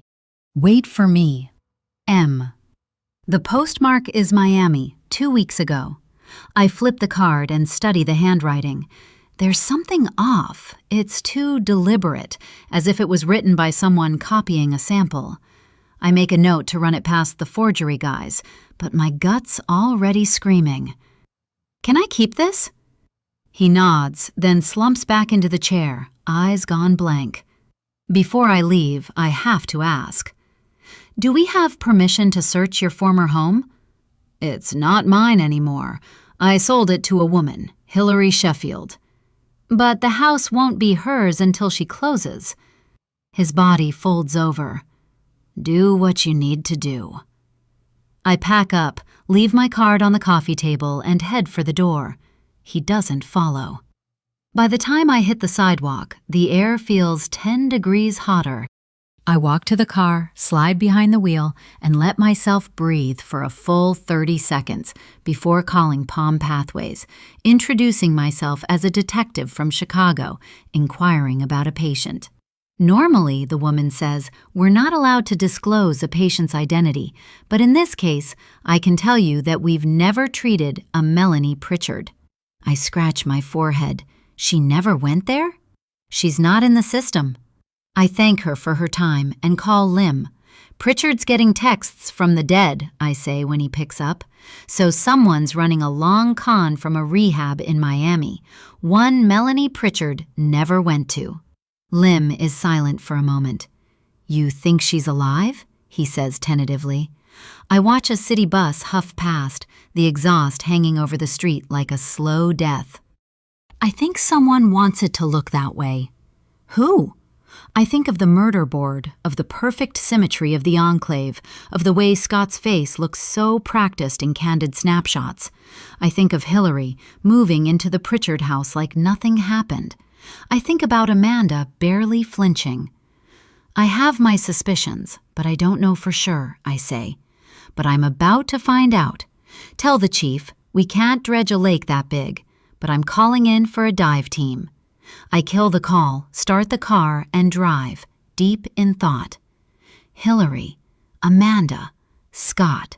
One of them is the killer. I want to gun it toward my least favorite community, but the higher powers are not on my side. There's a Cubs game, and I'm stuck in bumper-to-bumper traffic. I bang my hand on the dashboard. 21. Hillary. Games Without Frontiers. Peter Gabriel. I'm in the middle of reading a quarterly summary when I see a notification flash on my phone. Sorry, H, can't do dinner tonight. Jack has a fever, and it's DEFCON 1 at home. Amanda's got a charity thing, so I'm on dad duty. You know how it goes. I do. He's a liar. Amanda told me the kids are with her parents. Stewing, I type a response, jabbing out each letter with a sturdy finger. Hope he feels better. LMK if you need chicken soup delivered. Then I delete it and send nothing. No need to appear needy. 10 minutes later, I receive a second text from Scott. Sorry again, A. Make it up to you next week at your place if you're up for it. The A is a typo, but also a signature. Amanda is always in the background of his sentences, whether or not he's aware of it. I wait 5 minutes, then reply, next week works, but not at my place. It's chaos. Don't even have a bed, sleeping on an air mattress. Your place. My address is not a matter of public record until I close on the house next month, and my real name will be associated with it soon. I take my binoculars to the window, and my grip tightens. At the edge of the terrace, Amanda and Scott sit side by side, a bottle of wine on the table, 2 glasses, and some kind of appetizer. Amanda leans into Scott's shoulder, says something that makes his head tilt back with laughter. I bite down on my bottom lip. They don't look like a couple having problems. They look like a couple in love. It's got to be an act. I am not livid. Not exactly. Livid implies an edge, a rupture, and nothing has been broken. Not yet. Amanda can play it perfect all she wants, but I know the truth. Right now, there's nothing to do but finish my glass of wine and wait it out. On Saturday morning, Amanda cancels our plans to go to yoga together via a text. I don't mind. It gives me more time to watch, to make sure everything is going to plan. I sit on my deck, binoculars focused on their home. I watch Scott, dressed in golf gear, throw a sack of clubs in his car. He leaves at 10 a.m. I let out a breath of relief. Amanda didn't lie to me. After golf, he's got a poker game. Amanda reappears a couple of hours later, freshly dressed, hair and makeup on. I watch her in the kitchen, chopping. She moves so fluidly she could probably cut my neck with grace. And she might, once I tell her about Scott, about me. She pours a glass of wine. I pour myself one, too. I give her a silent toast. Finally, I feed Pippa her dinner and then head upstairs to ready myself, choosing a navy blue linen sheath dress, a thin cotton sweater, and light makeup. I make my way over to her house. When I pass Nancy and her dogs, I walk faster. Amanda answers the door in crisp white linen pants, a blue silk blouse with a butterfly imprint, and bare feet. "Jennifer, you made it!" She takes the bottle of wine from my hand. "Wouldn't miss it." I smile widely, thinking I'm only here because Scott isn't. I let out a breath. "You're early. I'm just finishing up." She winks. "Let's head to the kitchen and open this up. We can talk, woman to woman." I swallow. I'm not early. I'm right on time. Amanda gestures toward a stool at the center island. I sit, legs crossed, posture perfect. She gives me a grin. She doesn't know about me lying about my name, my affair with her husband, or my obsession with her. She doesn't know I'm after her husband, but not in that way. Not at all. I want to take him down, blow up his world, and I know she'll survive the wreckage. She's so much better than he is. And I'm thinking she hates him as much as I do. Amanda turns to face me, shooting me a concerned look. My heart rate rockets, and it doesn't come back down to a normal level until she speaks. "Don't you want to take your sweater off? I mean, I know I have the AC blasting, but you'd be more comfortable." She fans her face. "It's hot outside, or maybe it's this stove. I've been cooking all day." I force a smile. The sweater is hiding the bruises from the rough sex I had with her husband. I'm keeping it on. "I'm good." "Suit yourself." She returns to chopping a heap of basil and parsley, holding a chef's knife like it's an extension of her arm, blade flecked with something red. I almost expect her to draw blood until her knife clatters onto the board. "Can I get you a glass of vino?" "Please," I say, and she pours a generous glass of rosé. I take a sip and find it icy, not bad at all. I need a little liquid courage. I kind of want something stronger. I'm about to destroy a marriage with one single blow. Amanda rinses her hands and towels off, moving to the range. "I hope you like Italian. I'm making tagliatelle from scratch. I know, sounds like a lot, but don't be impressed. It's just flour and eggs." Sounds amazing. It does, actually. My last 3 meals have been Greek yogurt, a kind bar, and leftover Chinese. I saw that Palmer woman on the way over here. "She's a gossip vacuum," Amanda hisses. "Anything you say will be repeated, and not verbatim." She spices it up. I think she spies for the local cops. I nod along, tucking away the intel. She seems thorough. The ice is broken, or at least cracked at the corners. The avalanche will come soon. The wine bottle is half empty, and Amanda's tone softens. "Don't mind me, but you're not what I expected." She turns off the burner. "Most of the women here, they move in and immediately start nesting. You, though," she pauses, then grins. "You're here for the view." Cryptic. I have a feeling she knows I've been watching her. Before I can reply, she continues, "We should kayak one day." "I don't have a kayak." "No worries, we have 4. She assembles a salad, then arranges tomatoes in a perfect spiral. I sense she's showing off, but also that she can't help it. As she finishes prepping, Amanda drifts into stories about the neighbors. The Palmers, who once called animal control on a raccoon that turned out to be their own missing cat. The Yates, who run an insurance fraud operation out of their basement. She impersonates them with a dead-on nasal whine, and I almost snort wine through my nose. "Don't let the lakefront fool you," she warns. Everyone's on their best behavior until the 3rd glass of wine. Then it turns into survival of the fittest. Competitive, if you know what I mean. Amanda flashes a predatory smile. But tonight is about celebrating a new friend. The word friend lodges in my brain. When was the last time I made a friend on purpose, not as leverage? There's a weird ache in my throat, like I've swallowed a live wire. She refills my glass and we move to the terrace. String lights blink from above, though it's barely dusk. Amanda sets out a cheese and charcuterie platter, and we settle into the deck chairs. I know we've talked about this before, but do you ever get the feeling we're all just actors on a really messed up reality show? All the time, I say, but I'm the villain. Everyone hates me by episode 3. Amanda laughs, but there's an edge to it. Can I confess something? She says, not looking at me. Now would be the time to tell her about me. I don't. I'm enjoying this moment of female bonding. Sure, I say. I may have lied about tonight. She glances up. It's not just us girls. 2 other couples are coming. I hope that's okay. I mean, I didn't want you to say no, and I really want you to meet my friends. I force a smile, but my brain is already sprinting laps. This is the real test, not Amanda's kitchen, but the social crucible of dinner with Scott's wife and who else? I run my tongue over my teeth. Of course, I say, even though I want to bolt. The more the merrier. When the doorbell rings, I straighten my spine. Amanda looks down at her phone. Jill's my closest friend here. You're going to love her and her husband, Mark. I'm sure I will. Or I won't. Whatever. It's just another game in this thing we call life.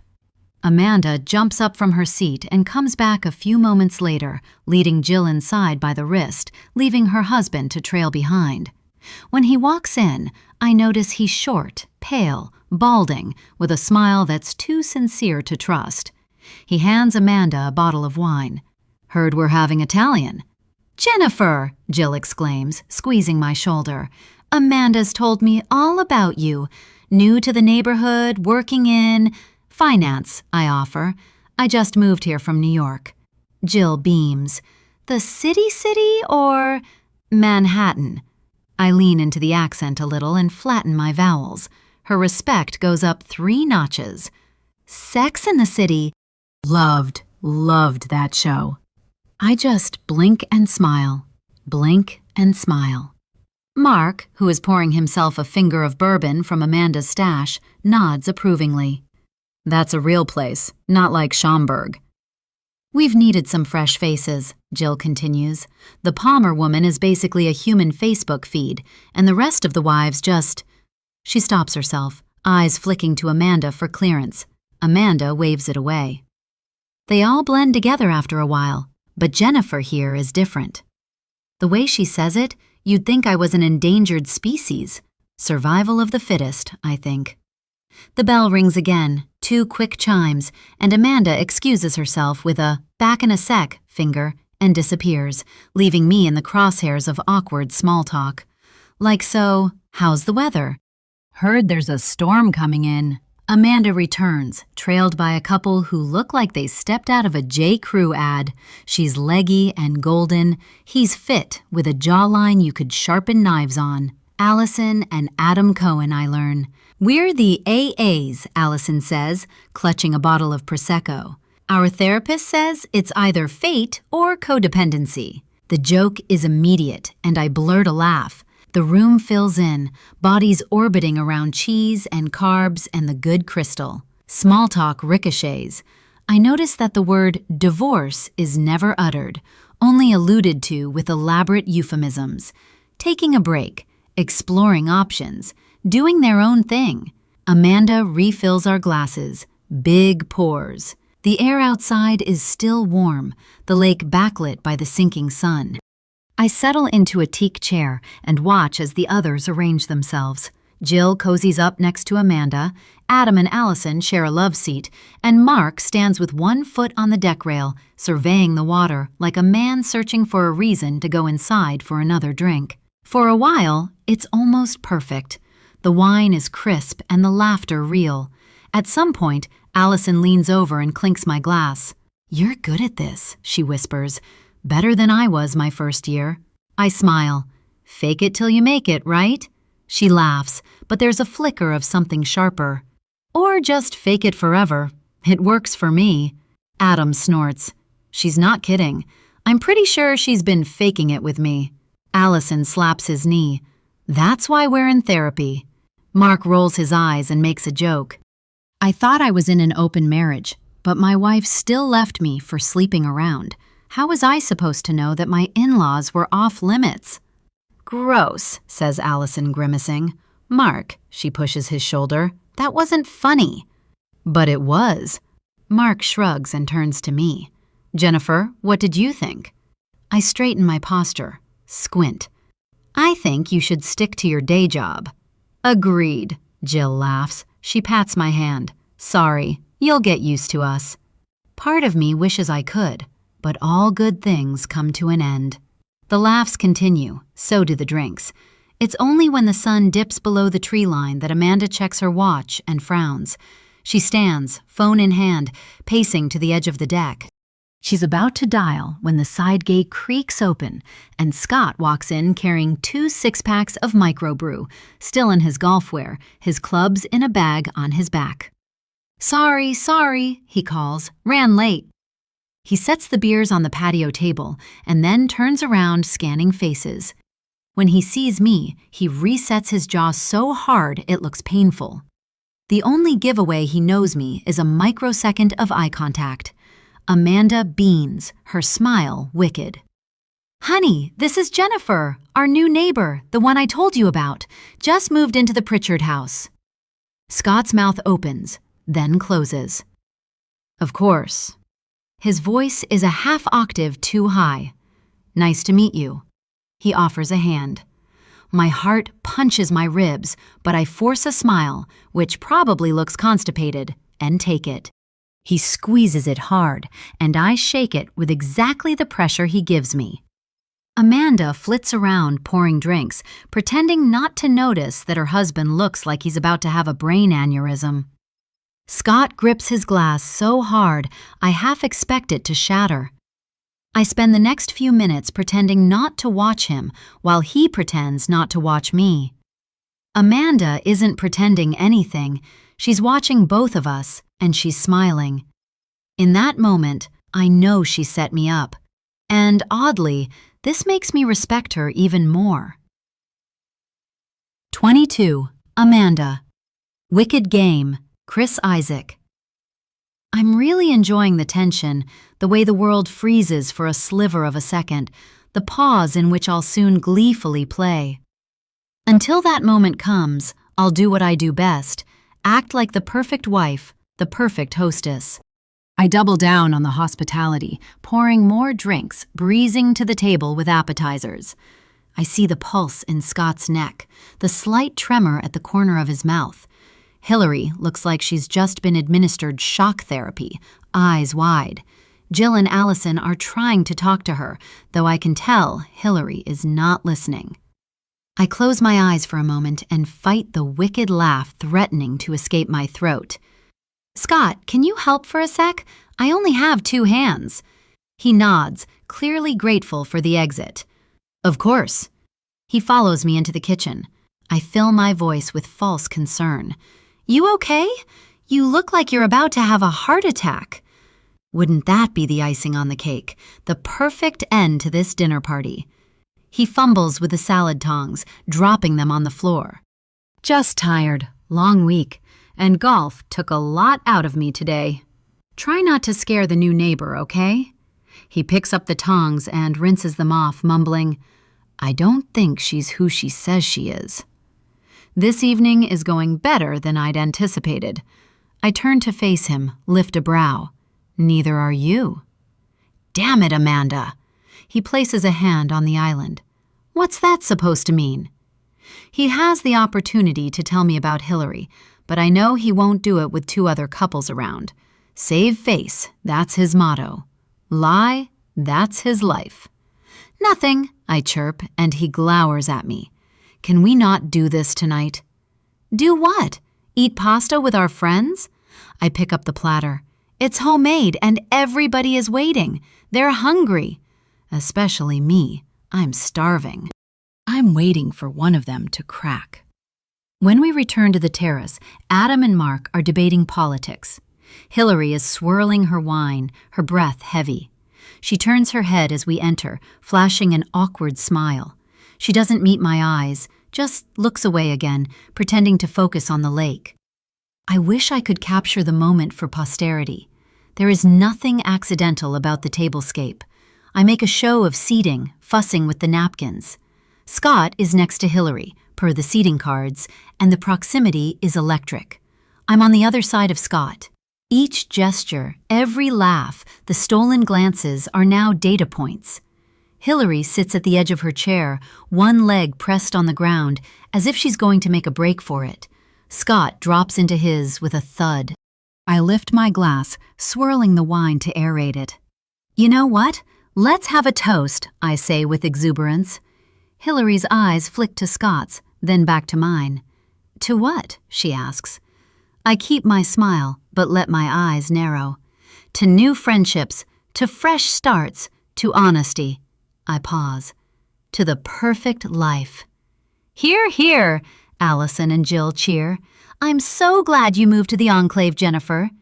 I clink my glass to hers.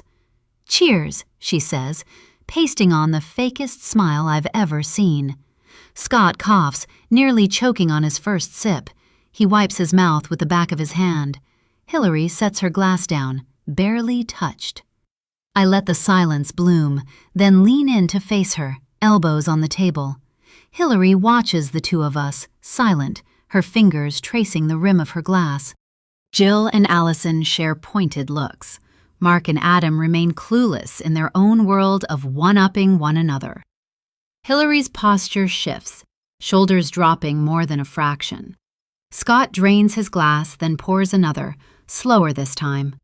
The threat is out in the open, no longer hiding in the pauses.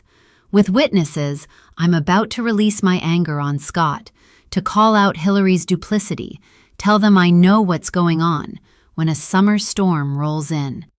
A loud clap of thunder, followed by a flash of lightning, cutting off the conversation and the electricity. 23. Detective Kelly. Here comes the rain again. Eurythmics. Rain makes a habit of tracking me, whether I'm in the city or skulking in the suburbs. Finally, I'm driving through the Enclave, noting every front door with an opened Amazon package left to soak. A couple of minutes later, I'm parked outside of Hillary Sheffield's house, interior lights and engine off. If any neighbor in the Enclave looks out their window and sees the silhouette of a cop car, they'll probably mistake me for an Uber Eats guy on the world's slowest delivery. At night, the Enclave loses its Stepford gloss. Streetlights are scarce, by design, a compromise between security and aesthetics, and the houses retreat into the dark. I lean back in the seat, not quite comfortable, and review my notes until the slap of a palm against my passenger window nearly launches me through the roof. At first, all I see is a floating yellow orb. Then, as my eyes catch up, the outline of a raincoat, two wiry dogs straining at their leashes, and the unmistakable helmet of Nancy Palmer's head beneath a plastic rain hood. She smiles, all teeth, and taps the window again. The dogs are yapping. I roll the window down an inch, just enough for sound to squeeze through, not enough to let the dogs or the rain in. Mrs. Palmer, I say, voice flat, can I help you? She leans in, water slicking her face into a reflective mask. Detective, you're here for that woman, Jennifer, right? Her tone says she's been waiting all evening to use my title. The dog on the left, a Jack Russell mix, jumps up, paws on the door. Her name is Hillary Sheffield. Amanda told me.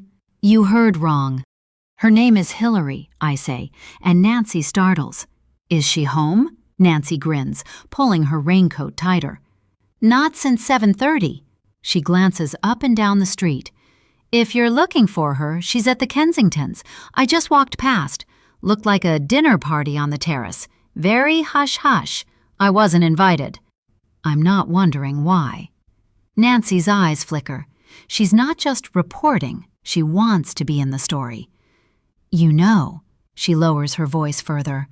I thought Hillary, Jennifer, whatever her name is, was, well, not to speak ill, but there's something off, isn't there? No friends, no visitors. It's like she's performing normally, but she's not actually. She trails off, unsure if she's crossed a line. She has. I let her sit in it. Thank you, Mrs. Palmer. I roll up the window another half-inch. You've been very helpful. She watches me, waiting for more, but the Jack Russell gets bored and starts nipping at her boot, dragging her onward. The second dog, something toy-sized and trembling, watches me with bulging eyes, as if it knows how this ends. Finally, Nancy vanishes into the rain, coat flapping, dogs running around her legs in erratic circles, and I'm left alone with my thoughts. There's a flash of lightning, a boom. All the lights on the street fizzle to darkness, but my mind is lit. Hillary at the Kensingtons, Amanda hosting, Scott probably nursing a bourbon with his veneered smile that costs more than my mortgage. I imagine them all lined up in their designer casual armor, shoving shrimp cocktail into their mouths and shitting out secrets. What the hell is Hillary doing there? More to the point, what am I doing sitting in the dark when the action is one house away? I make my way to the front door, the lights sputtering on. For a few seconds, I stand, watching. It's the same ritual as before, but the stakes are different now. I can see Hillary on the back deck through the window, her hair perfect. Amanda is at the head of the table, eyes on Hillary, smile sharp enough to peel wallpaper. The other guests blur at the edges, but I catalog them anyway. They're not important, but they'll be witnesses. The rain keeps coming, harder now, so I wait for a lull before rounding the house onto the terrace. When I do, I walk with the slow, deliberate gait of someone who wants to be seen, and when they take in my presence, whatever gossip they'd been sharing comes to a complete hush. Detective, Amanda says, as if the word is a stain she can't scrub out. We weren't expecting— I'm sure you weren't, I interrupt, but I'll only be a minute. Behind her, the guests have arranged themselves into a tableau of concern. Hillary sits, arms crossed, chin tilted. Scott's face is unreadable. Amanda Kensington recovers faster than her resume would suggest. She steps aside, smooths an invisible wrinkle from her blouse, and waves me over with mechanical grace. At the near end, a man in a salmon-colored sports coat clutches his wine stem so tight I expect it to shatter. Beside him, his wife, blonde, microbladed, wearing a bandage dress that's 2 years out of season, stares at her plate, jaw slack. Across from them, another couple is doing their best impression of statues. One frozen mid-chew, the other halfway to lifting a forkful of arugula. Scott Kensington leans back in his chair, shirt unbuttoned, just enough to flash a tan line. In the middle of this, the only person not caught by surprise, Hillary Sheffield. She has the poise of a late-night anchor. She sets her wine glass down with a gentle clink, folds her hands on the table, and waits for the rest of the room to catch up. Detective Kelly, Amanda manages a hostess smile with only minor cracks. Is this about the hand? She glances at the other guests, as if there might be a polite euphemism she missed. Yes, I say. Sorry to interrupt, but it's urgent. Amanda directs me to a vacant chair. I decline. I won't stay long. I clear my throat. I need to speak to Hillary, but this concerns all of you.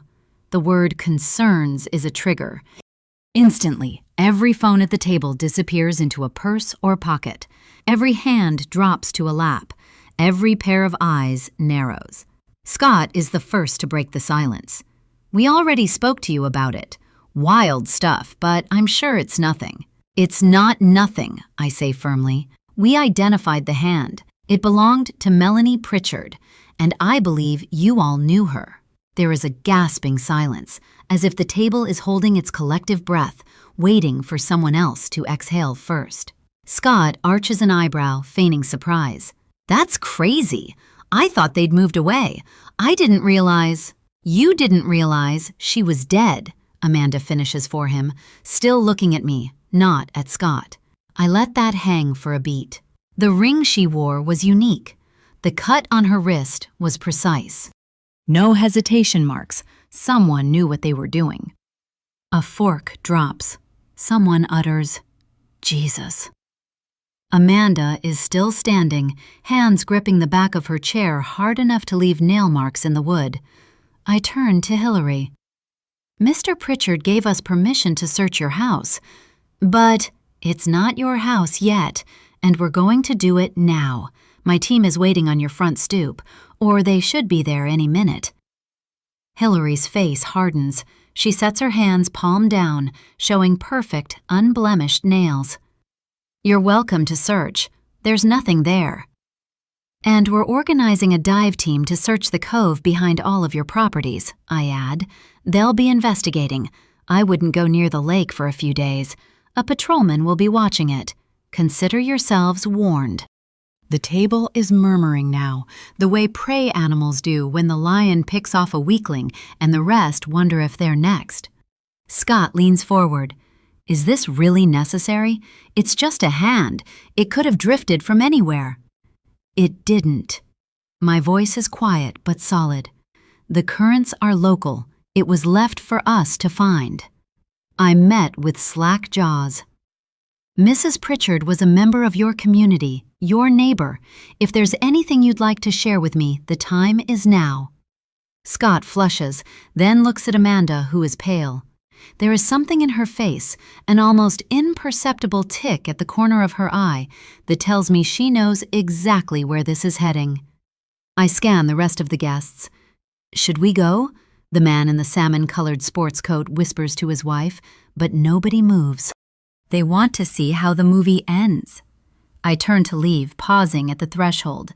Amanda follows, hands fluttering in confusion, voice low so the others can't hear. "Detective, is she a suspect?" "Everyone's a suspect, Mrs. Kensington. Even you." She nods, eyes shining with tears, and for a moment I almost feel sorry for her. I clear my throat. "While I have you all here, was there anybody you can think of that had a problem with Mrs. Pritchard? Anybody who would want to harm her?" Amanda's eyes blaze onto Scott's as the bubbly blonde wearing the way too tight dress pipes up. "Nancy Palmer hated Melanie." My gaze whips onto hers. "Your name?" "Jill," she chokes out. "Jill Thompson." I lift a brow and then gather everybody's names, writing them down. Jill and Mark Thompson, Allison and Adam Cohen. "Please continue, Mrs. Thompson." Jill straightens her shoulders. "She went batshit crazy after her husband left her for another woman, tried to glom onto Amanda like a monkey. Nancy hated Melanie because she was jealous of her. When Mel and Jeff moved to the neighborhood, Amanda and Melanie became inseparable. They were best friends." She pauses. "Nancy thought Melanie stole Amanda's friendship away from her. Started up all these rumors about Mel, that she was a whore, a drunk, did little things to try and get her out of the neighborhood. It's always the ones you think are innocent that surprise you." "Like what?" Jill purses her lips. "Melanie planted a bunch of tomato plants in her garden. Nancy tore them all out. Same for the pink plastic flamingos found smashed on her driveway. A couple of threatening messages, stuff like that." I was about to write her statement off, but my ears perk up at threatening messages. "And you know this how?" Melanie showed us the letters, the ones shoved into her mailbox. She played the phone messages for us. As for the rest, my house sits kitty corner on the lake. I saw her do it through my binoculars. Her gaze drops from mine. Most of us have binoculars for bird watching. "Bird watching, huh?" I ask, and she puffs her bottom lip out. I face Amanda. "So you were close with Mrs. Pritchard?" "I was. She was my best friend," she whispers. Her posture tenses. "Until we had a huge falling out." I'm pressing on, although I have my suspicions. "Over what?" She glares at Scott and then at Hillary. Their eyes widen. "It's deeply personal." Suspicions confirmed. I now have 3 persons of interest, all with messed up motives. The jealous woman that needs to be in control of every aspect in the neighborhood. the scorned wife with a cheating husband. But aside from potentially stalking Scott, how does the new girl in town fit into the picture? I've got to put a pin in this case, and soon. Thank you all for your time. None of you are to cross state lines until this investigation is over. I'll have more questions for each and every one of you tomorrow, I say pointedly, my statement followed by shocked gasps. I give a curt nod toward Hillary. Miss Sheffield, shall we go? I haven't got all night. For a heartbeat, she hesitates and then stands, shoulders straight. Follow me. She walks down the steps toward her house in silence, like I'm putting her out. I probably am, and I don't feel sorry about it. I trail behind her, the rain now a light patter. From a window next door, I see Nancy Palmer's face pressed against the glass. The curtains are quickly snapped shut. Nancy Palmer, the monkey of a neighbor in the middle. Connectivity, I think. When Hillary opens the door, her home smells faintly of coffee and candles. The living room is arranged in an odd manner. Sofa pushed against the wall, 2 mismatched chairs, a coffee table. Boxes are stacked, labeled in black marker. A moving blanket is draped over a chair. Sorry for the mess, Hillary says, leading me into the living room. As you know, I just moved in. I glance around as I sit on the couch. When was that again, exactly? A week ago. I bought the place furnished. She gestures vaguely, like it hardly matters. Still getting settled. Her left eye twitches and her gaze flits toward the boxes instead of me. I note the detail. Deflection. How would you describe your relationship with Mr. Kensington?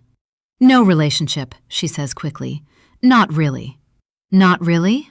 I let my pen scratch deliberately against the page. The sound fills the silence. Hillary shifts in her chair. And Amanda Kensington? I ask. She takes a little longer to answer. We've gone to yoga a few times, shared a couple of bottles of wine together.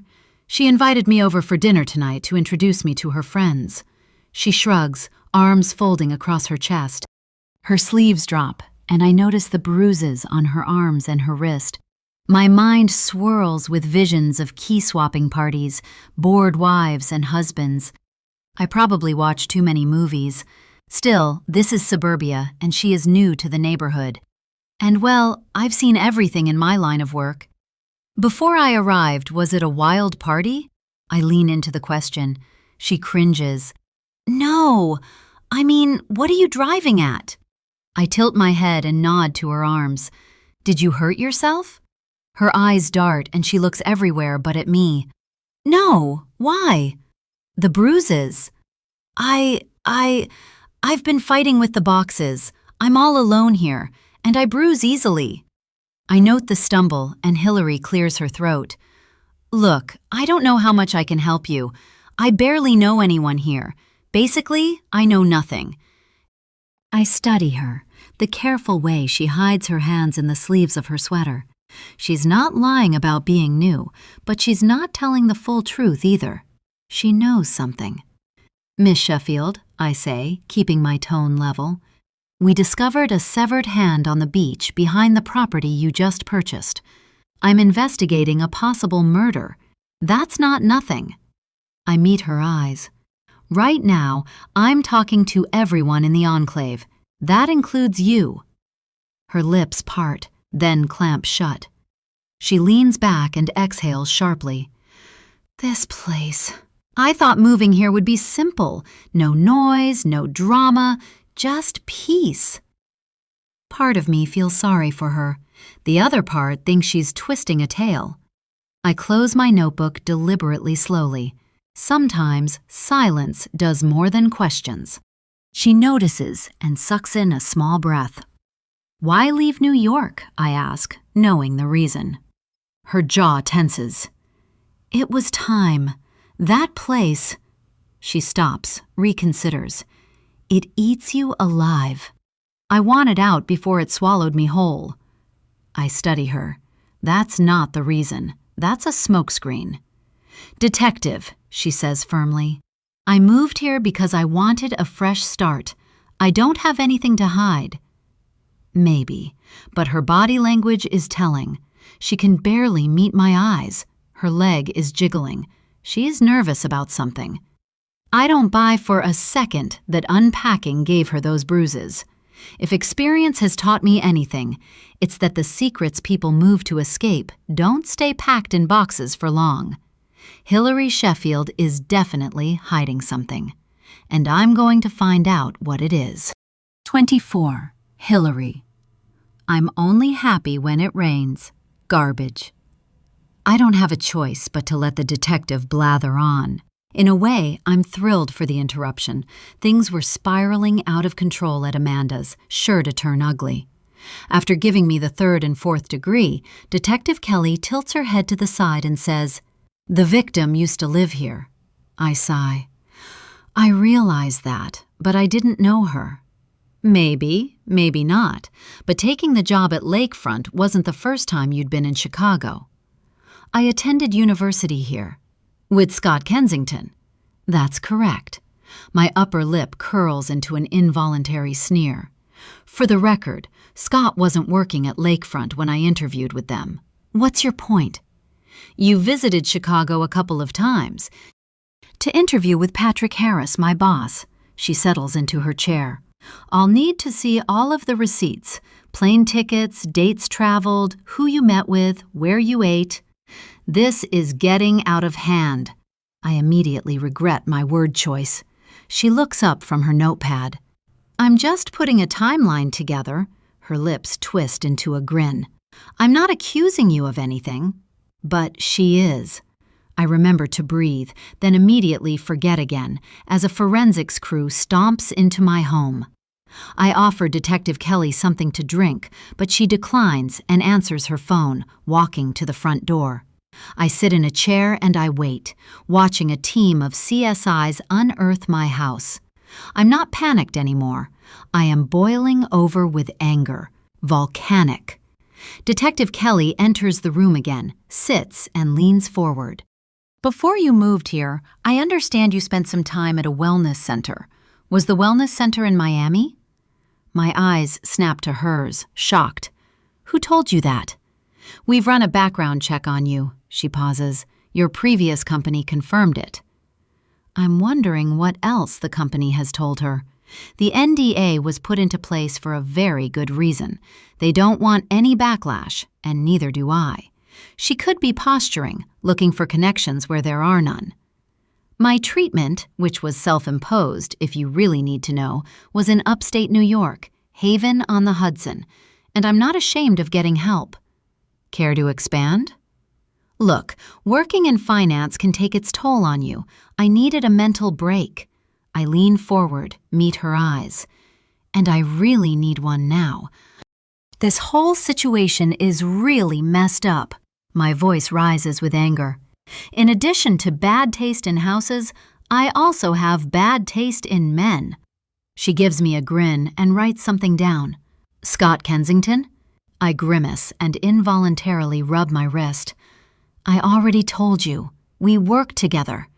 Detective Kelly raises a brow. Are you stalking him? What the hell?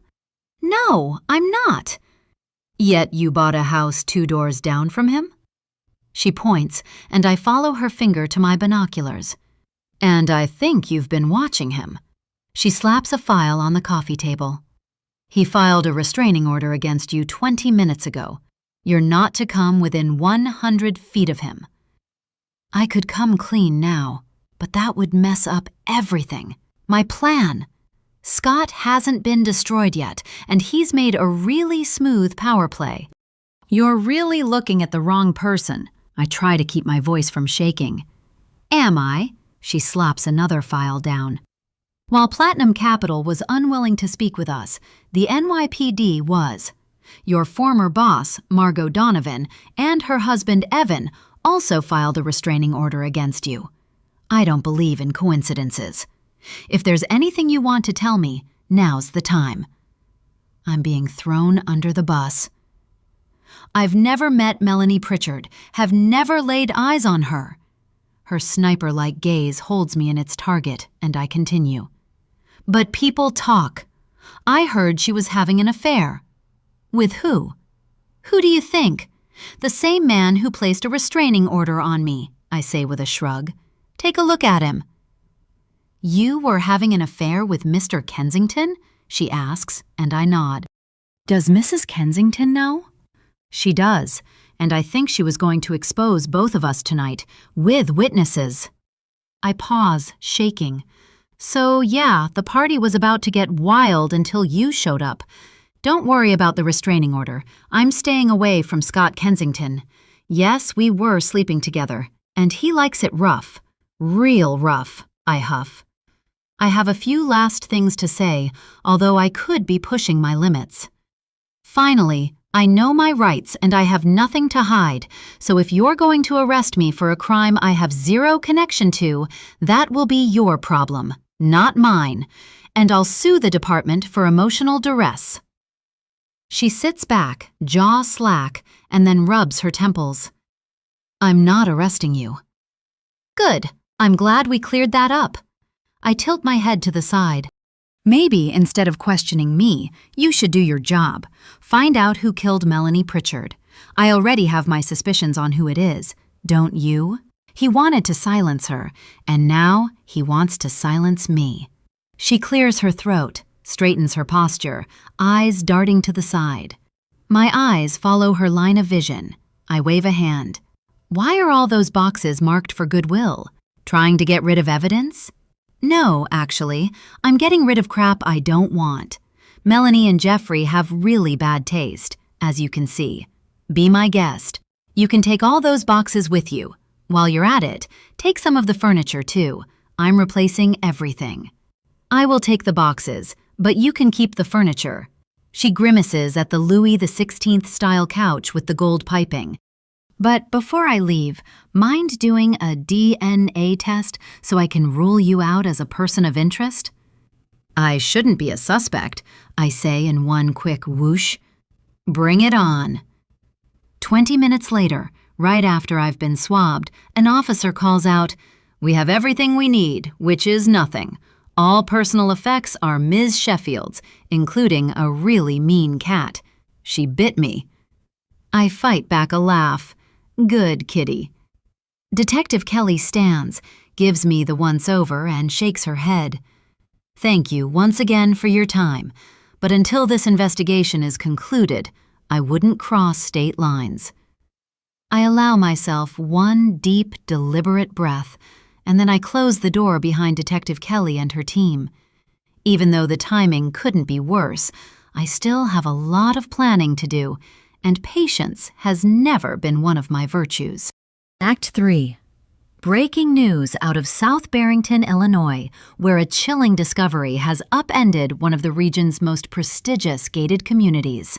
The anchor's voice is pure Midwestern certainty, modulating horror to an audience finishing their Tuesday night takeout. On every channel, a digital rendering of the enclave's central lake, tastefully ringed by preposterous landscaping budgets, the kind of subdivision that has its own branded yoga mats and mandatory composting, where the HOA board president's word carries more weight than the governor's. In an exclusive interview, authorities confirm the identity of the severed hand. She is 32-year-old Melanie Pritchard, once a well-known figure in this private lakeside community. The coroner's office can't place the time of death. The hand, apparently, was cut off post-mortem. The anchor half smiles and looks just off camera, as if privately negotiating her own response to the news. "Foul play is suspected," she intones, then cedes the screen to B-roll of a roped-off dock and a police boat making slow laps around the floating platform. Police have questioned Jeffrey Pritchard, husband of the deceased, and he has been ruled out as a person of interest. Mr. Pritchard is not giving a statement at this time, aside from saying he wants Melanie's body found. Until then, there will be no funeral or wake. By noon, the Enclave's Ladies of the Lake Facebook group is combusting at a rate previously reserved for rezoning debates. The post starts with a bland, faux solemn update from the HOA president, Nancy Palmer. "Neighbors, the severed hand found on the beach has been identified as Melanie Pritchard. We are devastated by this senseless loss and are working closely with the authorities to ensure the safety of our community. Warmly, Nancy. Immediately beneath Mrs. Palmer's post, 36 comments in the first half hour. Some are prayers, most are questions. All are desperate for a narrative that makes sense. Police Chief Michaela Madden, red-faced and winded, convenes a press conference outside the community center. The usual suspects, Channel 2, Channel 5, Channel 7, Fox News, the Chicago Tribune, and the Chicago Sun-Times, jockey for space, with the Enclave's amateur documentarians, mostly teens with GoPro cameras. In coordination with the Cook County Medical Examiner's Office, we can confirm that Melanie Pritchard's death is being investigated as a homicide, says Madden. She recites the usual litany about ongoing investigations, respect for the family's privacy, and requests for public assistance. When a reporter asks whether there are any suspects, her eyes twitch. At this time, we have no persons of interest to name, she says, a touch too quickly. Back on the main drag, the neighborhood's self-appointed Sherlock Holmes investigators are in high gear. Mothers in Lululemon, toddlers in tow, cluster at the playground, reconstructing every sighting of Melanie they can remember. Hadn't she been fighting with her husband? Maybe, but wasn't he in Singapore for the entire month of April? Another swears they saw an unfamiliar white van outside the Pritchards' house, but can't recall if it was Amazon or maybe DoorDash. No one admits to suspecting anyone in particular, but no one's name is left untouched, especially the new neighbors. On all of the major networks, the anchors close with the same line. The community is in shock, and police are urging anyone with information to come forward. Nobody has come forward. In the Enclave, the story lands differently, as terror, as titillation, as an opportunity to shift blame or accrue status. They are calling it the Sandhand case. The term germinates first among the 6th grade boys, but soon infects the whole Enclave under 12 set, a grim meme passed between group chats and the low-slung plastic slides of the tot lot. It starts with a joke, the hand sticking out of the sand, a tongue-in-cheek riff on old horror movies and YouTube jump scares, but quickly calcifies into a mythology all its own. Children in the Enclave recite some version of the story, each retelling more lurid than the last. She was murdered, duh, says Marcus Wong, future valedictorian and current king of the playground. They found her finger pointing at the killer's house, the new lady. Shut up, it was just stuck that way, says Amira Al-Fayed, rolling her eyes but not so forcefully as to forfeit her own place in the retelling. They say her ghost is still under the water. If you swim out too far, she'll grab your feet and she'll take you down. My mom says the cops are checking the crawl spaces for more bodies, claims Kyle Palmer, whose mother's relationship to accuracy is only slightly stronger than his own. The Enclave hosts its first healing circle on the Greenbelt, under a portable canopy imported for the occasion. The parents stand in clusters, arms crossed, voices low. The kids, forbidden to reenact the tragedy, loiter on the periphery, waiting for the next outbreak of drama. There is an energy, coiled, electric, that puts everyone a half step off normal. When the counselor speaks, she talks about processing, about acknowledging grief and the need for community. Some parents nod solemnly. Others check their phones, trading texts about which news crews are lurking at the subdivision entrance.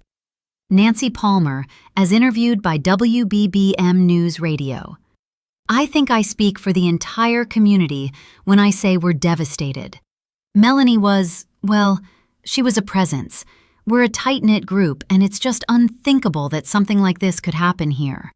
Our main concern now is the kids. The safety and mental health of our children comes first. What Nancy really wants is for this to all be over, for the media to move on to a more photogenic crisis, for her own child to stop asking why they never saw Melanie at the pool if she was so important. She's calculated that her words might end up as a soundbite, so she keeps her hands folded, her eyes dry, and only smiles when reminded. Amanda Kensington, as quoted in the online edition of the Tribune. The Enclave is an incredibly safe place, and we're all working together to make sure it stays that way. We're grateful to law enforcement and to each other for supporting the families affected. The thing people need to remember is that tragedies don't define us. They show who we are when we come together. In her first draft, Amanda typed that she'd had a falling out with Melanie and that she was too loud for her own good. She deleted the sentence before hitting send, but can't stop thinking about how much more honest the quote would have been. She hopes that if she says community enough times, it'll crowd out the other feelings. Hillary Sheffield to a news team. I just bought the Pritchards' home. I just moved here. She holds her hands up. Honestly, I'm thinking about moving back to New York. It's safer. When questioned if she knew the victim, Hillary rolled her eyes and said, "Again, do I have to repeat myself? I didn't know them. I only met Jeff once when we signed the paperwork." Then she slammed her front door shut. June Yates, moderator, Enclave Parent Group on Facebook. Let's try to keep rumors out of the comments, folks. The authorities have asked that we avoid unnecessary speculation. Anyone who wants to participate in the meal train for Jeffrey Pritchard can DM me for the sign-up link. Delivery to his home in Lincoln Park. If you're not comfortable bringing food in person, digital gift cards are fine. #EnclaveStrong. A final statement issued at dusk in an official HOA email blast signed by Nancy Palmer. As we process the events of this week, we ask for compassion, restraint, and community spirit. Above all, we are committed to the safety and well-being of the Enclave's residents. The Enclave, in its hush, prepares to move on.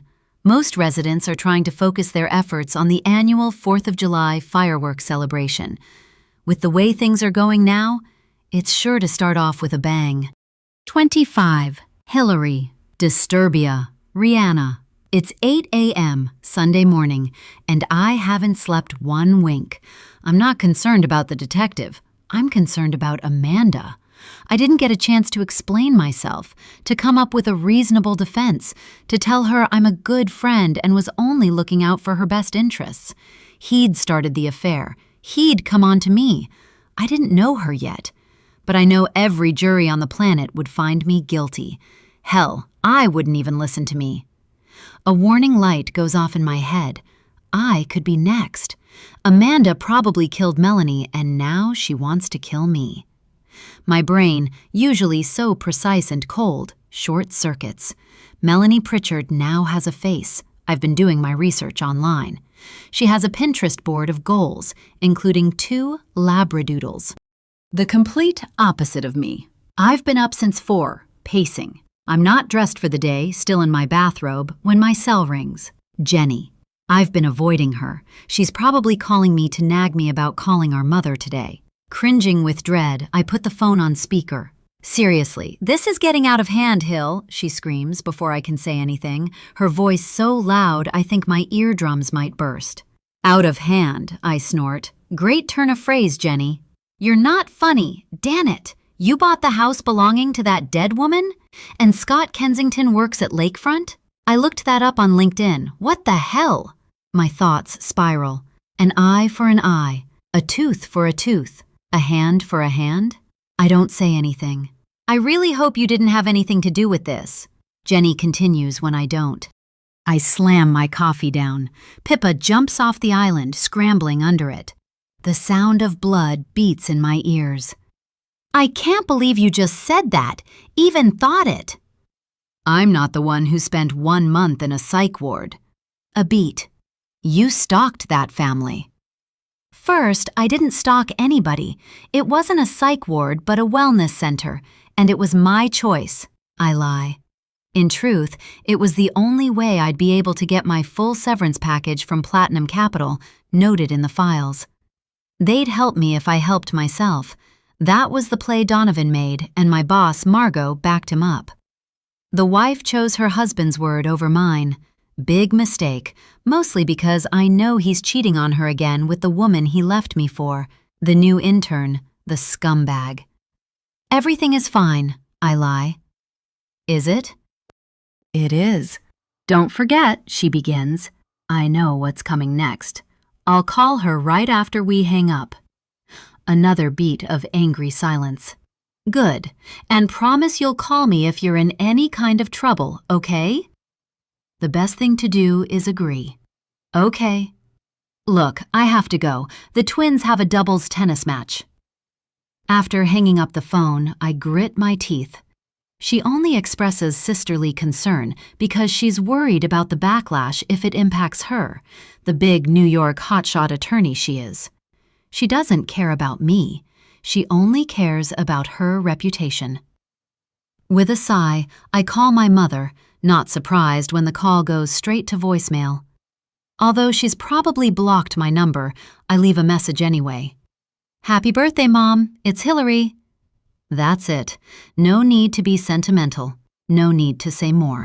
I've only called her because if I didn't, I wouldn't hear the end of it from Jenny, and she's a relentless nag.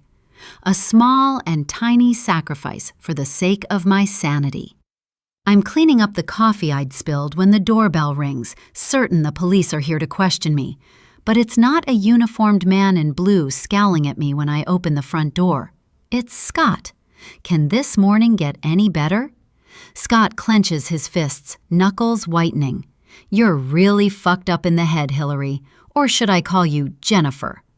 I look down because I can't trust myself not to scream or sob or throw my coffee mug at his smug face. Instead, I count my breaths. 4 in, 6 out. Go away, now, Scott, I finally say. I don't think we should be talking. Are you forgetting about the restraining order you filed? He hesitates. Nancy Palmer passes by with her dogs, eyes locked onto me, on him. I could scream at the top of my lungs, make a scene. I could give her something to really gossip about. Scott turns, raises his hand in a friendly wave, which Nancy returns, and, with a curious expression on her face, she finally rounds the bend. Scott pushes by me, slams the door shut, and paces the perimeter of my foyer, the way men do when they can't punch a wall. You fucking bought a house in my subdivision? A house 2 doors down from mine? It's not, I start, but there's no way to spin it. He turns on me, eyes narrowed. Did you know I worked at Lakefront? I shake my head. I was hired before I knew you'd taken your old position back. I just wanted… What? A controlled experiment in self-destruction? A front row seat to the life I could never have? A change, I say. He lets out a sharp breath. Why did you lie to Amanda? You told her your name was Jennifer. How messed up in the head are you? Do you have a split personality? I don't know. I don't know, he repeats, each word a verdict. I falter. I'm sorry this got so messy. Messy, right. He bares his teeth and then grabs my wrist, much harder than I expect, and yanks me toward him. The next moment, he's pushing me back against the wall with force. He moves like a man possessed, like the act itself is a purge. His hand is still on my wrist, pinning it above my head. For a split second, I think he might hit me. But he doesn't say a word, just wraps his fingers around my neck. There is no preamble. I have to bite down on my lip to keep from yelping. Stay away from Amanda, Hillary, he says, eyes blazing. Don't talk to her. Don't even look at her. His lips twist into a wicked grin. If you don't do as I've instructed, I'll kill your career or you. Probably both. Understand? The words are ice, but the hand on my skin is burning. I nod, silent, choking. Say it, he hisses. I understand, I whisper. Good. He releases his grip, turns on his heel, and leaves, slamming the door so hard the windows rattle. I sink onto the floor, hands flat against my heart, and let my head drop until my chin nearly touches my chest. For a minute, I stay like that, muscles slack, as if my bones have gone liquid. Then, I try to remember how to breathe. Before, I wanted to destroy his perfect marriage, but now I want him to know real pain, and I know how to inflict it. 26. Amanda. All good things come to an end. Nellie Furtado. I'd watched Scott storm off to Hillary's, and I'd watched him storm right back 15 minutes later, the front door slamming behind him. A lot can happen in that time frame, I know. Like the time when I'd turned my back on Brian when I was cooking, and unbeknownst to me, he ate all the candy in the pantry. I'd spent an hour cleaning up his vomit. But we're not talking about a kid stealing candy. We're talking about a psychopath with severe anger issues. Hillary might not be my favorite person on the planet, but I hope he didn't hurt her. I'd feel responsible. That said, although I'm slightly petrified of setting his temper off, I'm going to take another big risk. He can't do anything to me right now, not with the cops within earshot. I have all the windows open. I turn to face him and point. Leave. Go to the city. I can't stand the sight of you. What happened, Amanda? He tries to soften my name, make it fluffy like a down pillow. I want to smother him with it. You tell me. I tap my foot, knuckles pressed to my waist. He blinks, stunned with my force. It's written in my posture, the glassy calm of my face, the fact that I have not blinked in 30 seconds. He's never, ever seen me like this. Strong. Okay, strong-ish. Internally, I'm shaking. Regardless, I like the new me. I'll have to give Hillary credit for bringing her out. I'm sure this is about Hillary, he says flippantly. His audacity makes me laugh, sharp, involuntary. Wow, straight to using her real name already. He winces. Amanda, do you think I'm an idiot, I hiss? Do you honestly think I didn't notice the way you looked at her? At dinner in front of our friends? I saw you, Scott. I saw your fucking face when you walked in and saw her sitting there, like you'd seen a ghost. He flinches. For the first time, the mask of competence slips. You don't understand, he starts. Try me. Fine. He lets out a long, dramatic sigh. Hillary is stalking me, and I was very, very surprised to see her at our house, not to mention the fact she's the new neighbor. This is a twist of a tale if I've ever heard one. It's also a bald-faced lie. Stalking you? He looks up, finally, eyes tinged with the kind of desperation that only appears when the stakes are high. I suppose I'm partly to blame. It started off as harmless flirting, little things. But then she'd load her sentences with sexual connotations, hard angles. The forecast is looking wet today. I have to choke back my laughter. And you didn't reciprocate? I did, mostly because I was flattered. His lips quirk into a half smile. It was nice feeling appreciated. He hangs his head when I shoot him a death glare. But then, one day, she took things too far in the storage room. She ran her hand down my chest, tried to unzip my pants. I pushed her away, and that's when things started to go haywire.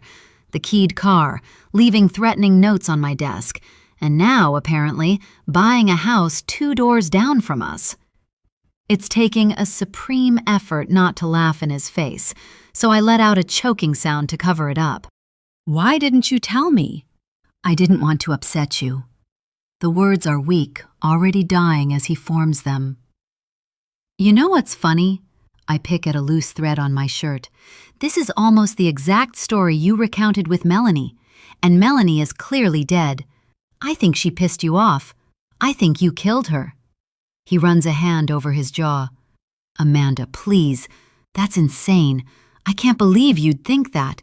Hillary probably did it. She's obsessed with me. He goes on and on with the same diatribe. I let him beg for a few minutes, explaining how Hillary is a master of manipulation, how he knew her at the University of Chicago. I let him blather on, watching him squirm. It's less satisfying than I thought it would be, mostly because it's a complete joke. When he's finished regurgitating all the same lame excuses I've heard before, I shake my head. Stop. I've heard enough. Shall we skip the part where you apologize and promise it won't happen again? The air in the room has shifted. He's gone from damage control to risk assessment, the classic pivot. I swear on my life, nothing ever happened with Hillary. His voice falters. Then he switches back into smooth negotiating mode. I got caught up with the flirtation, and it got messy, but it's over now. He leans forward, elbows on his knees, hands steepled as if in prayer. He shakes his head, but the denial is weak. I swear to God, Amanda. Don't. My voice cracks. Don't bring God into this. He left the building a long time ago. He is quiet.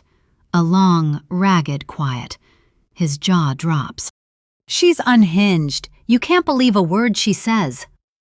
Funny, I was thinking the same thing about you. I cross my arms over my chest, and then I point to the door. Leave now or I'll scream bloody murder. I mean it. I'll leave for the city tomorrow. I'm staying here tonight.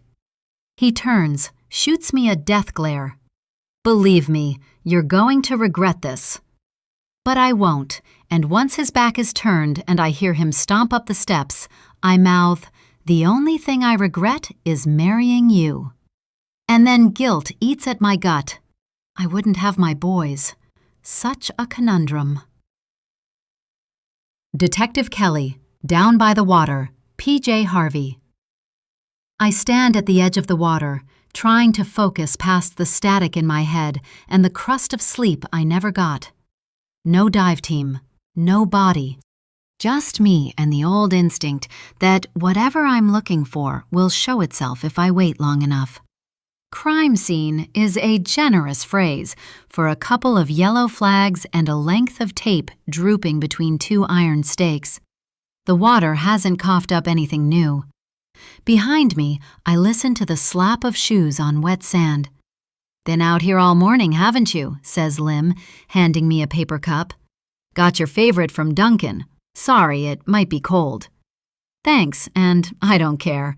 I shoot him a tired grin. I appreciate it, really. After I take the coffee, he squats, picks up a flat stone and skips it. 4 jumps, neat and tight. Then, plop, it's gone. Good shot, I say. Any news? He sits down in the sand, arms looped around his knees. It's not good. Chief says we're on hold for the dive team. Till Monday, maybe longer. County's got a missing kid on the river, so we'll be lucky if we get them before Thanksgiving. Fuck my life. I force myself not to react. So nothing changes. We just keep watching? Yep. Did they process the Pritchard boxes from last night? Lim sighs. They did. Just junk. Old clothes, some trophies, a box of greeting cards. We bagged a couple of the letters, but it's all from before Jeff started divorce proceedings. Nothing in the pockets? I press. Sometimes it's the little stuff. Lim shakes his head. Nada, unless you count snot-stiffened tissues and old coins. I lift up the binoculars dangling around my neck and scan the beach. The only movement is the patrolman, standing at parade rest by the tape, looking bored as shit. Did the chief clear that this stretch is getting eyes on it at all times? Lim nods. She did give us that. Said it's a priority scene. You got the gold badge. You get what you want sometimes. I can't tell if he's being sincere or just giving me shit. It doesn't matter. I don't want gold star status. I want a body, a name, an answer. A bark shatters the moment, then another, shrill and urgent. Both of us turn. Fuck, it's that woman, Lim mutters under his breath. I dust the sand from my pants. Good, I need to talk to her. Nancy looks extra caffeinated, stride quick and decisive. Her dogs look annoyed. She ignores Lim, marches right up to me, and stops just outside the invisible boundary of my personal space. I take a step back, holding out one arm. She's breathing hard. Not from the walk, but from anticipation. "Detective!" she says loudly, as if the lake reeds and the standoffish patrolman are waiting to hear the next plot twist. "Any news? Anything to share with the community?" I look down at the dogs and paste on a professional smile. "We're still working the scene, Mrs. Palmer. Actually, I'm glad I ran into you," I lie. "I wanted to ask you a few more questions. Do you have a minute?" She beams. "I have all day. I cleared my whole schedule just for you." The sincerity is both endearing and terrifying. Her voice, when she next speaks, is smaller than usual. "Is this about Melanie or the new neighbor?" "Melanie," I say, pulling out my notebook. "Specifically about your relationship with her. Several neighbors mentioned you two had issues." She stiffens. "Issues? I really liked her."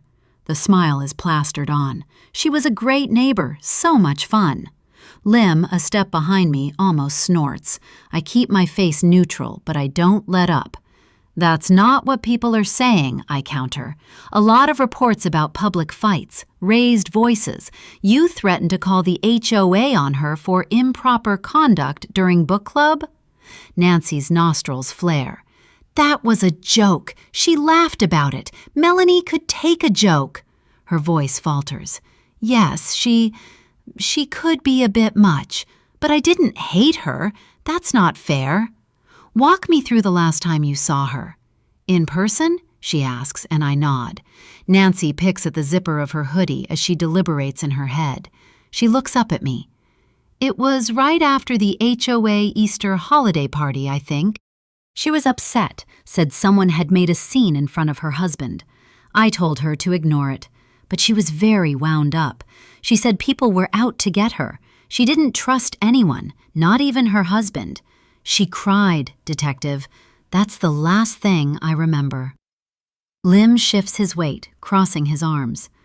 "People said you were jealous of her marriage, her house, her parties." Nancy's gaze snaps onto Lim's. "Who told you that? That's ridiculous." I pounce. "Did you ever threaten Melanie?" "No, God no. She was my friend, even if she didn't act like it sometimes." "Did she threaten you?" I press. Nancy laughs, and it's shrill. "Maybe with gossip, but never for real." She blinks, tries to recompose herself, and fails. "Look, Detective, I'll be honest. I didn't always get along with her, but I would never," she gasps. "I mean, I couldn't." I nod, jotting a note. "You want to know who you should be looking at? Amanda. The Kensingtons. That whole family is built on secrets. You think I'm the only one with issues?" Lim's eyes flick to mine, a silent check-in. Should we pursue? I give the smallest nod. "Go on," I say, pen poised. Lim slinks back a step, giving us space. The patrolman edges closer, probably grateful for the distraction. Nancy looks down at my shoes, at my badge, at the lake behind me. "You want to talk here, or—" "Here's fine." I gesture toward a battered picnic table, its wood scarred by 100 summers of teenagers and cigarette burns. Nancy sits, her dogs clustering at her ankles, one eyeing Lim suspiciously. I follow, keeping my back to the lake, my front to her. Lim stays within earshot, but angles his body away, pretending not to listen. I open my notebook and flip to a clean page.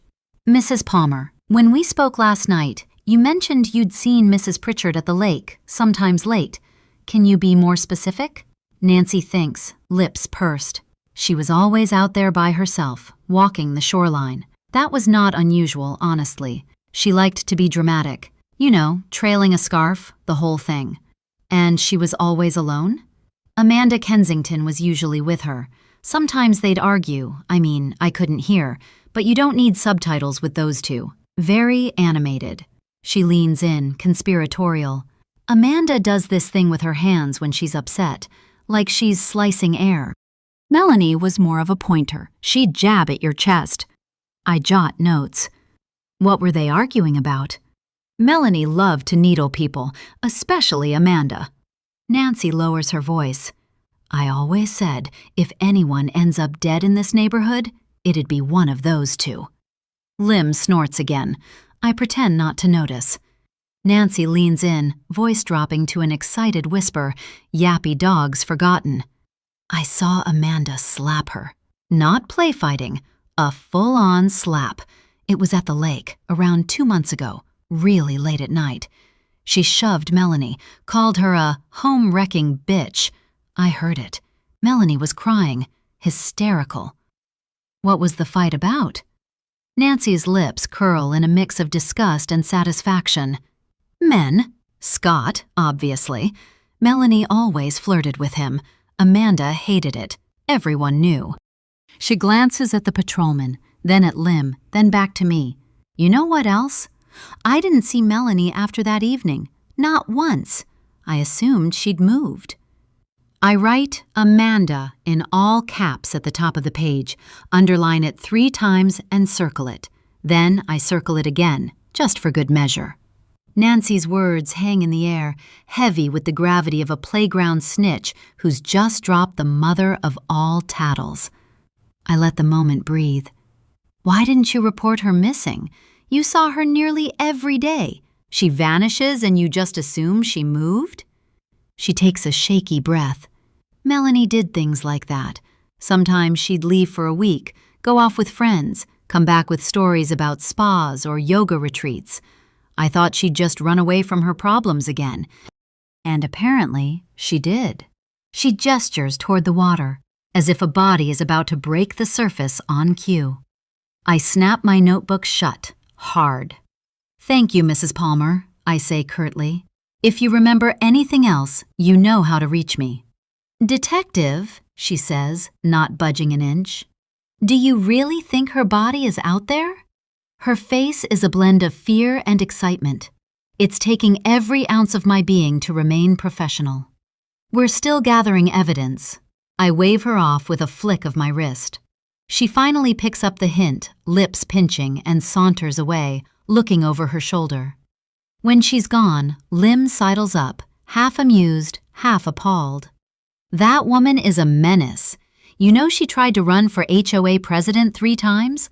Only won this past year because people are scared of her. She's useful, I muse, in her own way. She's off the list, Lim says, watching Nancy disappear up the path. Yep, I nod. But Amanda just moved to the top. Lim cracks his knuckles, then grins. I'll bring the popcorn to that interrogation. I stare at the lake. There's always a current, even when the water looks calm. I stand, stretch the knot out of my back. Amanda is going to get her spin with this game of pointing the finger roulette. 28. Hillary. Everybody hurts. Rem. On Sunday night, the office is deserted and I do not hesitate. I sit at my desk and boot up my laptop. I've worked so closely with Scott, I have all of his passwords. I've been storing them mentally every time I've leaned over his shoulder. The clueless dolt should have been more careful. Seriously, I even know how to get into his bank account. I watch, I catalog, I move. A couple of clicks and a couple of minutes later, the trades are already queued, the VPN lined up, the targeted account scrubbed of any overt trail. I execute 3 separate buy orders, each one perfectly timed to coincide with a market-moving press release from the East Coast, a merger, a failed trial, and a CEO's unexpected retirement. Cancer, according to the rumor mill. Scott is the one spreading the word to all his cronies. Hello, insider trading, nice to meet you. He's done it for years. This time, he will be caught.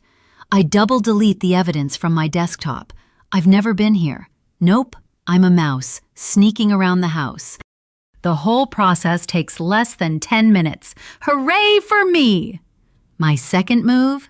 I plant the confidential PDFs regarding the Harbor Tech IPO, snagged from the previous week's back channel, directly into a folder labeled Urgent, Review Needed.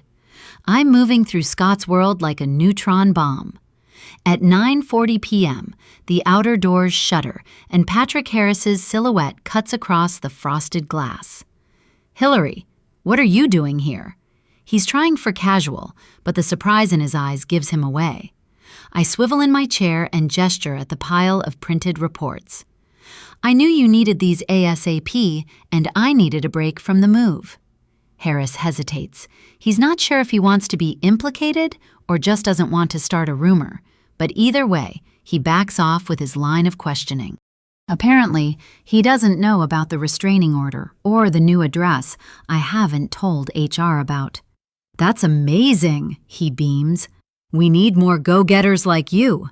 More like a go-get-him-locked-up-getter, but a compliment is a compliment. "Thanks." I hand him a thick file. "Here's everything you need on Harbor Tech. All the I's dotted and T's crossed. I'll be working from home again this week, but available by email and phone if that's okay. Although if you need me, I'll be here." He nods. "Moving is brutal. The wife and I were thinking about it, but changed our minds." "You can say that again." "I really hope you don't regret moving here," he says. I grin. "Not one bit." "Glad I took you on." He looks at his watch and then the files. "Thank you, Hillary." He pauses, then laughs. "Enjoy yourself a bit. Don't work so hard." By the time I leave the office, it's done. The dominoes are stacked, and the SEC's first inquiry email will be in the pipeline. When they reach Scott's desk, it will be too late for him to do anything but panic and point fingers while I'm surreptitiously raising my middle one behind his back. Such a productive evening, and the morning comes with wild entertainment. I'm back at home, watching a drone fly over from the window. Yellow police tape flaps in the wind, and one officer combs the beach. I'm staying away from the floor-to-ceiling windows, watching from the shadows. I sit on the bone-colored sofa, wrist propped on a throw pillow, and examine the constellation of bruises beginning to bloom under my skin. There's a twisted satisfaction in the symmetry, Scott's fingerprints rendered in a precise, vascular palette, as if he'd signed his work on my arm. I will remember the pain when I inflict mine on him.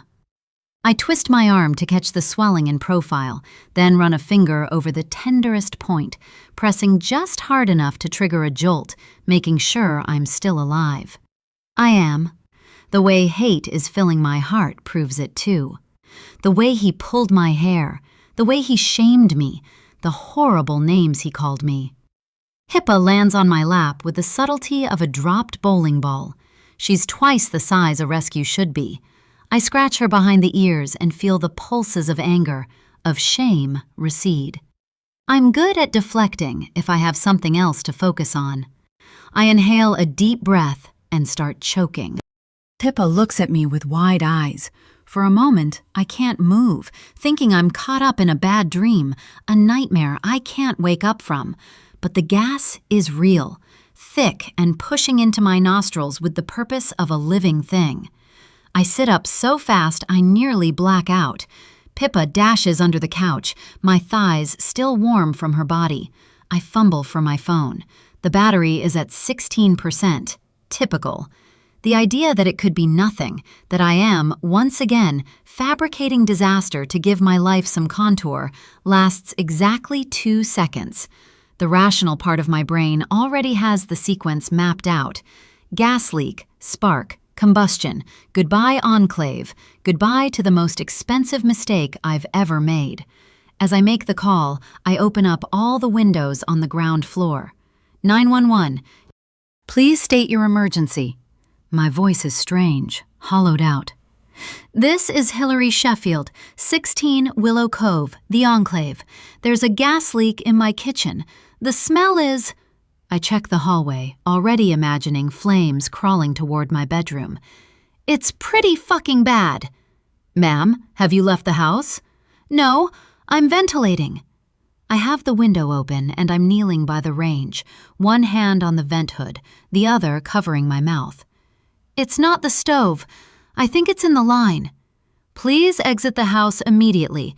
Do not touch any electronics. I hesitate, glancing at the phone in my hand, then at the endless row of smart home devices lining the counters. What about my phone? Leave it on. Pippa appears from nowhere, winding between my ankles. I scoop her up, tucking her fat body into the cat carrier, thankfully still on the kitchen floor. After grabbing my purse, I walk barefoot across the patio, flinching at the bite of stone, and don't stop until I'm at the edge of the dock, the house a bright square of hazard behind me. The dispatcher's voice rings in my ear again.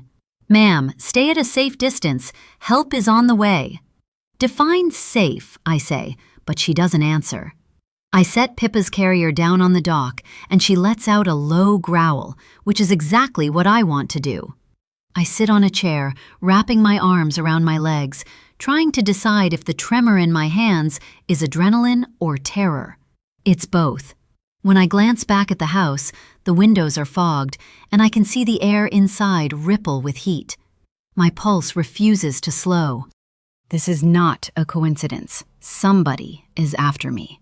I watch as the first responder vehicle, an SUV with a light bar, crawls up white spruce.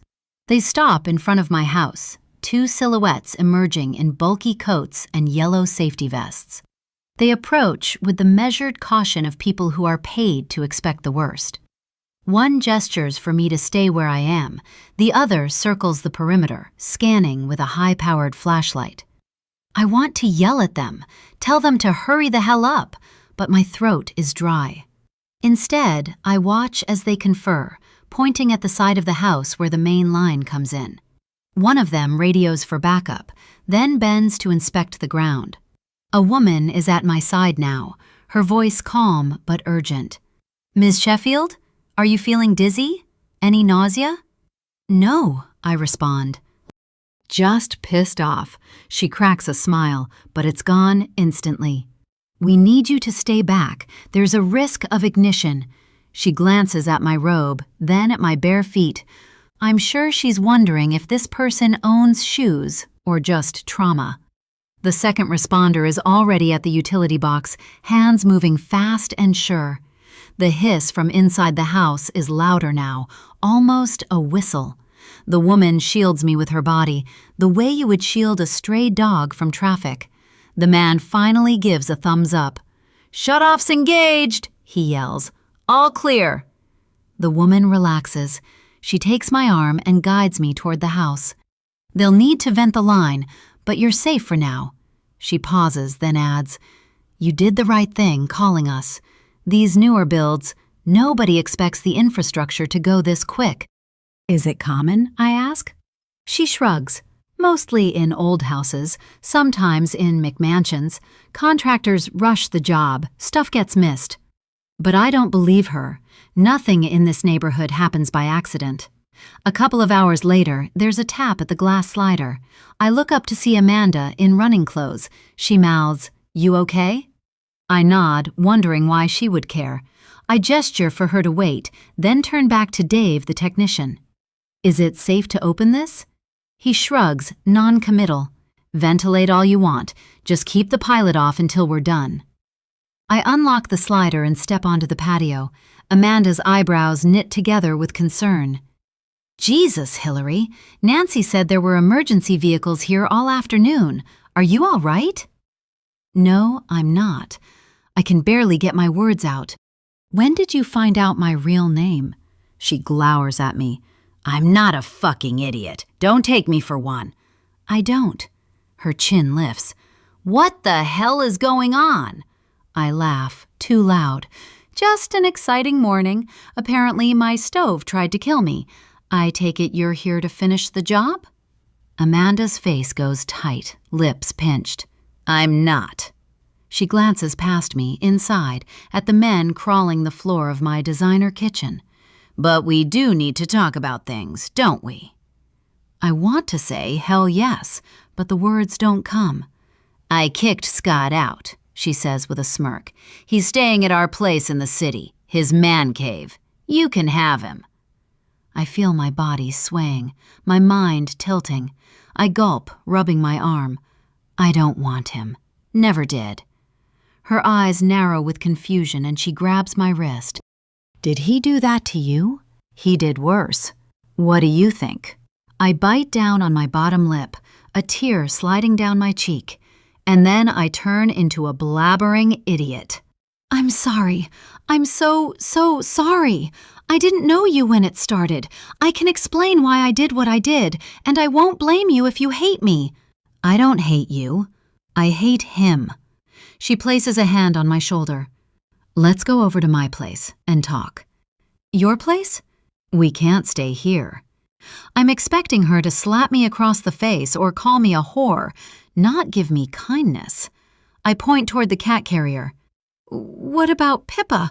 She destroys things, I mutter, rips them apart. We all do, don't we? She says with the lowest of laughs. I'm really beginning to understand Amanda, what makes her tick, and that makes me like her even more. She has an agenda, and I'm fairly certain it matches mine. 29. Amanda. You ought to know. Alanis Morissette. Sometimes in life, you have to be the bigger person.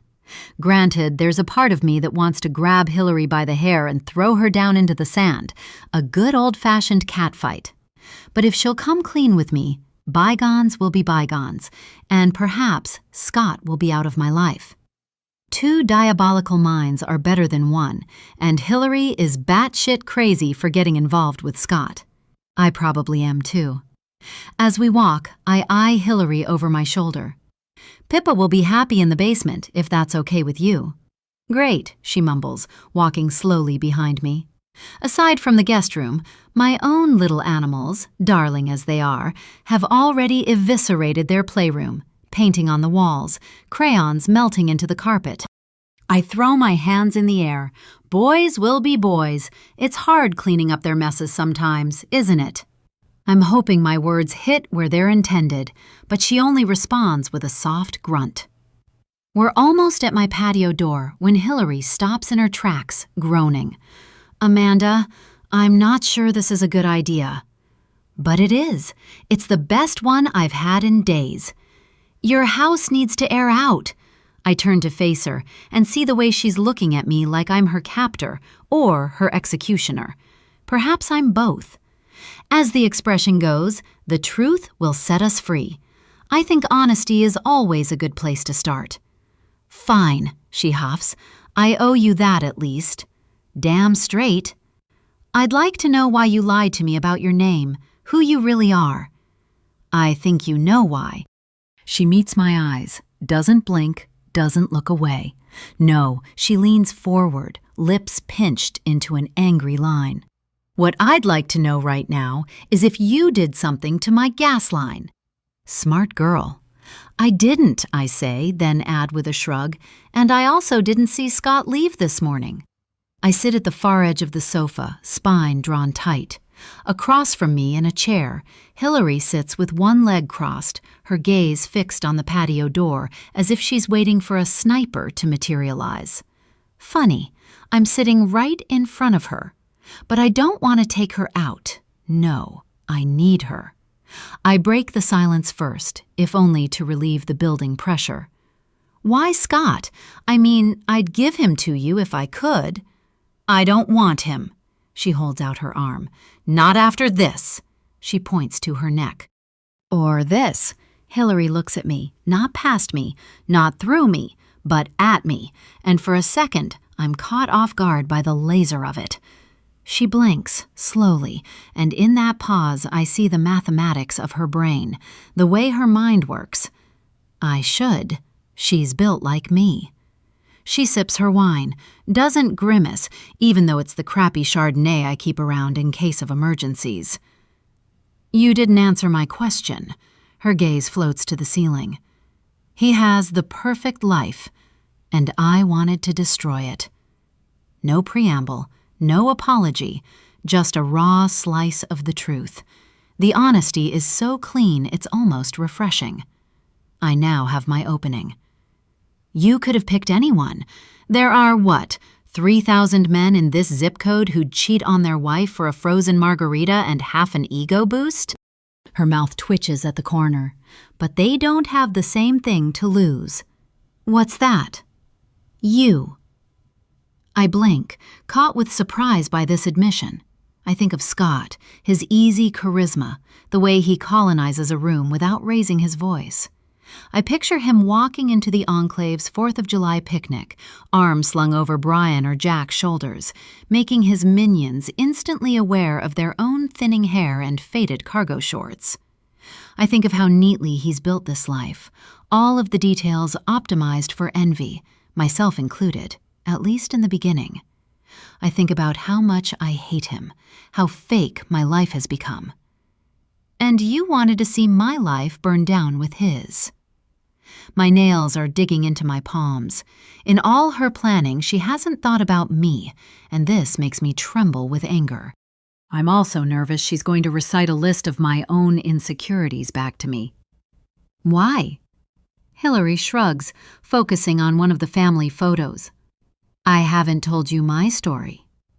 She goes silent for a moment and bites down on her bottom lip.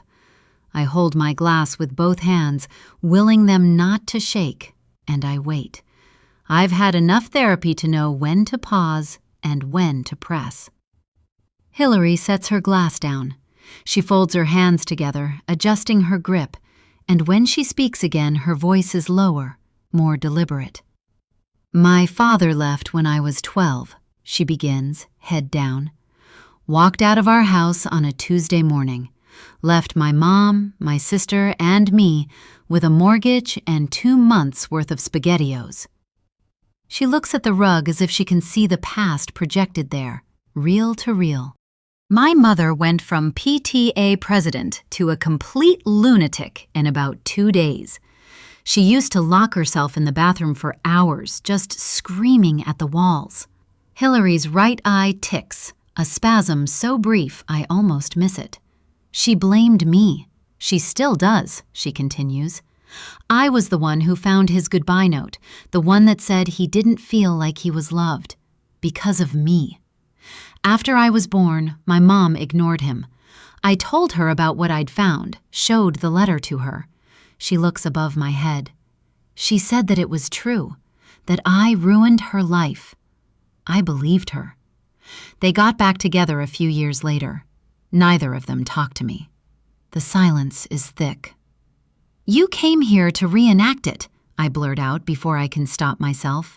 You wanted to do to someone else what he did to you. Hillary doesn't flinch. I wanted to understand what makes them tick. She clenches her teeth together. What makes them cheat? What makes a woman go back to a man like that? I consider the idea that both Scott and Hillary's father share the same defective chromosome, that maybe all these men are running some genetic software coded for vanishing acts. I wonder if I'm just the next link in a chain reaction that ultimately explodes. When I was 17, I told my parents I hated them. She stands up, turning her back on me. My mom locked me in my room for a week. When I finally got out, she'd changed the locks on the doors, told me if I wanted to leave so badly, I should figure it out. I did. I left and I never went back. I laugh, a short, barked sound that surprises us both. That's fucked up. Her eyes meet mine, her gaze unwavering. I know. My sister, she continues. Her name is Jennifer. Jenny. She's 6 years older than me. She wasn't around for the fallout. Lucky her. She didn't experience any of it. Didn't want to listen to me. Thought I was making things up. And now I understand her fake name. What I don't get is why she'd pretended to be my friend. My hands clench together. You're telling me this because you think I'll be sympathetic? I glare at her. You know, that's not how trauma works. And I'm going to call you on this bullshit. There's more. There is. Her shoulders cave in. I'm only telling you all of this because I thought you might understand. Her eyes meet mine. You're not like him, and he doesn't deserve you. I know. I nod, and then I shift tactics. Did you know who Scott was before you moved here? Her head dips and she clenches her hands. I did, she swallows. We dated at the University of Chicago until... me. My mind swims with the memory. That night at the bar in Hyde Park, called the Pub, the crazy girl who he'd said attacked him, that he didn't know who she was. This is why she's been so eerily familiar. Different hair, different demeanor, but it was her. That was you? She just mumbles, can't meet my eyes. I wish I'd never gotten involved with him. I let out a low growl and sink further into my chair. I should have seen the warning signs back then. We don't say anything for a moment, the air between us dark and tender, like the bruises on her arm. On mine. Scott used to be a lot of things. Now he's just the bane of my existence. That's messed up about your dad, I finally say. We sit again, side by side this time, knees almost touching. The bottle is still on the table. I fill her glass and mine, and we drink in silence. So, my voice is small but harsh. You wanted to see if I'd survive the wreckage. Maybe warn me? Believe me, you shouldn't have bothered. All of the warning signs have been flashing for years. Hillary turns, her gaze clinical but not cruel. Then why stay? I wince, because it's the right question and the wrong one at once. Don't, I lean forward, pointing a sturdy finger and meet her gaze. Pretend I'm a victim. I knew what I was getting into. Maybe not at first, but over the years, I've figured him out. I let out a caustic laugh. Young love can blind you, especially when you're dreaming of the perfect life. I roll the glass between my palms, feeling the stem click against my wedding ring. She gives a short laugh. Not so perfect after all. Is anything? I guess we reap what we sow, get caught up in the illusion of everything. She ushers for me to carry on. I clear my throat. We met at a fundraiser, Junior League Club, one of those events where every woman is pretending not to look for a spouse.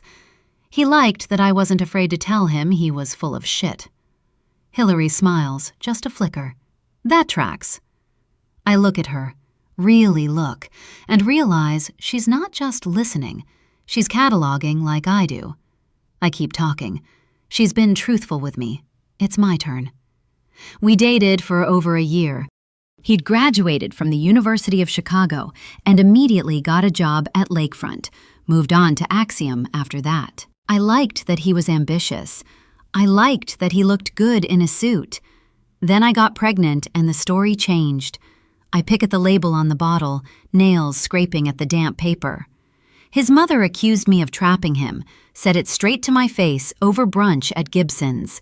Hillary's lips purse in appreciation, not pity. What did you say? I told her she was probably right, and then I offered to get an abortion or give up the baby for adoption. I thought it would end the argument. But she said she'd destroy me. I laugh, a bitter taste in my mouth. She called my parents, told them I was trying to break up her family, threatened to sue for custody to have me declared unfit before the baby was born. So we got married, 4 months before Brian arrived, a civil ceremony. I point to the wedding photos. Those were recreated after the fact. They're all fake to keep up appearances. I pretend I'm waving a magic wand. Ta-da! Look at me now. Hillary's hands rest on her knees, fingers laced tight, eyes wide. You didn't want to marry him? I was young. I didn't know what I wanted, I admit. We sit with that. I regard the family photos on the mantel, the curated narrative of happiness, the way Scott always positions himself in the center of the frame. I wonder if Hillary sees herself in those pictures, if she wanted to. We sit until the wine is gone, and then neither of us moves. I twist my ring, over and over, watching the metal catch the stray light. Hillary leans forward, elbows on her knees. Seems like you hate him and you're still in the marriage. Divorce is an option, you know. Point blank. I bark out a laugh, bitter and involuntary. But if I file for divorce, I forfeit custody of the children. His parents wrote the prenup that way. They said they wanted to protect the bloodline, like I'm a broodmare in some Game of Thrones spin-off. Cheating clause? I could vouch for you. Nope, I throw my hands up. They were smart enough not to put that in, and I was dumb enough to sign. Hillary's eyes narrow. But if he leaves you... I keep the boys.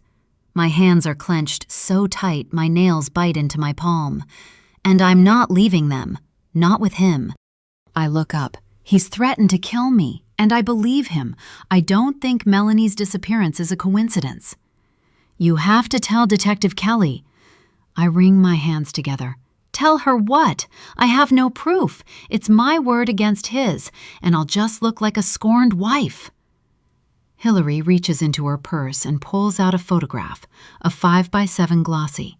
She slides it across the table. The image is of me and Scott, one of the staged marriage photos we'd taken after Brian's birth. I hold back a gasp. Our faces have been scratched out, deep gouges spiraling out from where my eyes used to be. As long as we're getting everything out into the open. I stare at the photo, then at her. Where did you get this? Your bedroom, she shrugs. Sorry, I stole it when I viewed your home. I don't know what I was thinking. Our fingers touch as she passes the photo. Her skin is cold, or maybe mine is too hot. I take the photo. I run a finger over the ruined surface, my hand steady. The violence of the act is almost artistic. You really hate him, don't you? She nods. For a second, we lock eyes, and in that instant, I see the alliance forming, chemical and unstable. 30. Hillary. Messy. Lola. Young life is swell. Perfect in the enclave. Bring on the fucking Brady Bunch. There's an inspector at my house and an ongoing murder investigation in my backyard. The countertops in my kitchen are dusted with sticky residue from some chemical, the floors marked with boot prints. A folding chair sits in the corner so that I can supervise the proceedings without contaminating any evidence. Evidence of somebody wanting me dead. The smell of gas is fading. My internal suspicions are on high alert. Amanda? Scott? Nancy? Somebody I don't know? I look at the stove, the windows, the lake, waiting for the next wave to crash onto my head. My phone vibrates again, and for a moment it's Amanda checking in, offering to make soup or bring over her preferred brand of natural air freshener. Maybe more of her scented candles. Then again, she's on my list of suspects. I like her, but I don't trust her. I don't trust anybody but myself. When I look at my phone, it's not Amanda. It's my sister, and I let out a groan. I can't deal with Jenny right now, and I let the call go to voicemail. The last thing I need is another lecture on how many mistakes I've made, what a messed up person I am. I know who I am, and I know what I've done. I take accountability for all of my actions, and I didn't deserve this. Okay, maybe I did, and karma is coming back to bite me on the ass. But seriously? I don't deserve to die. Scott does. That's my mindset, and I'm sticking to it. He has to be behind this. Dave straightens, wipes his hands on a rag, and fixes me with the look of a man who's about to deliver news he thinks will ruin my day. I need to show you something, he says, and I follow him out the sliding doors, down the steps, to the side of the house. See this, ma'am? He points to the gas line, where a faint white residue rings the metal coupling. This was loosened. Not a lot, but just enough. I nod, confused. The home inspector hadn't flagged anything. Is that common? Not unless someone's been monkeying around with it. He squats again, prods at the connection. You had a leak for hours before you called it in. The odorant's strong, but at lower temps, you might not smell it right away. Lucky you caught it before you switched on the stove. He stands, dusting off his pants. Could have been worse, a hell of a lot worse. I follow him back inside the house, feeling the blood draining from my face. Explosion? He glances at the wall, then at the floor. Scorch marks. He points at the wood under the stove, where a half moon of brown is edged in black. If there was a spark, you'd be looking at a different set of insurance paperwork. I try to come up with an appropriate response, not what I'm thinking, which is great, somebody is trying to kill me. That's unsettling. Dave shrugs, lips tight. I'll log it as a maintenance issue, but if you want to file a report with the HOA, it wouldn't be the first time. Sometimes contractors cut corners, or the last owner thought he was being clever.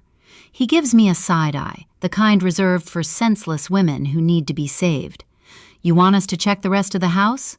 I nod, because I've learned that in situations like this, more data is always the right answer. The workers disperse, one heading for the basement, another upstairs to inspect the guest suite. Dave lingers in the kitchen, collecting samples with a swab and then taping a red "serviced" tag to the shutoff valve under the sink. I watch him, memorizing the way his hands move, careful, not at all afraid of the thing that almost killed me. Pippa follows him, tail upright, and when he kneels to check the toe kick vents, she sniffs his hand, then sits with perfect poise. Dave scratches her head absently, the way you would a child who isn't yours.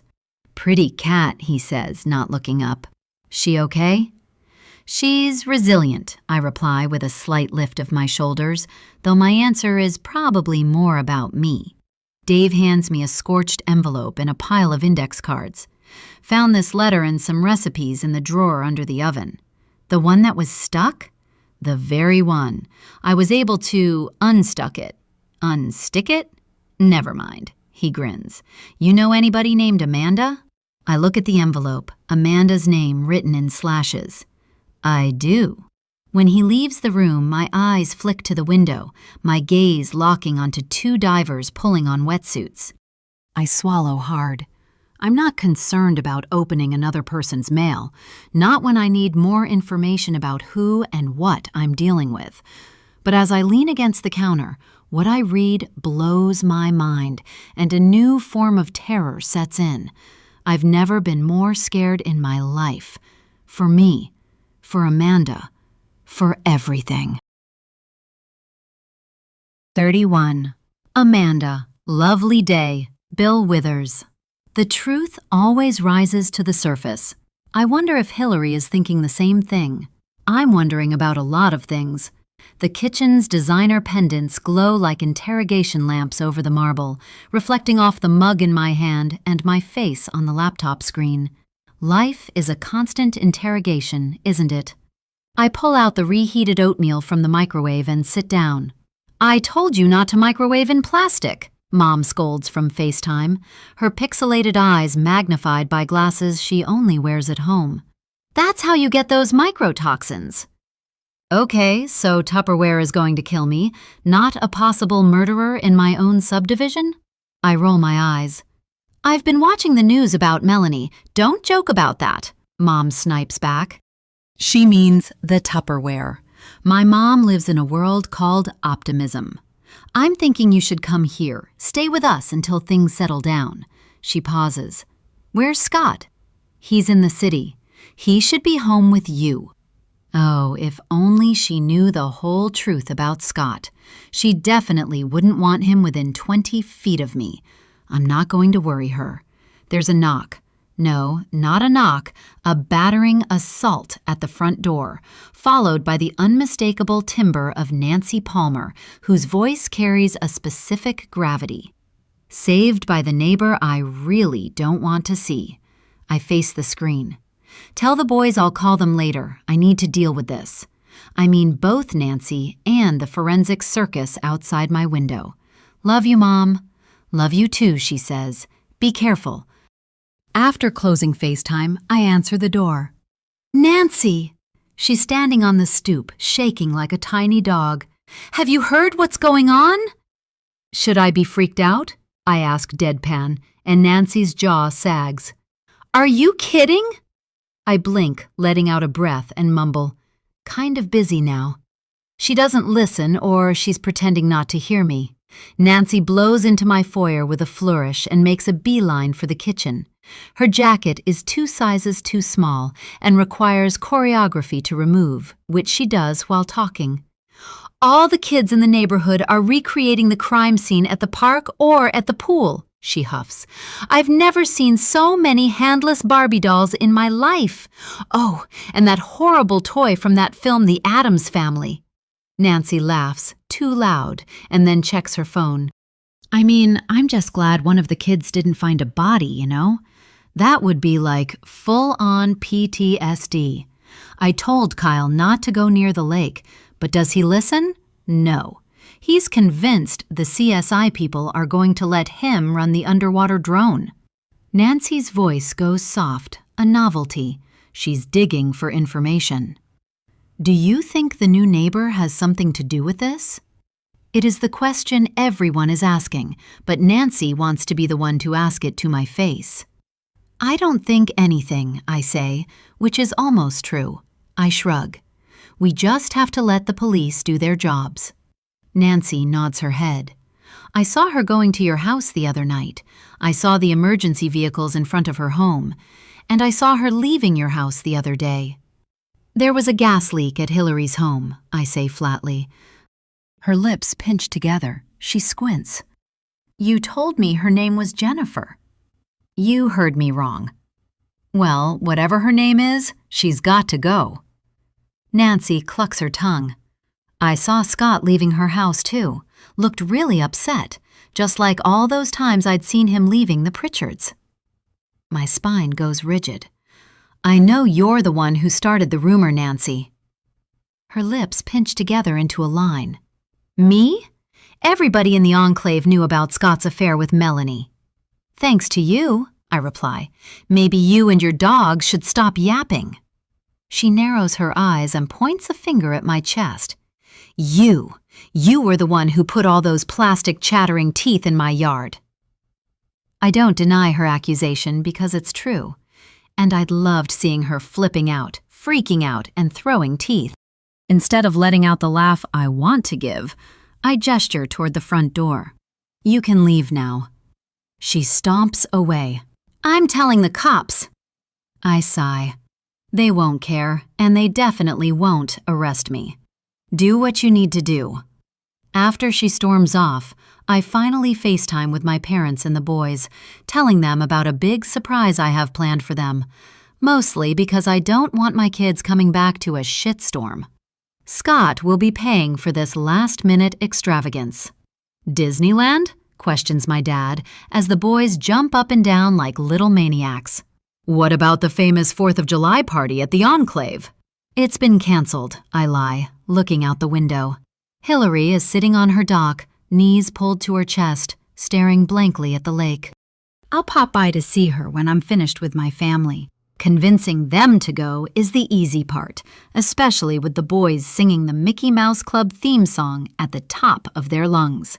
After a few more minutes of excited chatter, I blow air kisses and close out the call, telling the boys I love them to the moon, stars, and back again. Call me when you arrive, Mom and Dad, I say, and take tons of pictures. What's going on with the you-know-what, my mom asks, clearly not wanting to say murder investigation in front of the boys. Nothing to worry about. I am worried, she says, tisking. Keep your alarm on and your windows locked. I'll be fine. I look toward Hillary. The neighbors are looking out for one another. Once we finally click out of FaceTime, I grab the good tequila, 2 glasses, some limes, and head out the back door, up the path, passing Nancy's home. She glowers at me from her window. I smile and shoot her a friendly wave. Hillary turns to face me when I step onto her dock. I hold up the bottle. I figured we could both use something stronger than wine. She nods and gestures to the other Adirondack chair. Great minds think alike. Not what I was going to say, but I'll roll with it. She hands me an envelope marked with my name. It's from Melanie. A tear rolls down her cheek. And what she wrote is really fucking bad. I swallow hard, and I read Melanie's letter, tears streaming down my cheeks. When I look up, a pair of divers in head-to-toe black stand at the water's edge, gear clamped under their arms. I want to look away. I want nothing more than to step back inside and close the glass doors and pretend I'm just another resident waiting for an HOA update from Nancy. But something keeps me here, nailed to this spot, inventorying gestures and scraps of movement with a focus I didn't know I possessed. There is a flavor to the fear, metallic, raw, and relentless. The divers wade into the lake and begin to sink. There's a flutter of activity, people racing. 10 minutes later, the divers emerge with a body wrapped in a black tarp. I can only assume they've found the body of the owner of the hand, Melanie Pritchard. And I know who killed her. Act 4.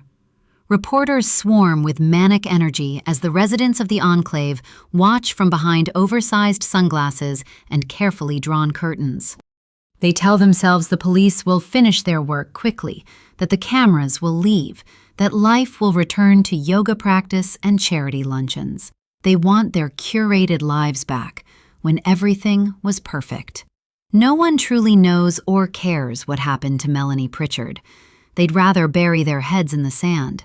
But Amanda and Hillary do care, because through Melanie's letter, they know the truth. Dear Amanda, I don't expect forgiveness. I don't even expect you to finish this. But if something happens to me, you need to know the truth before someone else tells it for me. I never wanted Scott. Not once. What happened between us was never an affair. It was a slow, deliberate erasure of my choices. And the man you're married to is not the man you think he is. You remember when I was laid off from work, how desperate I was? How Jeff and I were drowning in a house we couldn't afford without 2 salaries? How I couldn't sleep, couldn't breathe? How I turned to the bottle to drown out everything? You were the one who mentioned Scott needed a personal assistant. I thought it was a kindness. I thought it saved us. For a while, it did.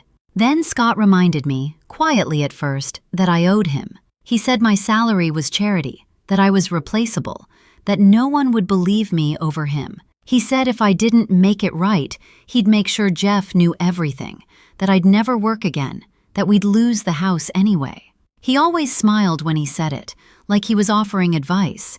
He started coming to the house when Jeff was out of town. He knew Jeff's schedule better than I did. He told me what would happen if I resisted. He told me what would happen if I spoke. After the first time he'd forced me, I started drinking again, not to forget, but to survive the hours afterward. I begged him to stop. I begged him to leave me alone. He never did. The last time was the worst. I told him I was done, that I would tell you everything, that I couldn't live like this anymore. Jeff wants a divorce. We're separating. Losing him hurts. Losing you feels unbearable. I'm writing this quickly because I don't know how much time I have left. I'm hiding this letter where I keep my favorite recipes, the ones you used to tease me about. If I disappear, if there's an accident, if you're told I relapsed or couldn't handle the shame, please remember this letter. Please remember me. I loved you like a sister. I never meant to hurt you. I am so sorry that the truth hurts this much. I can't take it anymore. All my love, Mel. 32. Hillary War, Edwin Starr. My therapist in New York told me to count when I'm under stress. I count 4, then 5, then a dozen police officers moving with the purpose of a practiced cleanup crew. And then I remember, I'm supposed to count backwards. Numbers swim around in my head. I've lost count. Yellow police tape flickers in the wind, the words "crime scene, do not cross" blurring. The ribbon bows and snaps, then sags, then rights itself, uncertain, like everything else in my life. I squeeze the railing on my deck so hard my hands ache. I can't let go, not for a second, because I'm convinced that if I do, the whole world will rotate off its axis and fling me headfirst into the lake. The binoculars sit exactly where I left them, crosswise atop a folder of property maps and a legal pad scrawled with notes in my own slanted hand. The lens caps are off. Bad on me. But this is no time for self-flagellation. Beyond the tape, the crowd has thickened. Most are residents I recognize only as moving furniture behind fogged glass, but some are rubberneckers from the next subdivision over, drawn by the drama and the blue-lit promise of scandal. Someone is recording video. I clock the phone's red rec circle. I log each detail automatically, running a commentary in my head, sample here, evidence there. Next to them, Detective Kelly is snapping photos with a DSLR, her stance wide. I can almost hear the shudder, even from here, but I know it's just my mind playing back the echo. Detective Kelly looks up toward me. For a moment, I convince myself I am mistaken, but then she raises a hand, slow and deliberate. It is a gesture I have seen before. It is a tell, a signal of control, and a sturdy finger of blame is aimed directly at me. Although my heart feels like it's going to burst in my throat, I bring my binoculars back up to my eyes. A small part of me is fascinated by their efficiency. Still, I am looking for anomalies, patterns, disruptions in the flow of bodies and information. This is what I do for a living. I search, I dissect, I evaluate. I'm working from home today, the thought of coming face to face with Scott nauseating. Instead of hiding from his threat, I'm going to escalate it, exploit it, ruin him. Amanda is coming over after she runs a few errands. Then we're going to play pickleball and have lunch. She can't poison me. I'm making the lunch. It's just after 9 in the morning when my doorbell rings, followed by 3 swift bangs, spaced out enough to be deliberate and too early to be Amanda. Sharp, incessant sounds ricochet through the house and send Pippa into a low crouch. I scan the security app on my phone. Nancy Palmer is on my doorstep with her 2 yappy dogs. Letting out a sigh, I open the door. Nancy doesn't say anything at first. She just points, chin lifted. You're either making enemies in the enclave, Hillary, or you did that yourself. I mean, you don't own the house. Not yet. Is this your way of getting out of the sale? I squint and then rub my tired eyes. I have no idea what you're talking about. That! She raises her arm and points again, waggling a finger. She lowers her voice, glares at me. Nothing bad happened here until you showed up. And this is the delightful woman who is the lead on the welcoming committee, the one who'd left the welcome basket filled with cookies, candles, knickknacks, and takeout menus on my front porch. I'm the president of the HOA, Nancy continues, as if I don't know who she is, and you'll have to get that taken care of immediately. My eyes dart to the front of my garage. Across the width of the door, in letters 2 feet high, is a message. Leave now. The spray paint is a hideous, radiant black, still wet and glistening in the morning light. It drips at the edges like tears laden with thick mascara. I walk over, Nancy trailing behind me, and run my finger along the bottom of the E. It comes away sticky, the pigment so dark it looks like a nuclear disaster zone against my pale skin. What the hell? Scott has taken things up a whole new level. Nancy's rambling on about something, how maybe I should take the hint and leave. I mean, why would I want to live here when I'm not married and don't have kids? I'm ignoring her bullying, trying to pull out last night's feed on my phone. And there is nothing. Odd. I look toward Nancy. Was there a power outage last night? I've been resetting all my appliances this morning. She nods. You didn't notice the clock's blinking? I swallow. No, I use my phone as my alarm. I back up, phone already in hand, and take a dozen photos from every angle, full door, each word, close-ups of the spray. The sidewalk below is spattered, and the lacquered finish on the front step bears 2 neat boot prints, size 10, maybe 11, definitely not a child's or a woman's. I have to call the police and the insurance company. I pivot to face her and force a grin. I've been meaning to thank you for the welcome basket, by the way. She swallows. My pleasure. As she meanders back to her home, I realize that in the blink of an eye, everybody in the enclave will be speculating about this latest incident. After calling the police, I upload all the data to a new Google Drive folder, first called Threats. Then I rename it Evidence and set the permissions to private, but not too private. I want a record. The kitchen window offers a panoramic of the Palmer house, and I spot Nancy at the sink, phone still glued to her head, mouthing words to someone on the other end. I take a photo of her, too, just in case. Then I send an email to the HOA, subject line, Urgent, Vandalism, with the images attached and a concise, bullet-pointed account of the event. For insurance, IBCC Amanda. She'll see the boot print, and she'll come to the same conclusion I have. There's a text from the property management company before I finish the email. They want a statement, a police report, access to my security camera footage. I have none to offer, but I promise to check the logs and get back to them by morning. I close the laptop, pour a glass of water, and stand at the window. The house is silent, but the quiet is charged with possibility. I feel something shift inside me, a confidence maybe, or just a hunger for whatever escalation is coming next. Let him try to scare me. I am not the one who will blink. Amanda shows up on the terrace 10 minutes later. She exhales, the sound crisp. Saw your text. Jesus, Hillary. First the gas leak, now this? Are you all right? I'm alive. I glare at her, watching her every response, every tell, every tick.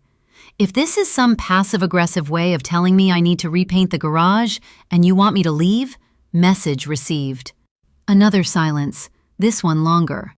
She's doing the math on whether or not I'm telling the truth. I don't blame her. If I wanted you gone, I'd just bake you a gluten bomb and be done with it. She sighs, a real one. This is getting serious. He's getting out of control. Neither of us blinks. This has Scott written all over it. He told me his car had been vandalized, but he didn't report it. Maybe he wants more chaos, she continues. Or maybe he's just tired of pretending he's better than the people he leaves behind. And he doesn't leave anything behind unless it's his choice. You know what I think? I ask, leaning into the new power dynamic. I think he thinks he can get away with anything. She doesn't answer at first, but her breath has gone shallow. I can see her neck pulsing. A long pause. Careful, Hillary. She smirks. You're starting to sound like me. It's a compliment, and I savor it. Look, my tone is now pitched for real connection. If you want backup, I'm here. You have to tell Detective Kelly about the letter. Oh, honey, she laughs, and it's genuine this time. To think I was worried about you sneaking under the wire. I do need backup, because it's better to have you inside the perimeter. There it is, another truce, or maybe a double bluff. I'll take it. You have to tell Detective Kelly about Melanie's letter, I repeat. She needs to know about it. I will when the timing's right, but I need more proof he did something to her. She lifts up her chin. He lied to me, said nothing happened between the two of you. Clearly, I shouldn't have a problem with your story. I'll tell him you swore that nothing happened, that you said you lied to me about your name because you felt awkward working at the same company as him. That's what I've already told Jill and Allison, she says, lip puffed out. I'm going to tell him to come home. He's refusing to divorce me. I need your help, and I have a plan. I do too, I say. I might as well be honest. I want him ruined. Amanda narrows her eyes. I want him dead. Then she laughs. Just kidding. She's not joking. I can tell by her posture, the look in her eyes. She suddenly hunches over, sobbing. I really loved Melanie. I place a hand on her back. I wouldn't put it past him to hurt one of us. By the way things are going, I think my head is next on the chopping block. She looks up, standing straight, and wipes the tears from her eyes. I need to think. We'll talk later, okay? As she heads back to her home, I stare out at the lake, the message on my garage door already losing its menace. For the first time since moving here, I feel something close to victory. 33. Detective Kelly. Ain't No Sunshine. Bill Withers. You can tell a lot about a crime from the angle of the sun, the way it sharpens every line, amplifies every flaw. The message is still fresh, black spray paint running down the white garage door, the words, "Leave now," slashed across the panels with the urgency of a ransom note. No signature, but no need for one. Hillary Sheffield stands in the driveway, arms folded tight.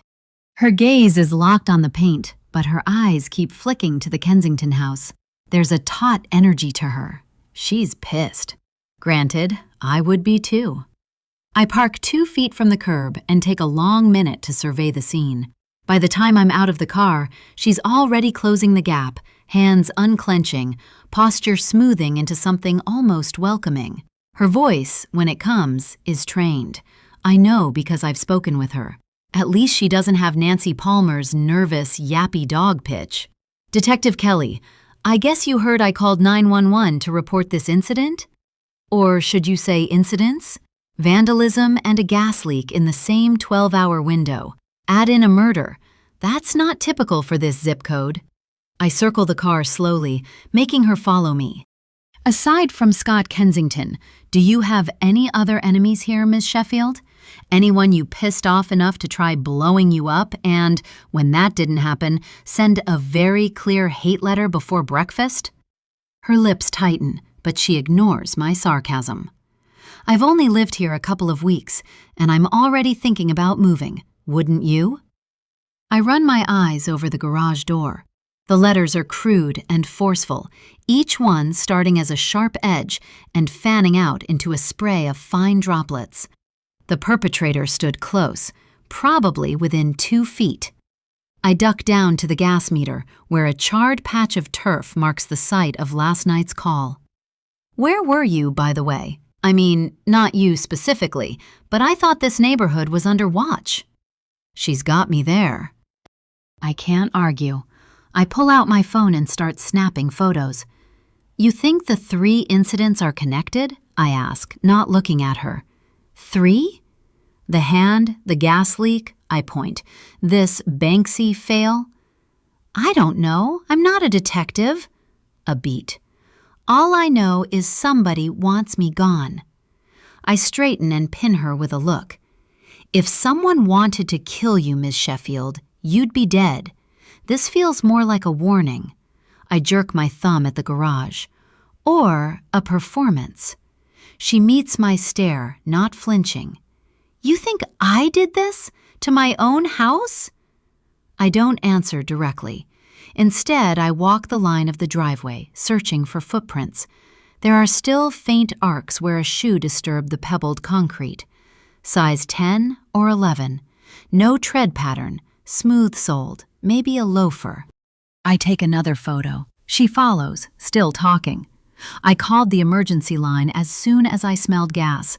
The fire department said it could have been an accident, old line, maybe a lawn service hit it with a trimmer.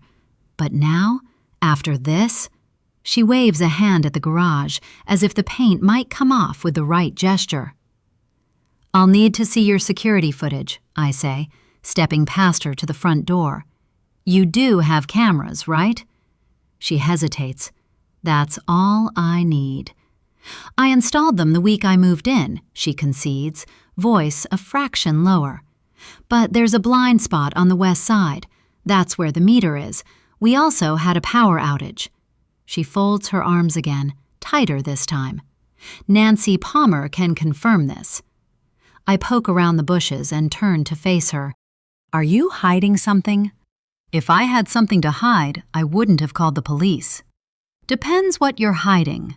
I let that hang for a second, then shift gears. I soften just a notch. From super bitch to slightly concerned. Maybe she'll slip. Look, Ms. Sheffield, I know what it's like to move into a place and feel like you're on trial. But the difference is, most people don't receive threats on their garage door during a murder investigation. She gives me a curious look, like I've crossed a line. Thank you for your concern, Detective, but I'm not going anywhere. Well, that didn't work. I'll try another tactic. If you think of anyone who might hold a grudge against you, call me, even if it feels irrelevant. She follows me to my car, every step measured. You know who you should be looking at. What are the odds you'll catch him? I grin, but it's not friendly. People always make mistakes, even smart ones. Her smile flickers, then dies. There's no fear on her face, just a slow-burning calculation, as if she's already 4 steps ahead of me and waiting to see how long it will take for me to catch up. I watch her saunter back into her home, shaking her head.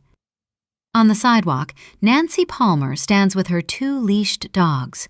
She waves and, internally, I cringe.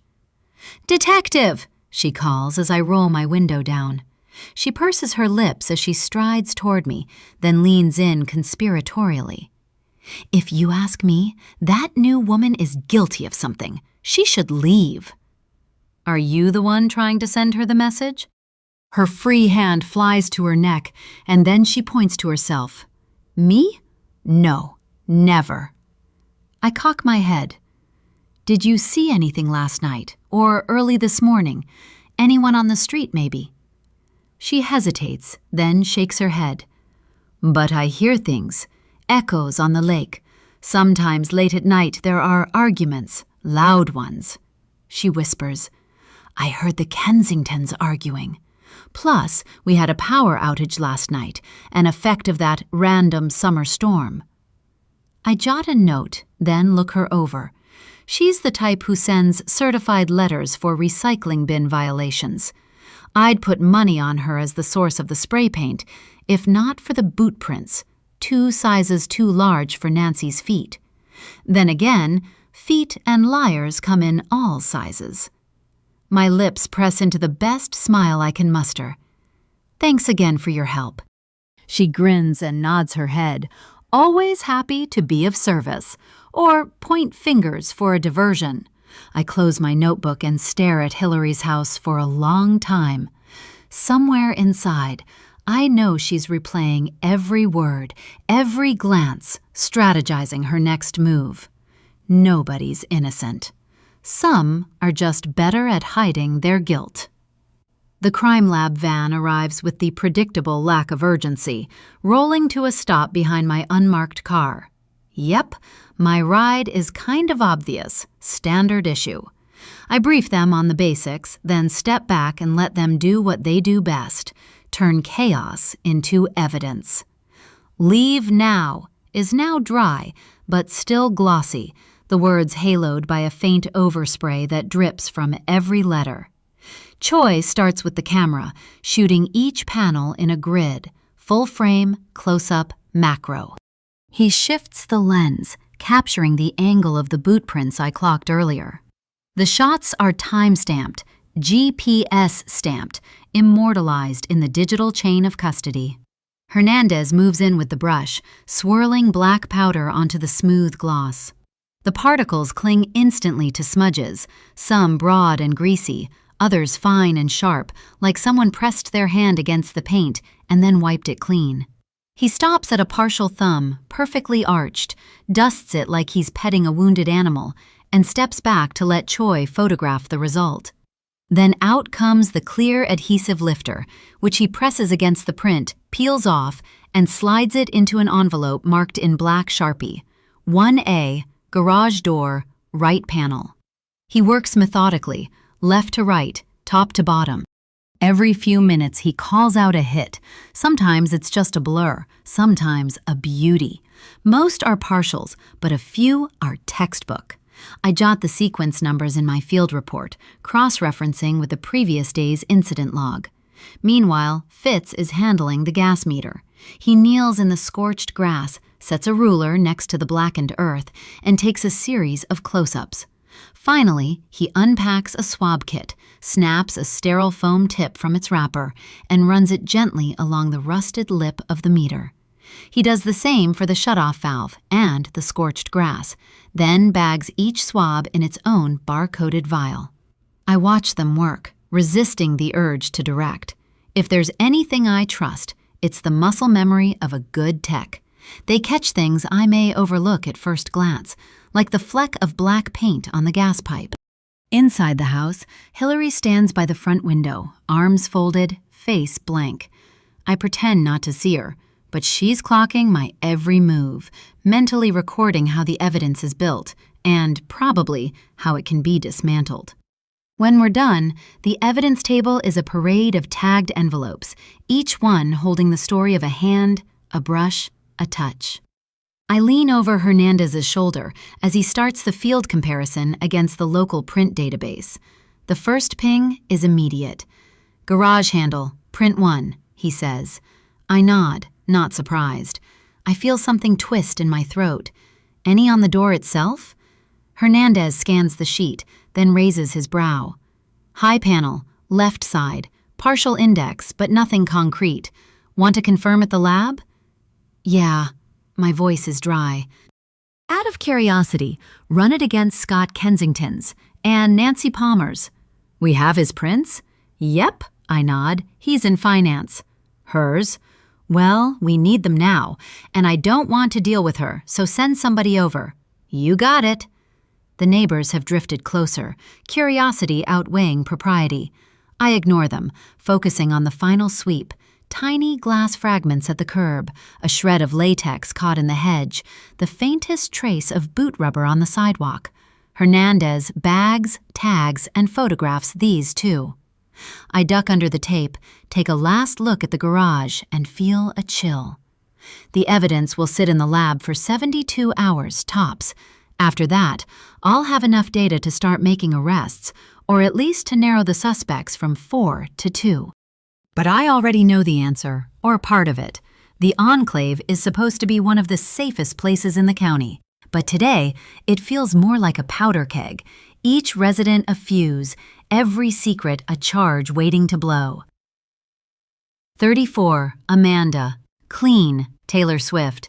There is a particular hour when the boys are home, when the house unravels. The witching hour is what I call it.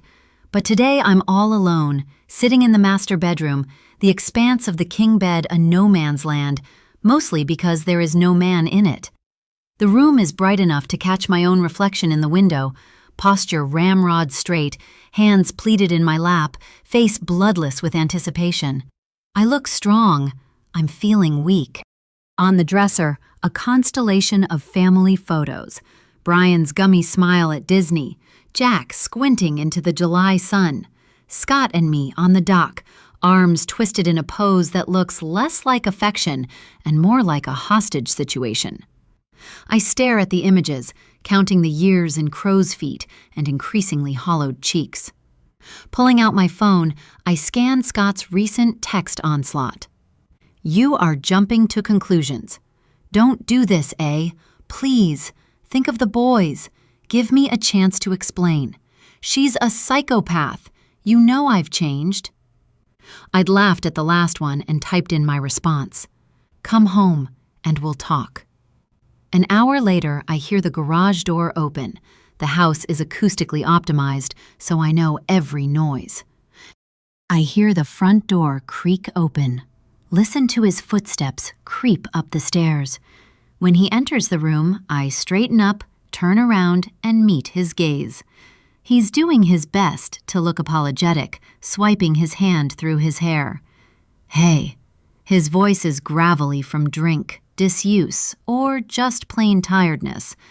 I don't respond. Instead, I fix my eyes on the space just above his head. I can't bring myself to look at his smug face. He steps inside, closes the door. Sit down, I say, my voice steady. He hesitates, then does. The mattress shifts under his weight. He sits at the opposite edge as if proximity might ignite something. He's not wrong. I stand, crossing to the dresser, where the family photos line up like evidence. I lift one, the 4 of us on a spring break trip, all smiles and sunburn. I turn it to face him. Do you remember this? I hold it up to his face. Do you even remember who took the picture? He stares at it, then looks away. My mother did. I keep my tone low. He doesn't remember anything, and more importantly, he doesn't care. She took it because you said you wanted a shot of the perfect family. You actually used those words.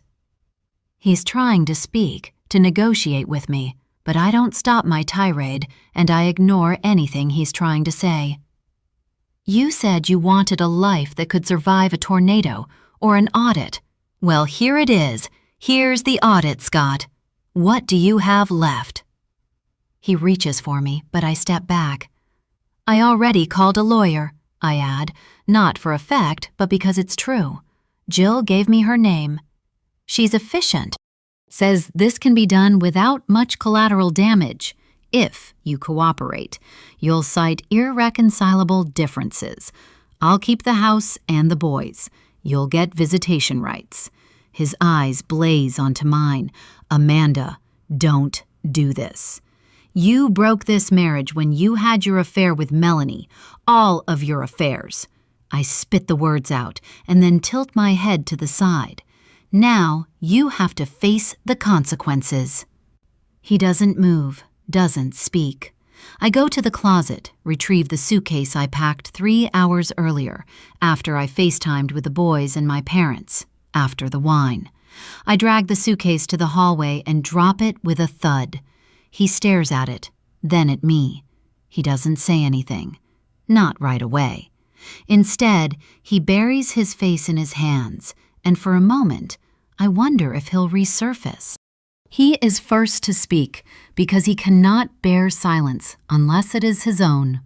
I'm not going to let a psychopath ruin our marriage, he finally says, meeting my gaze. Divorce is not an option. He turns on his heel. We either get our marriage on track or we can go to war. After he slams the door closed, I lean against the wall, heart battering my ribs. The silence on the other side of the door is complete. I don't know if I'll ever sleep again. But I do. Eventually, I head to the guest bedroom, and I do. When I wake up at 7, the suitcase is still there, exactly where I left it. So is Scott. Oddly, he's exactly where I want him, close enough to watch. And he's not going to know what hit him. He wants a war? He'll get one, and I'm preparing all my ammunition. Before I strike, I need a good cup of coffee, so I head to the kitchen. The sudden thrum of an engine gunning breaks me out of my thoughts. My head snaps to the front window, finding Scott driving off. He's running from something. The scene of the crime? Me? Or Hillary? I watch as he clears the gate, the brake lights pulsing once, twice, then the entire vehicle swallowed by the foliage lining the streets. I don't breathe until my doorbell rings. It's Detective Kelly. Mrs. Kensington, we have a warrant to search your property, she says when I open the door, a team of men standing behind her. I pull the letter from my pocket, hand it over. I think my husband killed Melanie. I watch her eyes volley back and forth as she reads. Her face flushes when she finally looks up at me. Where did you get this? Dave the gas guy found it over at Hillary's during the leak, stuffed in a shoddy drawer. I pause. She gave it to me, and I've been wanting to give it to you. She shakes her head. You realize you're implicating your husband in Melanie's murder. You can't be compelled to testify against him in court. I nod. I do. Sadly, this letter reads like a suicide note.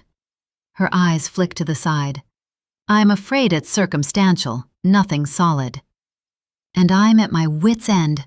This should have been the nail in his coffin. What if I can get a confession out of him?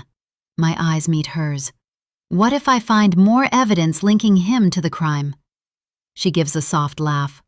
What if we find it first? I hang my head as she waves her team in. I hope you do. Her gaze snaps onto mine.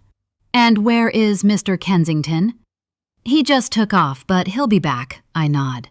And I'm not looking forward to his return. She tucks the envelope into her pocket, her shoulders hunched over. I'm sorry about your friend. Not as sorry as I am. I gulp, trying to keep the tears from flowing, and lead the detective into the living room. As she sits, she says, Somehow, I'm beginning to understand how everything connects in this neighborhood, and it's messed up. Understatement of the year. 35. Detective Kelly. It isn't perfect, but it might be. Olivia Dean.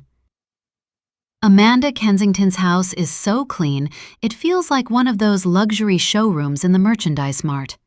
Everything is symmetrical, color-coordinated, obsessively arranged. While my team upends her home, her fingers twist at her wedding ring, spinning it. The diamond on her engagement band flashes rainbows on the white walls. A prism. Amanda swallows. Melanie Pritchard. Like I said, I think Scott killed her. She doesn't meet my eyes when she says it. And Ms. Sheffield, I state matter-of-factly, you don't think she could have done it? She doesn't even know Melanie, and I told her she could have Scott if she wants him. She lets out a soft laugh and holds out her arms, showing me her bruises. She doesn't. She looks up at me. Despite the circumstances, I actually like Hillary, but with Melanie, it was different. I jot a note. Different. How different? I ask, my tone neutral, professional. Her head finally snaps up, her eyes sharp. Detective, you read her letter. And if you're wondering whether Scott had a reason to hurt her, he did. He's a dangerous animal, so entitled he thinks he can get away with anything. Hillary, Melanie. I know there were others.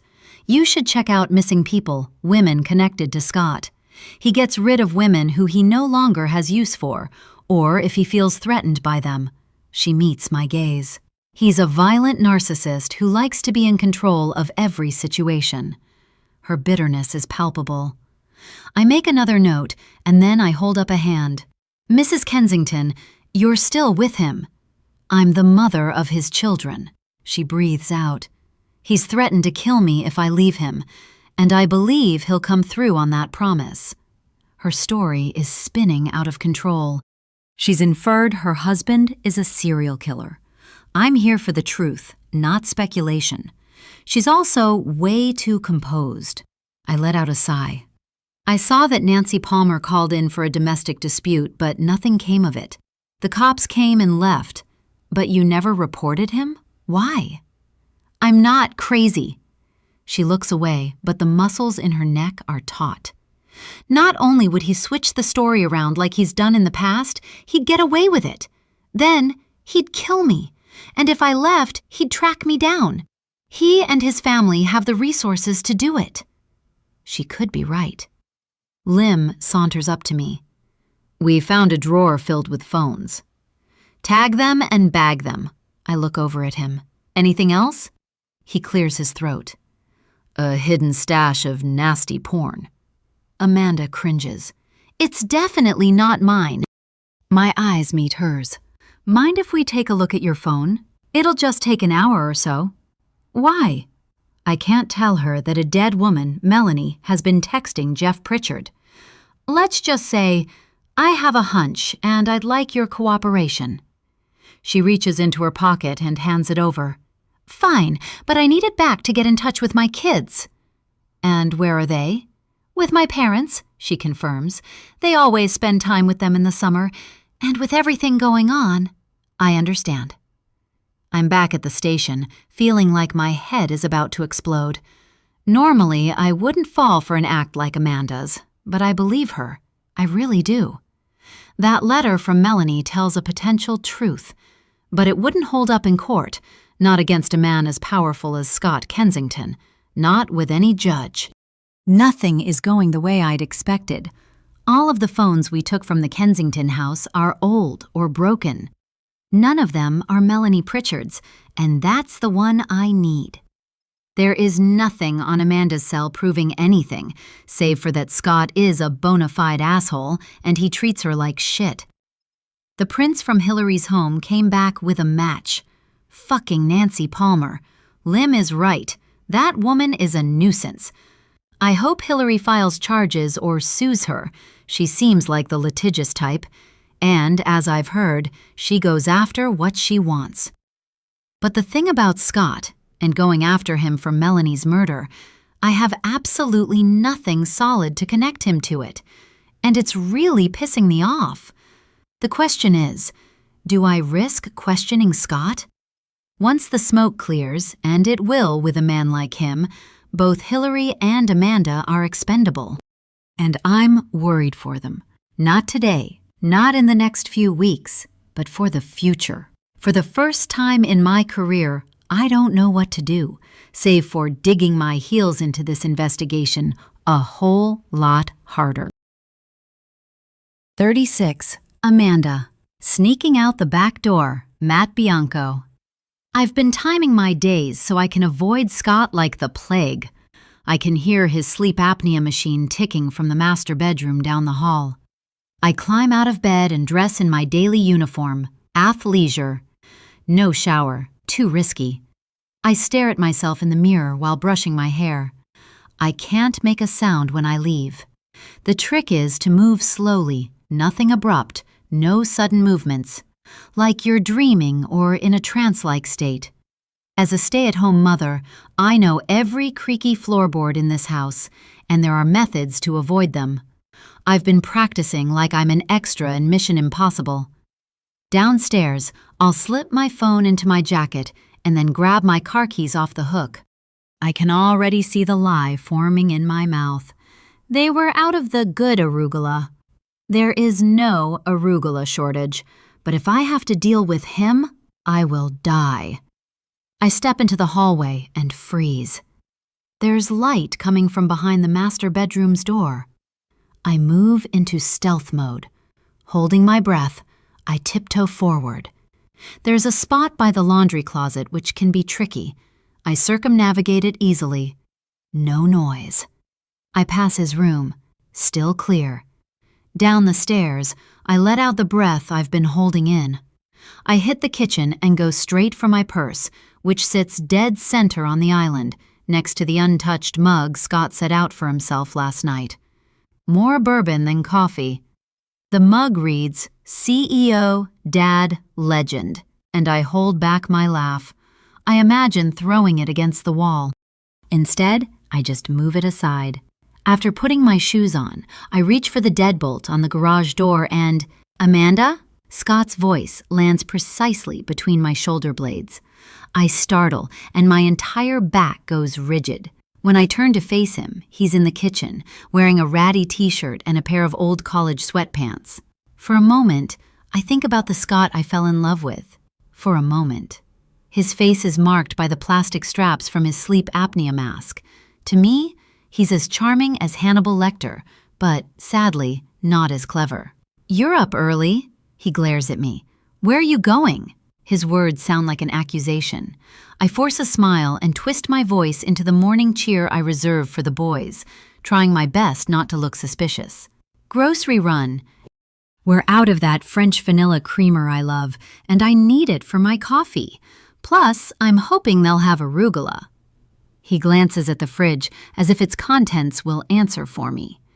Didn't you go yesterday? I inject a sigh, just enough to suggest that I'm annoyed. Forgot to check the date. Carton is expired. Right. He nods, already losing interest. Hey, Amanda. Yeah? I force myself to keep calm. He runs a hand through his hair. Can we talk later about, everything? His voice goes soft at the end. I can't tell if it's guilt or strategy. I've got a busy day, I say flatly, but I'll be back by noon. Just text. He grunts. Then he shuffles to the Nespresso, his back to me. I take the opportunity to leave. Once out the door, I close it slowly. No click, no drama. I don't even head to the grocery store. Instead, I drive the perimeter of the enclave twice. I count 3 joggers. 1, a man with a miniature schnauzer. When I reach the community center, I sit in the parking lot with my engine running. I don't go inside. I just sit, wondering how long it will be before someone calls security. Eventually, I start the drive to the store. Not because I want to, but because the alternative is to stay here forever, and now I need to get a carton of creamer. When I return to my personal prison, the kitchen is empty, except for the coffee mug in the sink. CEO, Dad, legend. He didn't even rinse it. Then I see the note, held by a magnet on the door of the fridge, in Scott's handwriting, which I have always made fun of for its perfect elementary school loops. Can't keep avoiding me forever. Had to run into the city. I'll be back by 4. S. For the next hour, I clean. Not because the house is dirty or the cleaning ladies didn't do a good job, but because I need to keep active. I stack the mail, wipe the counters, soak his coffee mug, and set it on the rack where the lies can't stare me down. I check the clock on the oven. 3:41. I've got to get out of here. I don't want to talk to Scott. I want to scream. There is no class, but I'm running out of things to do with my time, putting off the inevitable. To be safe, I pull the yoga mat from the hall closet and then tie back my hair in a ponytail. I go to the mall and just wander around aimlessly, fearful I'll run into him. When I return at 6, I see Scott pacing the living room, phone to his ear. I wait until he disappears from view, probably to the office or the bathroom, or maybe to refill his drink, and head into the house. I'm about to flee to the guest bedroom when Scott appears at the base of the stairs. "Where have you been?" he asks. I turn around, trying for casual. "Class ran long. New instructor." He nods. "You could have texted." "My phone was on Do Not Disturb," I sigh, part of the mindfulness module. "Amanda, this has to stop." I shift the bag on my shoulder. "What?" "The avoiding, the running. We can't keep living like this." "No kidding. I've been trying to tell him this for years." "You don't have to live like anything." I place my yoga mat in the closet. "You could leave." Scott's face flushes. He steps closer. "Amanda, I want to talk." "I don't," he shakes his head. "Look, something happened today while you were out." I tilt my head, wary. "What?" He rubs his eyes. "Detective Kelly came by. She swabbed me for DNA. Said it was just procedure, but..." He trails off. I wait, but he doesn't continue. "But what?" He looks up, and for the first time in his life, he looks scared. "I think I'm a suspect, Amanda, for what happened to Melanie. Or maybe something else. I don't even know anymore." "Well, you are guilty of a lot of things." I edge by him. "Guess your past is catching up to you." Before I make a move to walk away, he grabs me by the hair, yanking my neck back.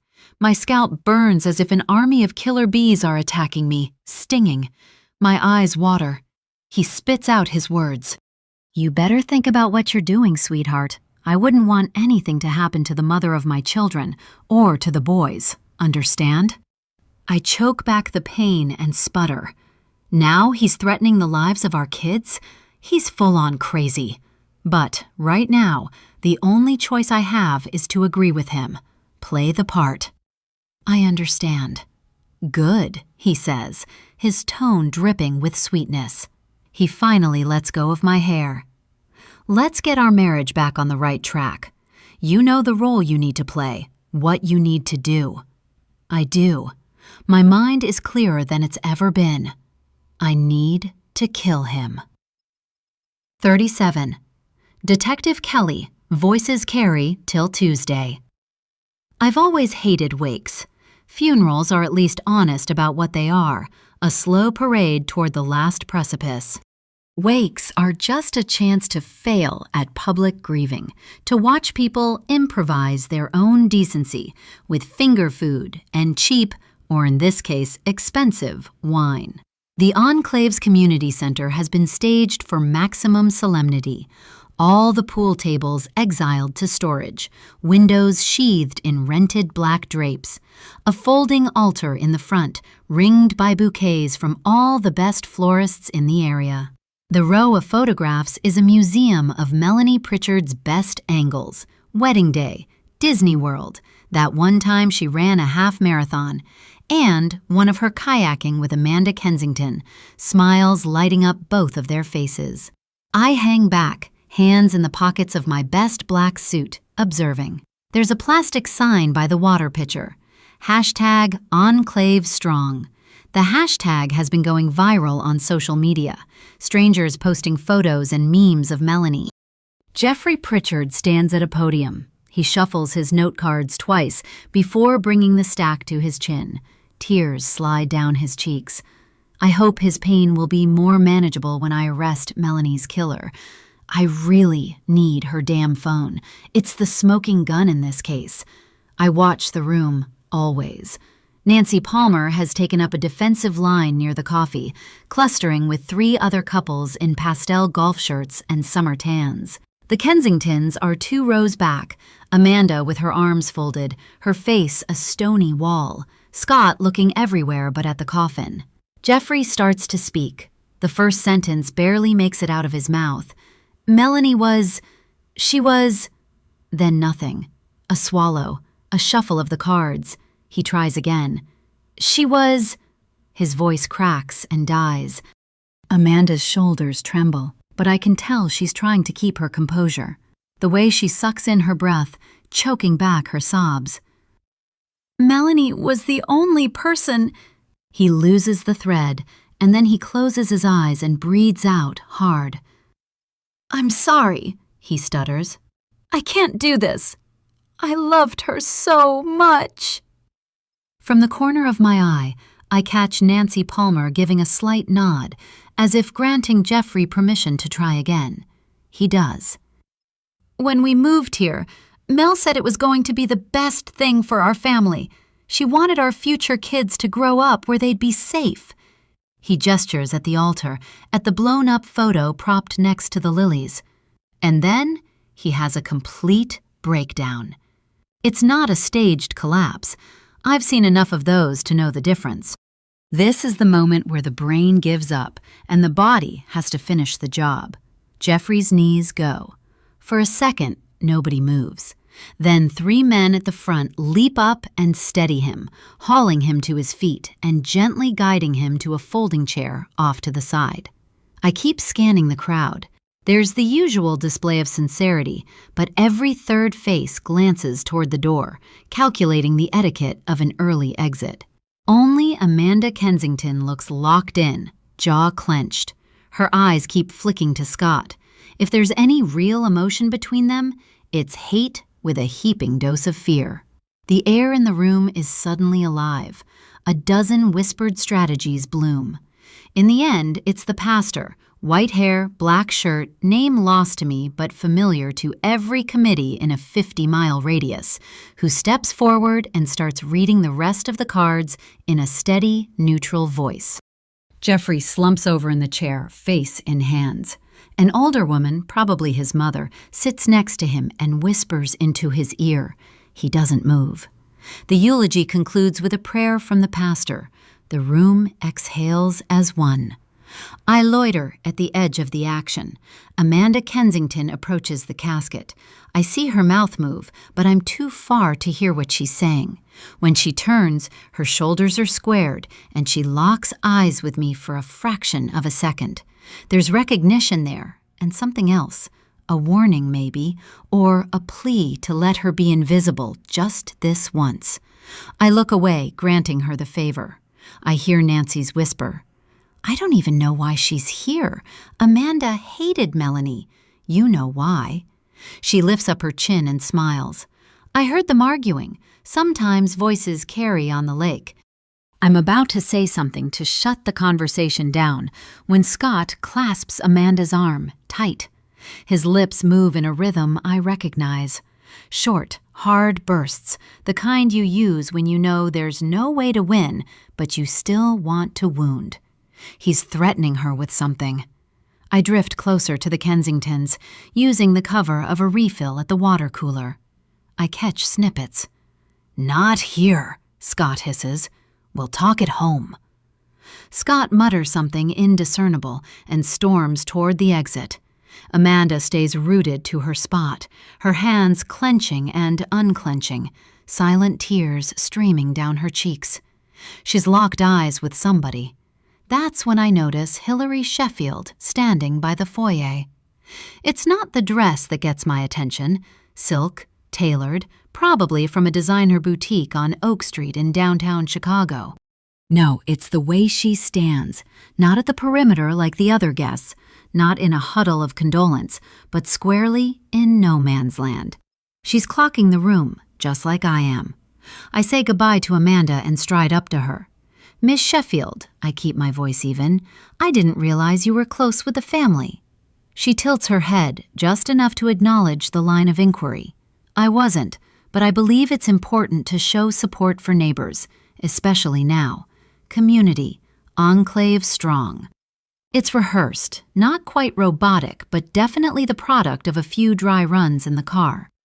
"You make a habit of attending wakes for strangers?" I ask, but there's no edge in it. I'm genuinely curious. She shrugs. "I suppose I do now, and I do know Jeff." Her delivery is clinical, nothing for the jury to grab onto. For a second, her composure flickers, and I see the faintest tremor in her hand. Then it's gone.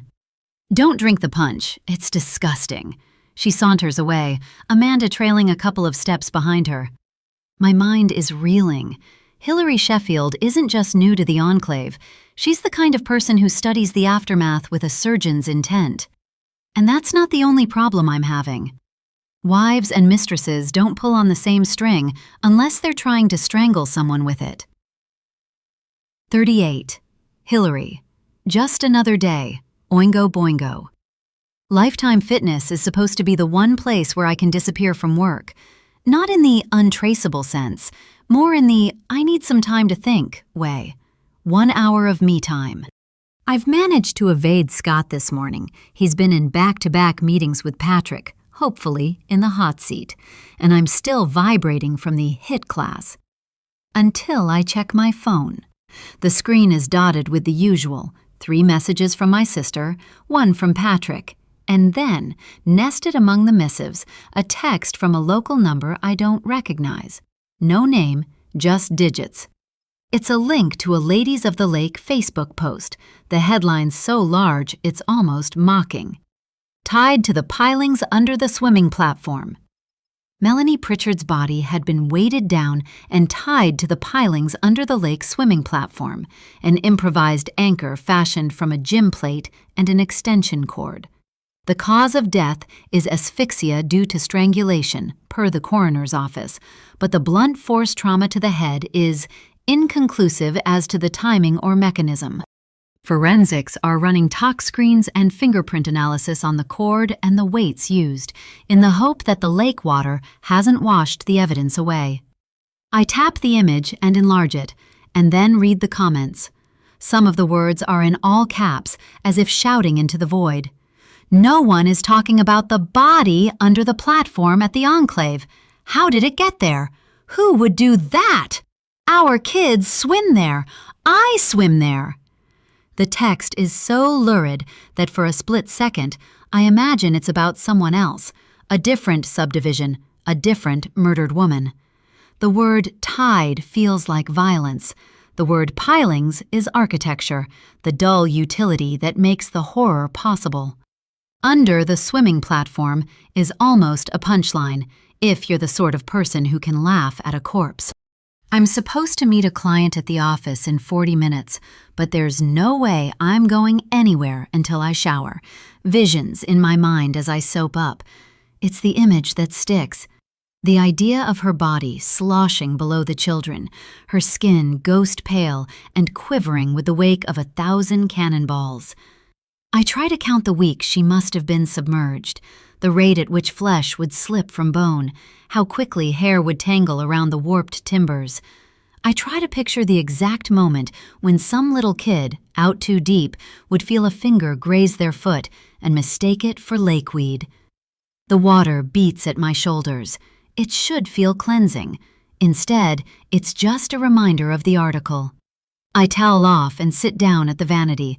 In the mirror, my face is flushed and my eyes are wrong, glassier than usual. Someone slides onto the stool beside me, a blonde woman. She pulls a handful of bobby pins from her mouth. "Can you believe what's going on at the enclave?" she asks. I blink, startled. "Sorry?" The murder. Didn't you see the news? I thought everyone there was, like, best friends. I don't know how to answer. I want to say, no, they're not best friends. They're just good at pretending.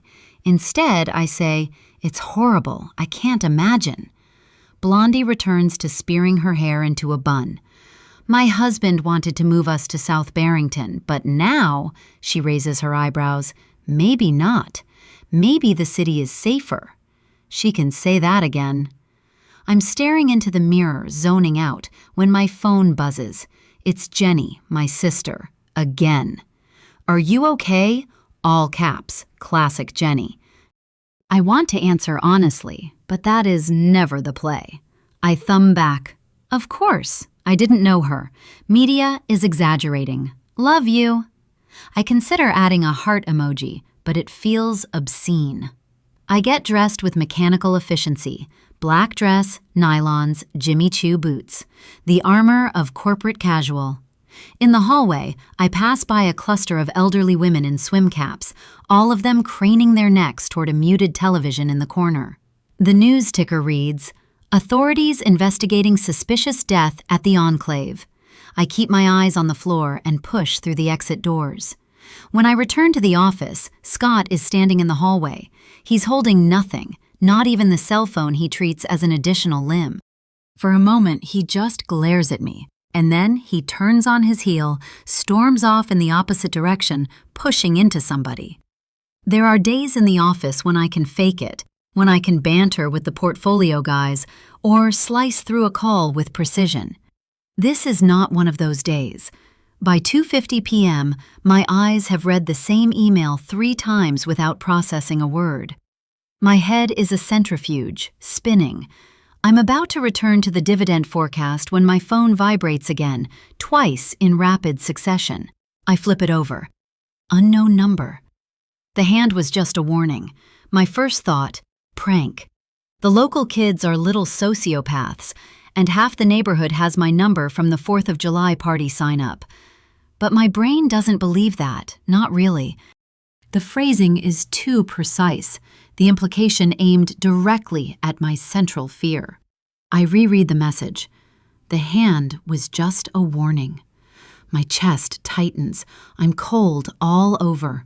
I grab my coat, my phone, my keys, and race to Patrick's office. He's not there. I leave a note. Emergency. Had to leave. I don't remember getting to my car. I don't remember the first half of the drive. But when I hit the interchange for South Barrington, my hands are steadier. As I enter the Enclave, I half expect to see squad cars or news vans, but it's just the same parade of Amazon trucks and groundskeepers. I park in the circular drive at my house, leaving my car at a slant. No time for grace. I grab my purse and stride to Amanda's, the gravel under my heels crunching. My hand is poised over the bell when she opens the door. Hillary, I saw you on my Nest camera. She offers no smile. Come in. Amanda leads me into the kitchen and gestures for me to sit. And I do. Can we talk here?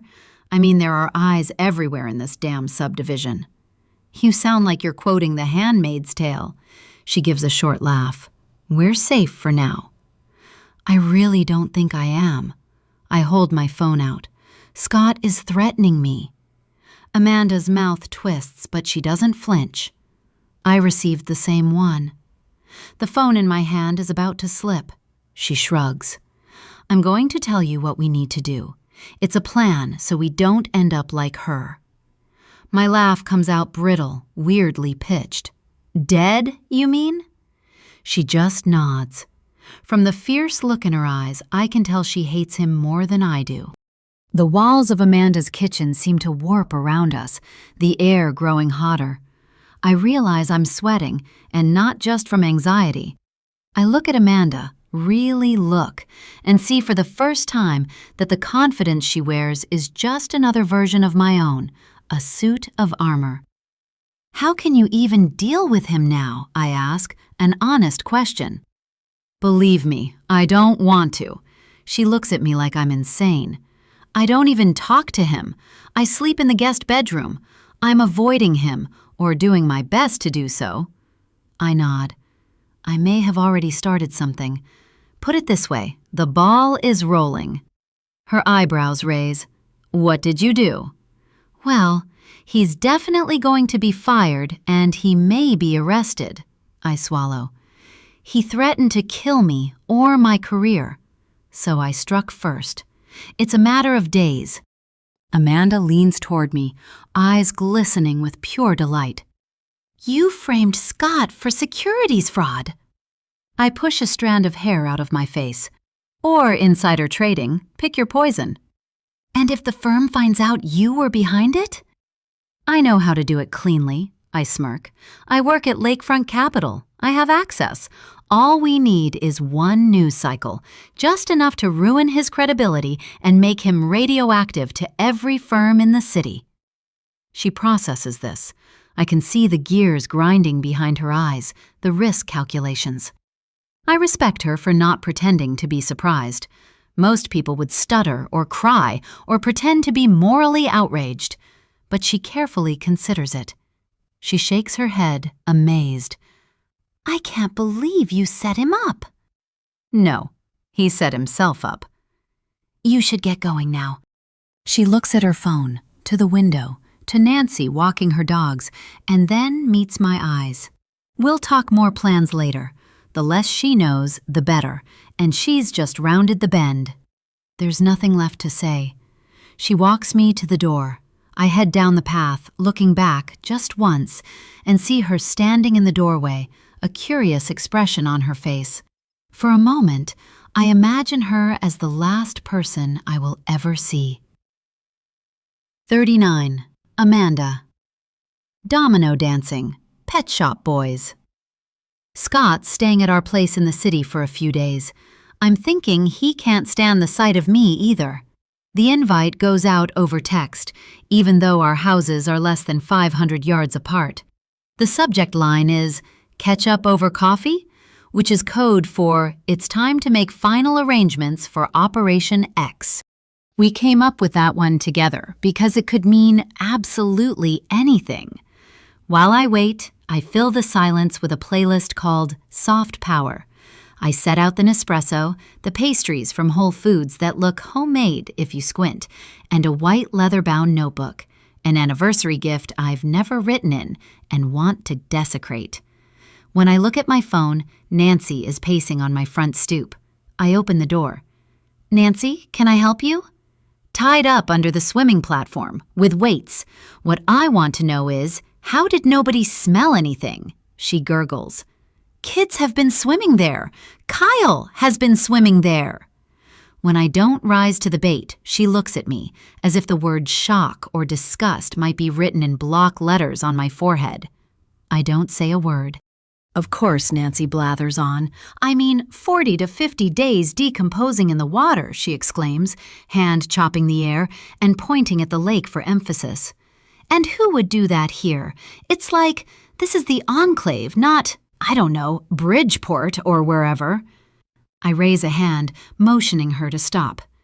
Nancy, I'm so sorry, but I'm busy. I'm expecting company. Nancy shakes her head and blows out a breath. Let me guess, your new bestie, Hillary. Correct. I give her a fake smile and eye my watch, hoping she takes the hint and leaves. She doesn't. You know, she narrows her eyes, I saw Scott leaving her house last week. I've had it with her. And, your point? He'd also left Melanie's home. Her lips twist. Quite a few times. I told the police about it. She's told everybody in the enclave. I also know she told Detective Kelly about the fight I'd had with Melanie.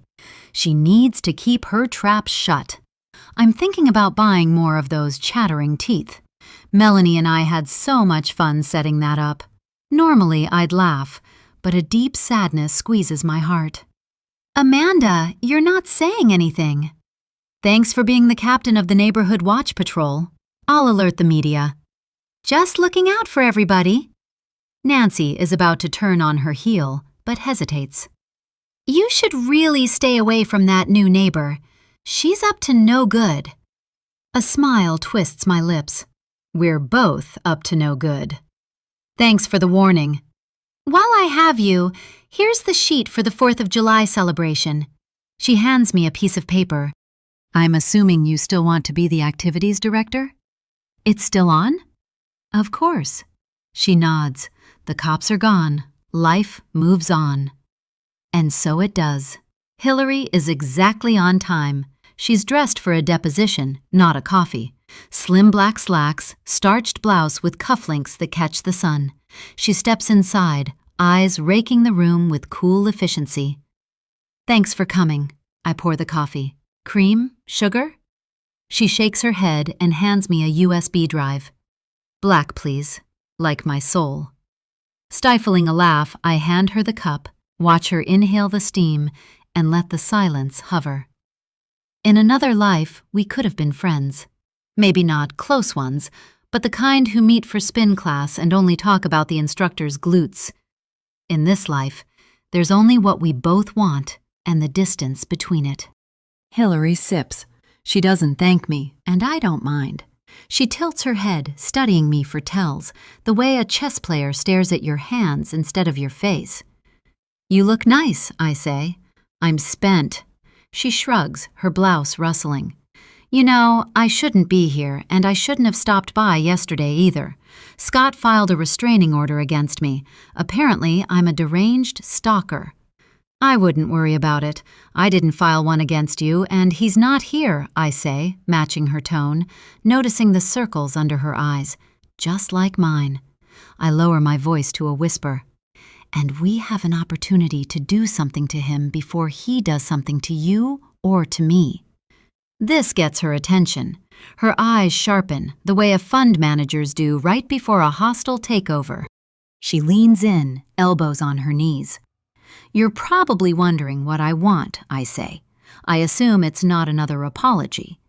If I wanted an apology, I'd talk to Scott. He's much better at fake remorse. She almost laughs. I almost let her.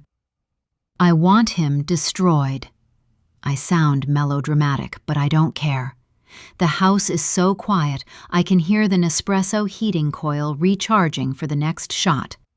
She grins. You should have been a CEO. Funny, I reply.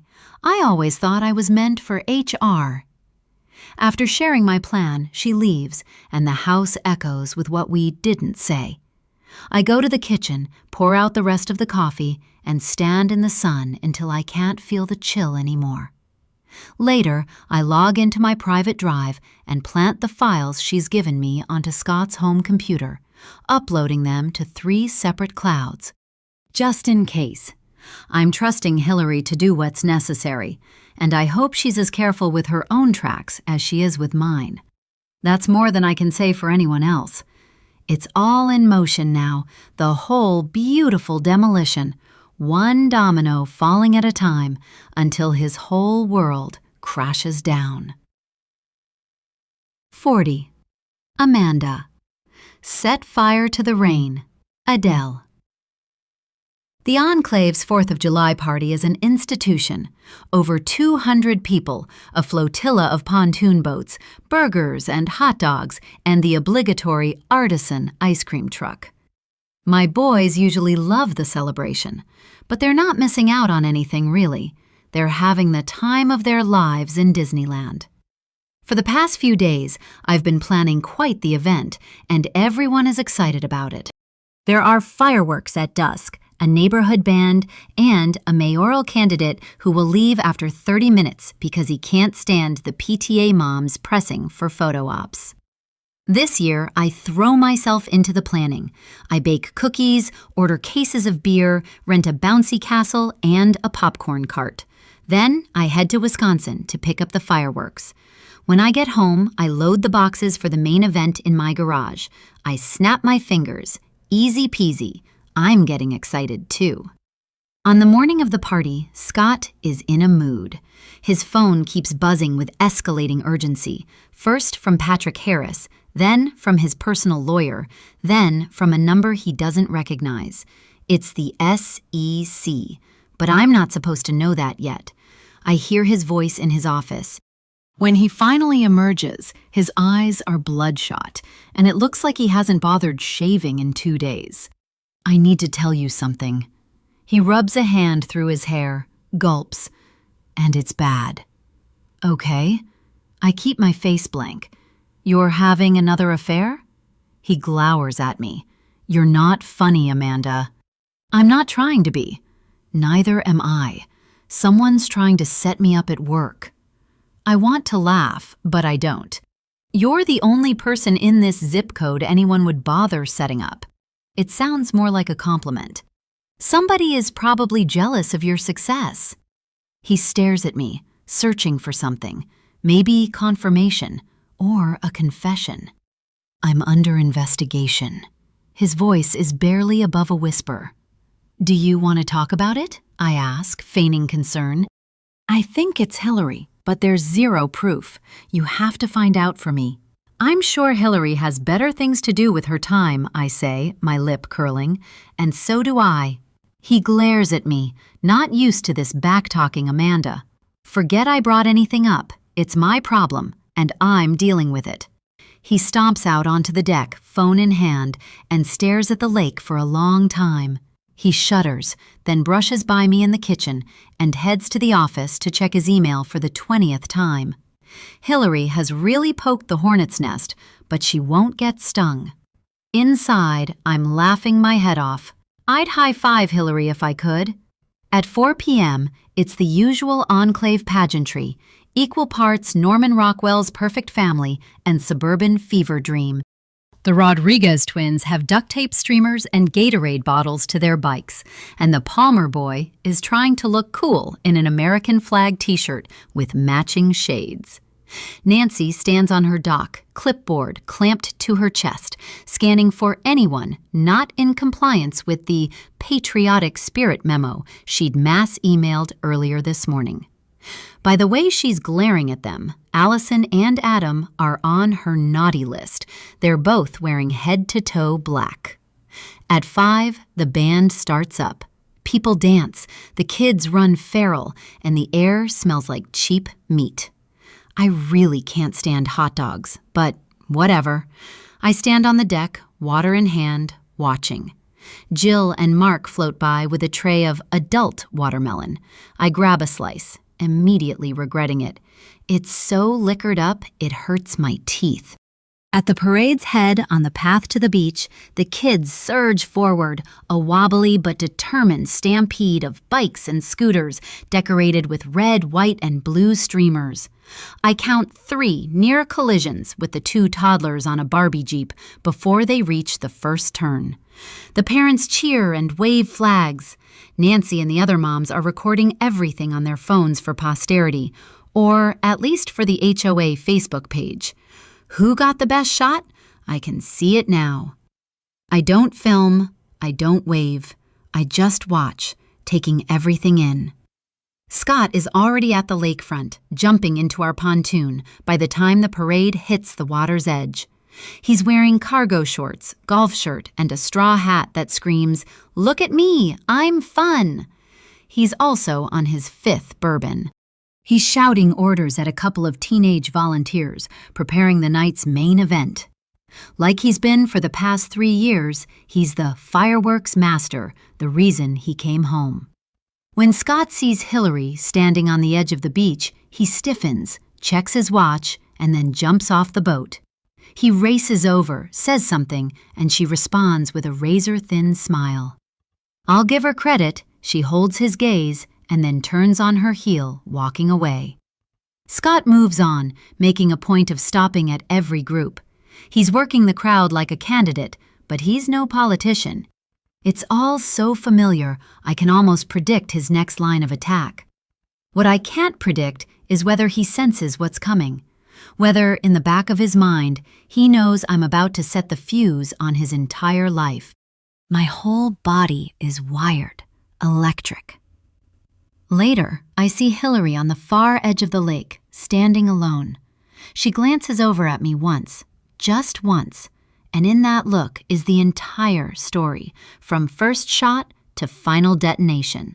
She doesn't wave, and neither do I. She's nothing if not precise. I check the time, calculate her window. At 6:20 p.m., I trigger my exit. Jill's drinking an Aperol Spritz and is on the cusp of telling her story about the Italian guy with the fake Rolex. It's easy to slip away during the laughter, murmuring something about needing more solo cups. Soon, nobody will be laughing. 41. Hillary, fireworks, Katy Perry. I glance over at Amanda. To the outside world, she appears to be scrolling her phone, but her thumb isn't moving. My heart ticks up a notch. I'm not nervous exactly. We've gone over our plan 1,000 times, but I know what's at stake. I also know how easy it would be just to walk away and move on with my own life. But I don't want to move on. I want to win. And there's no way to do that without fire. The tension hums. I feel it burning in every nerve. I see it moving in the stillness of the lake.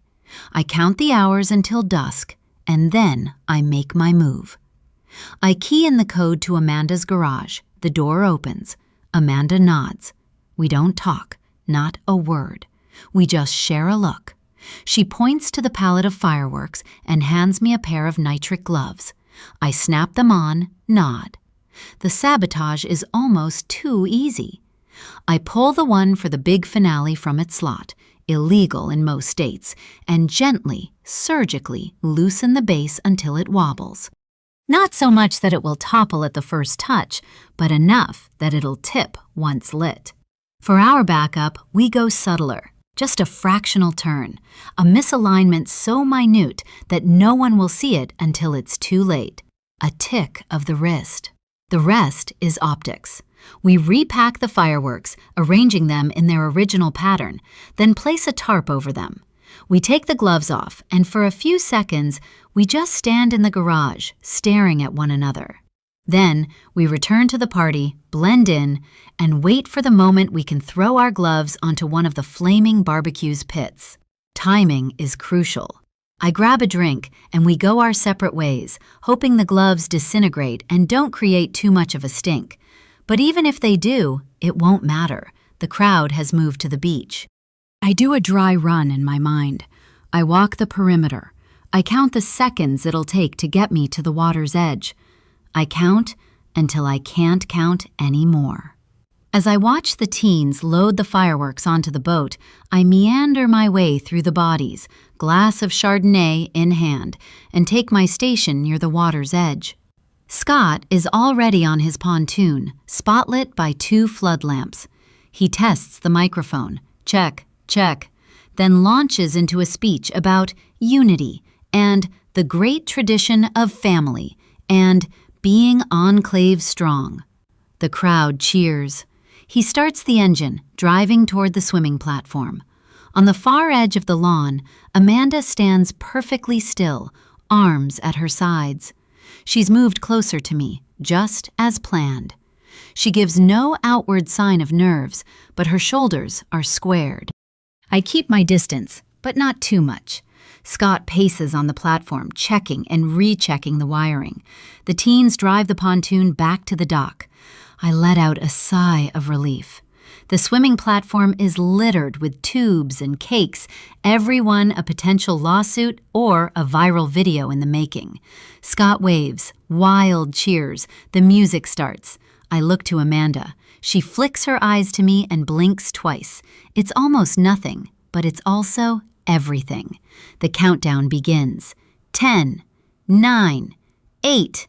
I drift closer to Amanda. 7, 6, 5. Scott is hamming it up on the mic, drawing it out for maximum effect. 4, 3, 2. The crowd erupts.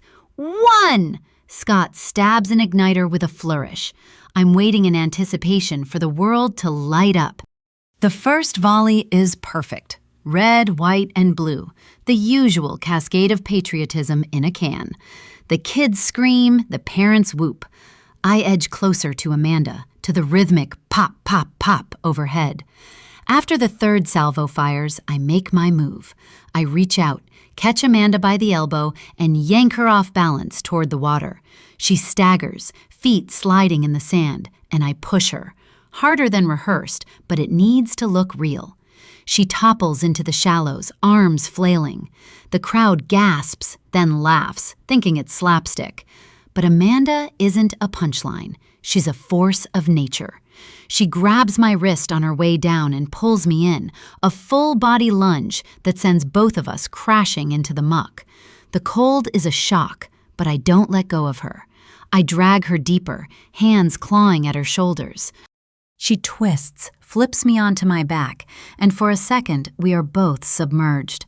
My lungs spasm, but I surface first, sucking air, hair plastered to my skull. Her face is inches from mine, her eyes wild. Mine are wild too. "You think you can mess with my life?" I hiss, loud enough for the front row of onlookers to hear. "I haven't done a thing to you," she screams. "You've been threatening me. You spray-painted my garage." "I'm your friend," she whimpers. "I wouldn't do that to you." I'm supposed to say something else, swear at her and go ballistic, but the explosion drowns me out. One of the sabotage tubes fires not up but horizontal, streaking across the platform and hitting a crate filled with the other fireworks. There's a whoosh, a sizzle, a deafening bang, and then the whole platform detonates. Scott is thrown backwards off the platform, arms catching air. Then he drops out of sight. Some of the crowd cheers, thinking it's part of the show. Others scream in genuine terror. Phones are held up everywhere, recording it all. Amanda lets go of my arm, spins to the surface, and starts thrashing toward the shore. I follow, legs heavy. The water is churning with debris and flecks of burnt paper. For the next few minutes, there is only noise and confusion. Then, quiet. The smoke clears. The platform is obliterated, nothing left but the skeletal frame and a few scorched poles. Floating near the end of the dock is Scott Kensington, face down, limbs splayed. I watch as 3 men drag Scott's body from the water. He's heavy, dead weight, his face pale and loose, mouth open wide as if he's trying to have his final say. Someone calls 911. 42 Detective Kelly, survivor, Destiny's Child. What a glorious evening. I trudge on to the beach at 5 minutes to midnight, my brain on fire, the rest of me numb. Even Nancy Palmer is quiet when I pass her. She just looks at me, a blessing for my ears. Halfway down the beach, spotlights throw cones of light across the water. Floating in the lake, I spot flecks of ash, debris from the swimming platform, and whatever else the lake wants to remember. There's a folding table, still covered with red, white, and blue solo cups. No sign of limb. He must have peeled off after the last sweep. But it's not the table that pulls my eye. It's the 2 women sitting on the sand, side by side at the edge of the light. Amanda Kensington and Hillary Sheffield. Together, hands laced tight. Both barefoot, both shivering, hair matted with what looks like flecks of ash. They don't seem to notice, or maybe they don't care. I stop 10 feet away, boots heavy in the sand, and clear my throat. Neither woman looks up, but their fingers clench harder. I stand there for a count of 5, 6, 10, watching them breathe in sync, the way people breathe after a very bad dream. And they're right, this is a nightmare. "You ready to talk?" I ask, keeping my voice low. No answer. I crouch and meet them at eye level. Amanda's mascara is running. Hillary's lips are red and swollen. "We can do this now or at the station," I shrug. "I'm not picky." Amanda flicks her eyes up, then back to the water. Hillary doesn't move at all. "I need you both to walk me through what happened." I pull out my phone to start the recording. Let's begin with the fireworks. This time, Hillary blinks, and her head snaps up, eyes meeting mine. I have movement. Scott was lighting the fireworks, and then the whole swimming platform exploded. Ask anybody. Everybody was here. Everybody saw what happened. I nod. And then? Amanda picks up the story, voice flat but steady. The crowd rushed the dock. People were screaming. Somebody tried to shield the volunteers, shouting for everyone to get back. I watched them trade the narrative back and forth, each woman taking a line, then a breath, then passing it like a relay baton. "Who else was on the swimming platform?" I ask. "Just Scott," Amanda swallows. I flick through my mental notepad, cross-referencing with the EMT's initial report. The volunteers are all accounted for. Only Scott was left on the platform when it blew. "What happened after the explosion?" I ask. Amanda shudders. "I don't remember." I let the words settle, and then I lean in. "I have a problem," I say, soft but insistent. "Your stories are too good." Amanda frowns. "What do you mean?" "I mean, most people who witness a trauma can't agree on the color of the sky. You two have every detail lined up. Even your pauses match."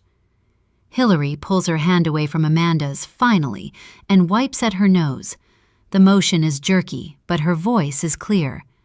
"We saw the exact same thing." "That's not how it works." I am doing my best to hide the wicked grin that is threatening to curve my lips. I take in a breath, let it out. Usually, one person remembers the sound, the other the smell. The mind doesn't sync up, unless... I trail off, letting the idea do its own work. Amanda's mouth goes tight, but she doesn't look away from my gaze. "Unless what?" "Unless you rehearsed it," I say, popping my lips. "Or planned it." A beat of silence. Then Hillary laughs, not a sound I'd expect. "You think we killed him?" The laugh dies in her throat. "You think we set this up?" I keep my face neutral. I think, in my line of work, it's better to ask the ugly questions first. I heard the two of you put on quite the show. Amanda wipes her face with the sleeve of her sweatshirt. "You want to know the truth?" She looks out at the lake, then back at me. "We didn't kill him. We just survived him." I let that hang, watching the way Hillary edges closer to Amanda. "If you didn't tamper with the fireworks, who did?" Amanda's posture goes rigid. "How do you know they were tampered with?"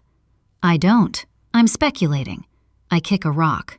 "It's kind of an obvious conclusion." Amanda glances at Hillary, some silent conversation passing between them. "Or it was just an accident," Amanda finally says. "But if you figure it out, tell me first. I want to send them a thank you note." I study their faces, but that's not what gets me. There's something in the way they are sitting together, almost fused at the shoulder. If you're so close, why were the two of you fighting like wild animals? "We have a complicated friendship," Amanda huffs. She accused me of being a fake bitch and spray painting her garage. I squeeze my eyes shut. "No, Nancy Palmer did that." Hillary's gaze snaps onto Amanda's. "You didn't do it?" "How many times do I have to tell you? I'm your friend." Hillary squeezes her hand. "I'm sorry for reacting the way I did. I haven't been myself lately." Amanda sighs. "You and me both." "Mrs. Kensington, are you upset at your husband's death?" Amanda blurts out a laugh and meets my eyes. "After what I shared with you, what do you think?" "We're done here," I say, voice softer than I intend. "But don't leave the county, not yet." Hillary nods, her eyes back on the lake. Amanda squeezes her hand again, once, then lets it go. As I walk back up the beach, I turn for one last look. They are still sitting there, Amanda and Hillary, side by side in the dark. Not looking at the water, not looking at the sky, just looking at each other. I think of Lim's special word, connections, and these two are definitely connected. Wives and mistresses do not become the best of friends unless they share a common enemy, and they do share one. Scott Kensington's death does not feel like an accident. It was planned. Act 5. Another death shocks the enclave. Just 1 week after police dredged Melanie Pritchard's body from beneath the swimming platform, weighted down as if the lake had been bribed to keep her secrets forever, the enclave is once again buzzing with speculation, scandal, and a creeping sense that their lakeside paradise is cursed. This time, it's not a missing housewife at the center of the drama, but a man. The man, some would say. Scott Kensington, lakefront capital's golden boy. Neighbor to envy, neighbor to loathe. The man who grinned too widely at your wife, who revved his boat engine too early in the morning, who drank too much bourbon and somehow always got away with it, until he didn't. On the 4th of July, as fireworks lit up the night sky, Scott's story ended in flames and smoke. A tragic accident, police say. A faulty mortar tube, faulty equipment, faulty luck. But the Enclave isn't buying it. The Enclave never does. Of course, Nancy Palmer has a front row seat. She always has a front row seat. She stands on her deck, clutching her wine glass, shaking her head like she'd predicted the whole thing. I told them, she hisses into her phone, calling the other board members before the smoke has cleared. Too many fireworks, too close to the dock. This is exactly the kind of thing our safety bylaws were designed to prevent. And now look, a man's dead. By morning, Nancy has already sent the HOA email. Dear neighbors, it is with great sadness that I share the tragic news of Scott Kensington's death. As a reminder, fireworks are not permitted without HOA approval, and we will be reviewing our bylaws to ensure nothing like this happens again. Of course, she'd signed it. Warmly, Nancy. Because Nancy always signs her messages warmly. Then she picks up her phone and texts her sister. Another body at the Enclave. I swear, I'm thinking about moving. What she doesn't say out loud is that Nancy thrives on this new drama. Another tragedy means another emergency HOA meeting. Another chance to be in charge while she's still president. Then again, nobody wants her job anymore. 43. Detective Kelly. This is the end, Adele. Back at the station, I draft the warrant paperwork. I'm meticulous. Amanda's home, Hillary's home. I outline probable cause, Amanda's admission, the pattern of Scott's infidelity, Melanie's phone still missing. The judge doesn't even blink before granting them. 2 signatures, 2 seals. Now we can rip away the polished surfaces. By the time I return to Amanda's, the hum of adrenaline is steady in my veins. The forensics team fans out like a wave, gloves snapping, evidence bags rustling, the metallic scent of fingerprint powder in the air. Amanda stands stiffly near the fireplace, arms wrapped tight across her chest. She watches us dismantle her immaculate life, her lips pressed together. I leave the living room to the team and head to the garage.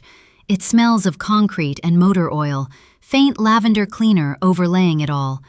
Scott's car sits there in the dim light, its glossy midnight blue paint dulled by a fine film of dust. I inhale as I slide into the driver's seat. Stale cologne hangs thick in the air. I pop the glove compartment open. Receipts, parking stubs, registration, a crumpled gas station napkin. Nothing of note. I sweep the flashlight beam along the floorboards and the seat seams. And then I see it. A glimmer wedged deep between the driver's seat and the center console. I slide my fingers down, pinch, and pull. A phone. I turn it over in my gloved hand. The case is cracked, the glass scratched, but the lock screen is unmistakable. Melanie Pritchard's phone. My pulse jumps. So Jeff Pritchard wasn't losing his mind. The texts he'd been getting from his dead wife weren't ghosts. They were coming from here, from Scott Kensington. I slip it into an evidence bag, but I don't stop my search. Something about this car feels heavy, unfinished. The center console sticks when I try to pry it open. I press harder. It pops. Inside, another phone. Scott's. I power it up, careful to document the process, photographing the lock screen and noting the time. His passcode is easy, his own birthday, a classic narcissist move. Messages flood the screen. I scroll, my stomach tightening with disgust. Gross texts to Hillary. Aggressive, pushy. Don't play hard to get. You liked it last time. Bet you're wet thinking about me. I grit my teeth. The pictures follow, unsolicited, explicit. I flip to the emails. At first, routine work chatter, then buried threads, stock tips, coded shorthand, initials of contacts. Insider trading. It's blatant, reckless. The kind of thing that destroys careers. Hillary should have filed a restraining order against him, not the other way around. I snap photos of the screen, every incriminating detail, before sealing the phone in another evidence bag. Scott Kensington wasn't just a cheater. He was a predator, a fraud, a potential killer, and arrogant enough to hoard evidence of it all right here in his car. But I'm not finished with this investigation, not by a long shot. Something isn't adding up. With a sigh, I make my way over to Hillary's. Hillary opens the door before I knock, shoulders hunched, eyes darting over my shoulder.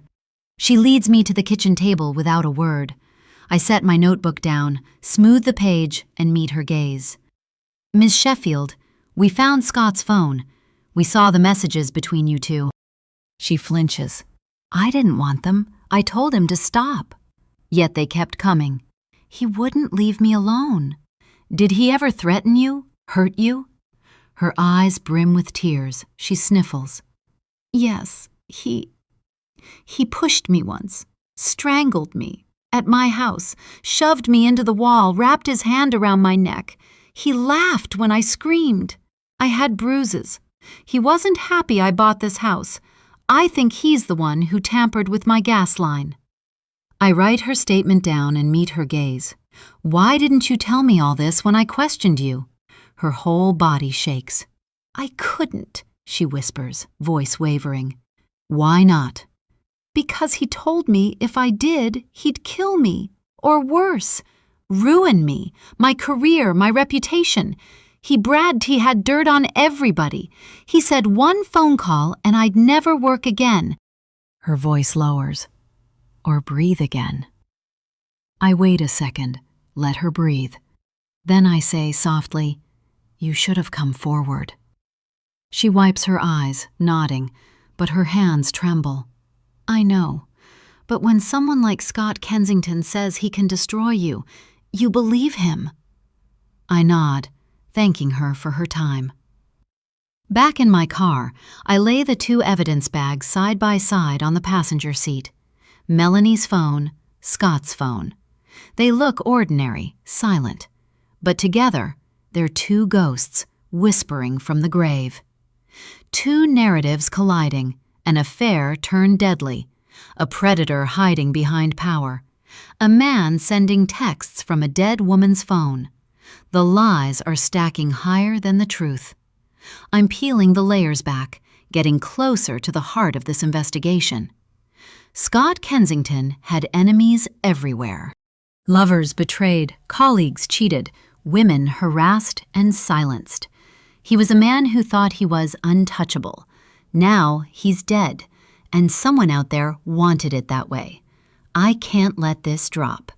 The scorned wife, the scorned mistress, thrashing and screaming in the lake, pulling hair, dunking each other, while the whole party gathered like it was free entertainment.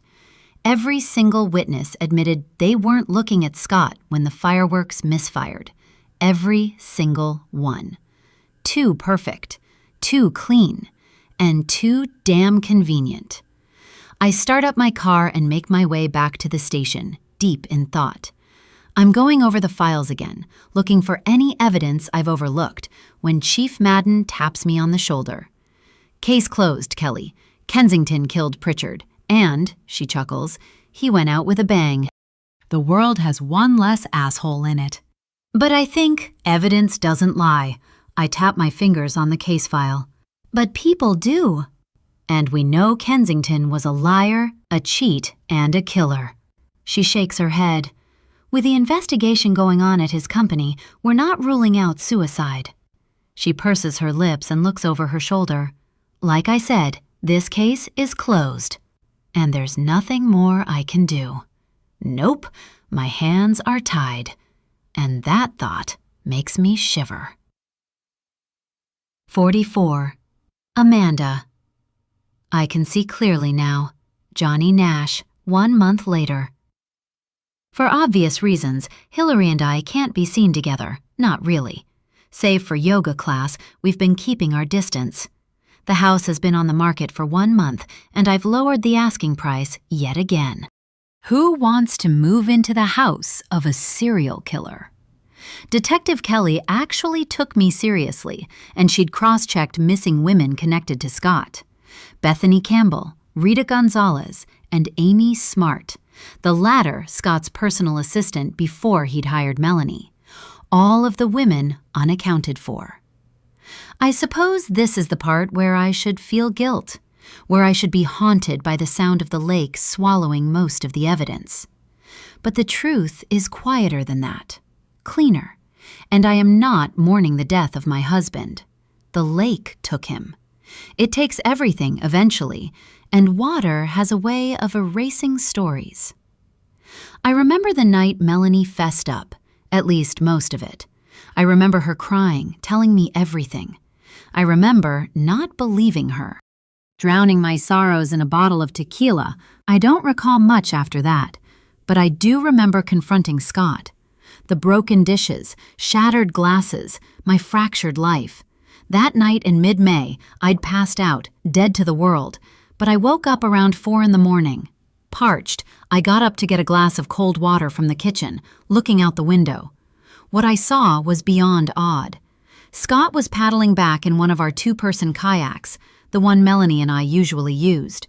Before he saw me, I turned off the lights and hid in a corner of the garage, under a tarp. I saw him drag the kayak in, wipe it down, and clean it with bleach. I saw his face, the set anger. And I also saw him open his car door, placing something in it. After he left, that's when I found her phone, and that's when I took it, hiding it away for safekeeping. When I went back upstairs, Scott was in the shower. He came back into the guest room and stared me down. "Where were you?"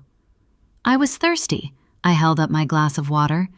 And then I went into the office to check on a few things I'd forgotten about.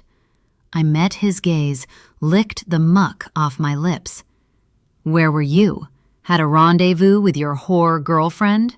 His eyes blazed. "You don't have to worry about her anymore. It's over." That's the moment I knew he had killed her, and something in his eyes warned me. He'd kill me, too. The following day, Scott was frantic, looking for something in the garage, tearing apart everything. "Did you take it, Amanda?" he screamed. "I did." "Take what?" He just growled at me. Deep down, I knew I should have gone to the police, but I didn't have enough on him yet. Yes, texting Jeff from Melanie's phone was cruel, but I needed more to catch him, to set him up. Cutting the hand was gruesome, but simple enough. I'd tied my kayak to the back of the swimming platform, hiding from view, and I dove. Scott's prints on the knife were an accident of convenience. I'd set the table with it days before. He'd touched it. Careless man. Same with the phone. As for the postcard, you can hire anybody to write something for you on Fiverr, no questions asked. Well, Scott hired Perfect Penmanship 505 and never questioned the charge on his Amex bill. I don't regret anything I've done. Some nights, when the moonlight touches the water, Hillary lifts her glass from her deck and I lift mine, and we drink together in silence. Not in grief, not in joy, but in acknowledgement. She doesn't need to know I'm actually toasting Melanie. I miss her. I wish I'd listened to her, but I didn't, and that's on me. The hand, indeed, was a warning. I'd sent Hillary the text on a burner phone. I'd lied about receiving one, too.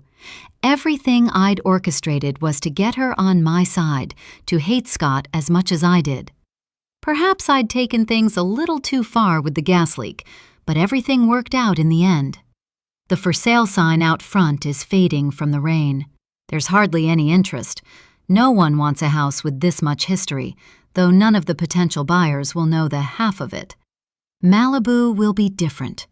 Malibu is a place for reinvention, where the sun can bleach the past until it's pale enough to forget. The boys ask about their father. I tell them he's away on business. They're too young to understand caskets, too innocent to grasp how easily a life can be taken away. Scott's parents came for the funeral, their stares like broken glass. Mrs. Kensington, Babs, leaned in, lips thin, her voice like acid. You got what you wished for. And she's absolutely right. I now have a perfect life, one without her bastard of a son of a bitch in it. As we wait for our flight to LAX, the boys look up at me. Is Daddy meeting us? Asks Brian. In another life. I don't say that. I just smile. You know how he is. Jack frowns. He's always working. Before I can respond, an announcement crackles over the speakers. Ladies and gentlemen, we'd like to invite our first-class passengers for boarding. I clasp two tiny hands within mine, leading them to the gate, thinking, life goes on. 45. Hillary. Somebody's watching me. Rockwell, 3 months later. Moving vans are never stealthy, but this one is particularly loud, each trip up the Kensington driveway announced by the grunt of hydraulics on the lift. From my terrace, I calibrate the binoculars so the view is crisp enough to watch the tape tear on the Home Depot boxes. Sun reflects off the water and flares against my new hairstyle, which is still more peroxide than platinum, though I've decided to pass the roots off as intentional. I have the binoculars balanced on the web of my hands, elbows pressed into sticky wood. On the table, there's a half-collapsed cup of cold brew, a gift from yesterday's patio chit-chat with Jill and Allison. We're all doing so well, they'd said, voices as bright as the lemons floating in their drinks. I'd agreed because what else is there to do? The first rule of the enclave is that you're never not okay. The second and most important rule is to agree. The third rule is knowing that everybody watches what you do, which is what I'm doing, of course, but with more intent. The first sighting is at 9:42 a.m. The new neighbor, tall in a way that's probably more about posture than bone. He bends to open the van's back doors, and the rolled sleeves of his Oxford shirt expose a depth of tan I want to map with my tongue. I log these details automatically, the way some people catalog birds or wine notes. At 9:47 a.m., his wife follows. Running shoes, black leggings, hair in a ponytail that bounces with each step. She's talking to one of the movers, clipboard in hand, the tightness of her smile visible. I zoom in, pick apart her expression. There's tension, but not the kind born from crisis, more like the static of someone determined to get this day over with so she can start controlling her own narrative again. I watch her hip-check a stack of boxes, catch herself on the bumper, laugh, and then snap back to business. I cringe. She really reminds me of my sister, and that is not a compliment. Her husband? There's something about him, and he's already a fixation. My phone buzzes against the table. I ignore it and let the notifications pile. My sister, 3 group texts, 1 alert from LinkedIn. The promotion was approved. I'm a full VP now. And a thread of exclamation-pointed congratulatory pings from coworkers. In the old days, I'd celebrate by booking a suite at the Peninsula and drinking the minibar dry. These days, I just watch. I could move, I suppose. I could go back inside, answer Patrick's emails, maybe shower. But it's more fun to sit here, slightly unwashed, watching the new couple try to wear the house like a borrowed sweater that doesn't fit. I top off my coffee with Bailey's, swirl, and toast the lake. No sign of Amanda, obviously. She's been in California since September, her absence a negative space in the neighborhood's collective memory. Sometimes I can picture the sharp corners of her smile when she'd pass judgment on my dress, my shoes, my posture, anything she could repurpose into an inside joke. She never said goodbye to me personally, just sent a mass text with a photo of her boys eating at In-N-Out. "We've moved to California. Wish us luck." I miss her, but only in the way a bird misses the net it once escaped from. A breeze lifts off the lake, and the page of notes I've been scribbling flutters off the table. I snatch it before it flies away, smooth it against my thigh, and review the list. Name, find out. Profession, guess, sales, or tech. Running habits, not yet observed. Marital status, still married, for now. Kids, none. Dog or cat, not yet seen. I add a line. Welcome gift? Cookies? It's a gamble, but not a risky one. This is still the Midwest, and there are rituals to be observed, especially when plotting on seducing your neighbor. I glance back through the binoculars, just in time to catch the man and his wife exchanging a look over a particularly unwieldy box labeled Fragile Kitchen. There's affection there, but also the fatigue of two people who've already spent the best years of their marriage trying to figure out logistics. I see her impatience. I see his annoyance. I see their marriage falling apart. My phone rings, a real call this time, not a notification. I let it go to voicemail. It's Jenny. I go inside, let the screen door bang shut behind me, and pull out the mixing bowls from the bottom cabinet. The act of baking has always calmed me. There's a chemistry to it, a sense that if you just measure precisely enough, the world will reward you with something warm and sweet. And I have a plan, a new one. I can already taste it. While the oven preheats, I check the front window. The husband is alone now, unloading a flat-pack bookshelf from the van. He bends, grunts, and for a second I can see the line of his muscular thighs under the cargo shorts. He catches his breath, stands up straight, and glances at the houses across the street. Not at mine, not yet, but the moment will come. I head back to the kitchen, roll the dough into balls, and line them on the sheet, the motion hypnotic. I think about what I'll say when I knock on their door. The doorbell rings. I head to the foyer and look through the peephole. Nancy Palmer. Now that Amanda is gone, I've become her daily stop. "Have you seen the new neighbors?" she asks, her voice low. I have, and I figured I'd give them a strong enclave welcome. "Cookies?" She sniffs the air. "I knew there was a reason I liked you." "Right. You're good at figuring people out, Hillary. If you hear anything, you'll tell me, right?" "You betcha," I say with a smile. "I'm just finishing up. I'll see you at yoga." She nods and leaves. When the timer goes off, I pull out the tray, setting it on the counter, and let the cookies cool. The lenses on the binoculars are fogged with condensation, but I scan the street anyway. Outside, the husband is standing at the curb, phone to his ear. He's smiling, but the smile doesn't reach his eyes. I may not be good at waiting, but I have always been very good at watching. And that's just what I'll do until I can strike. The end.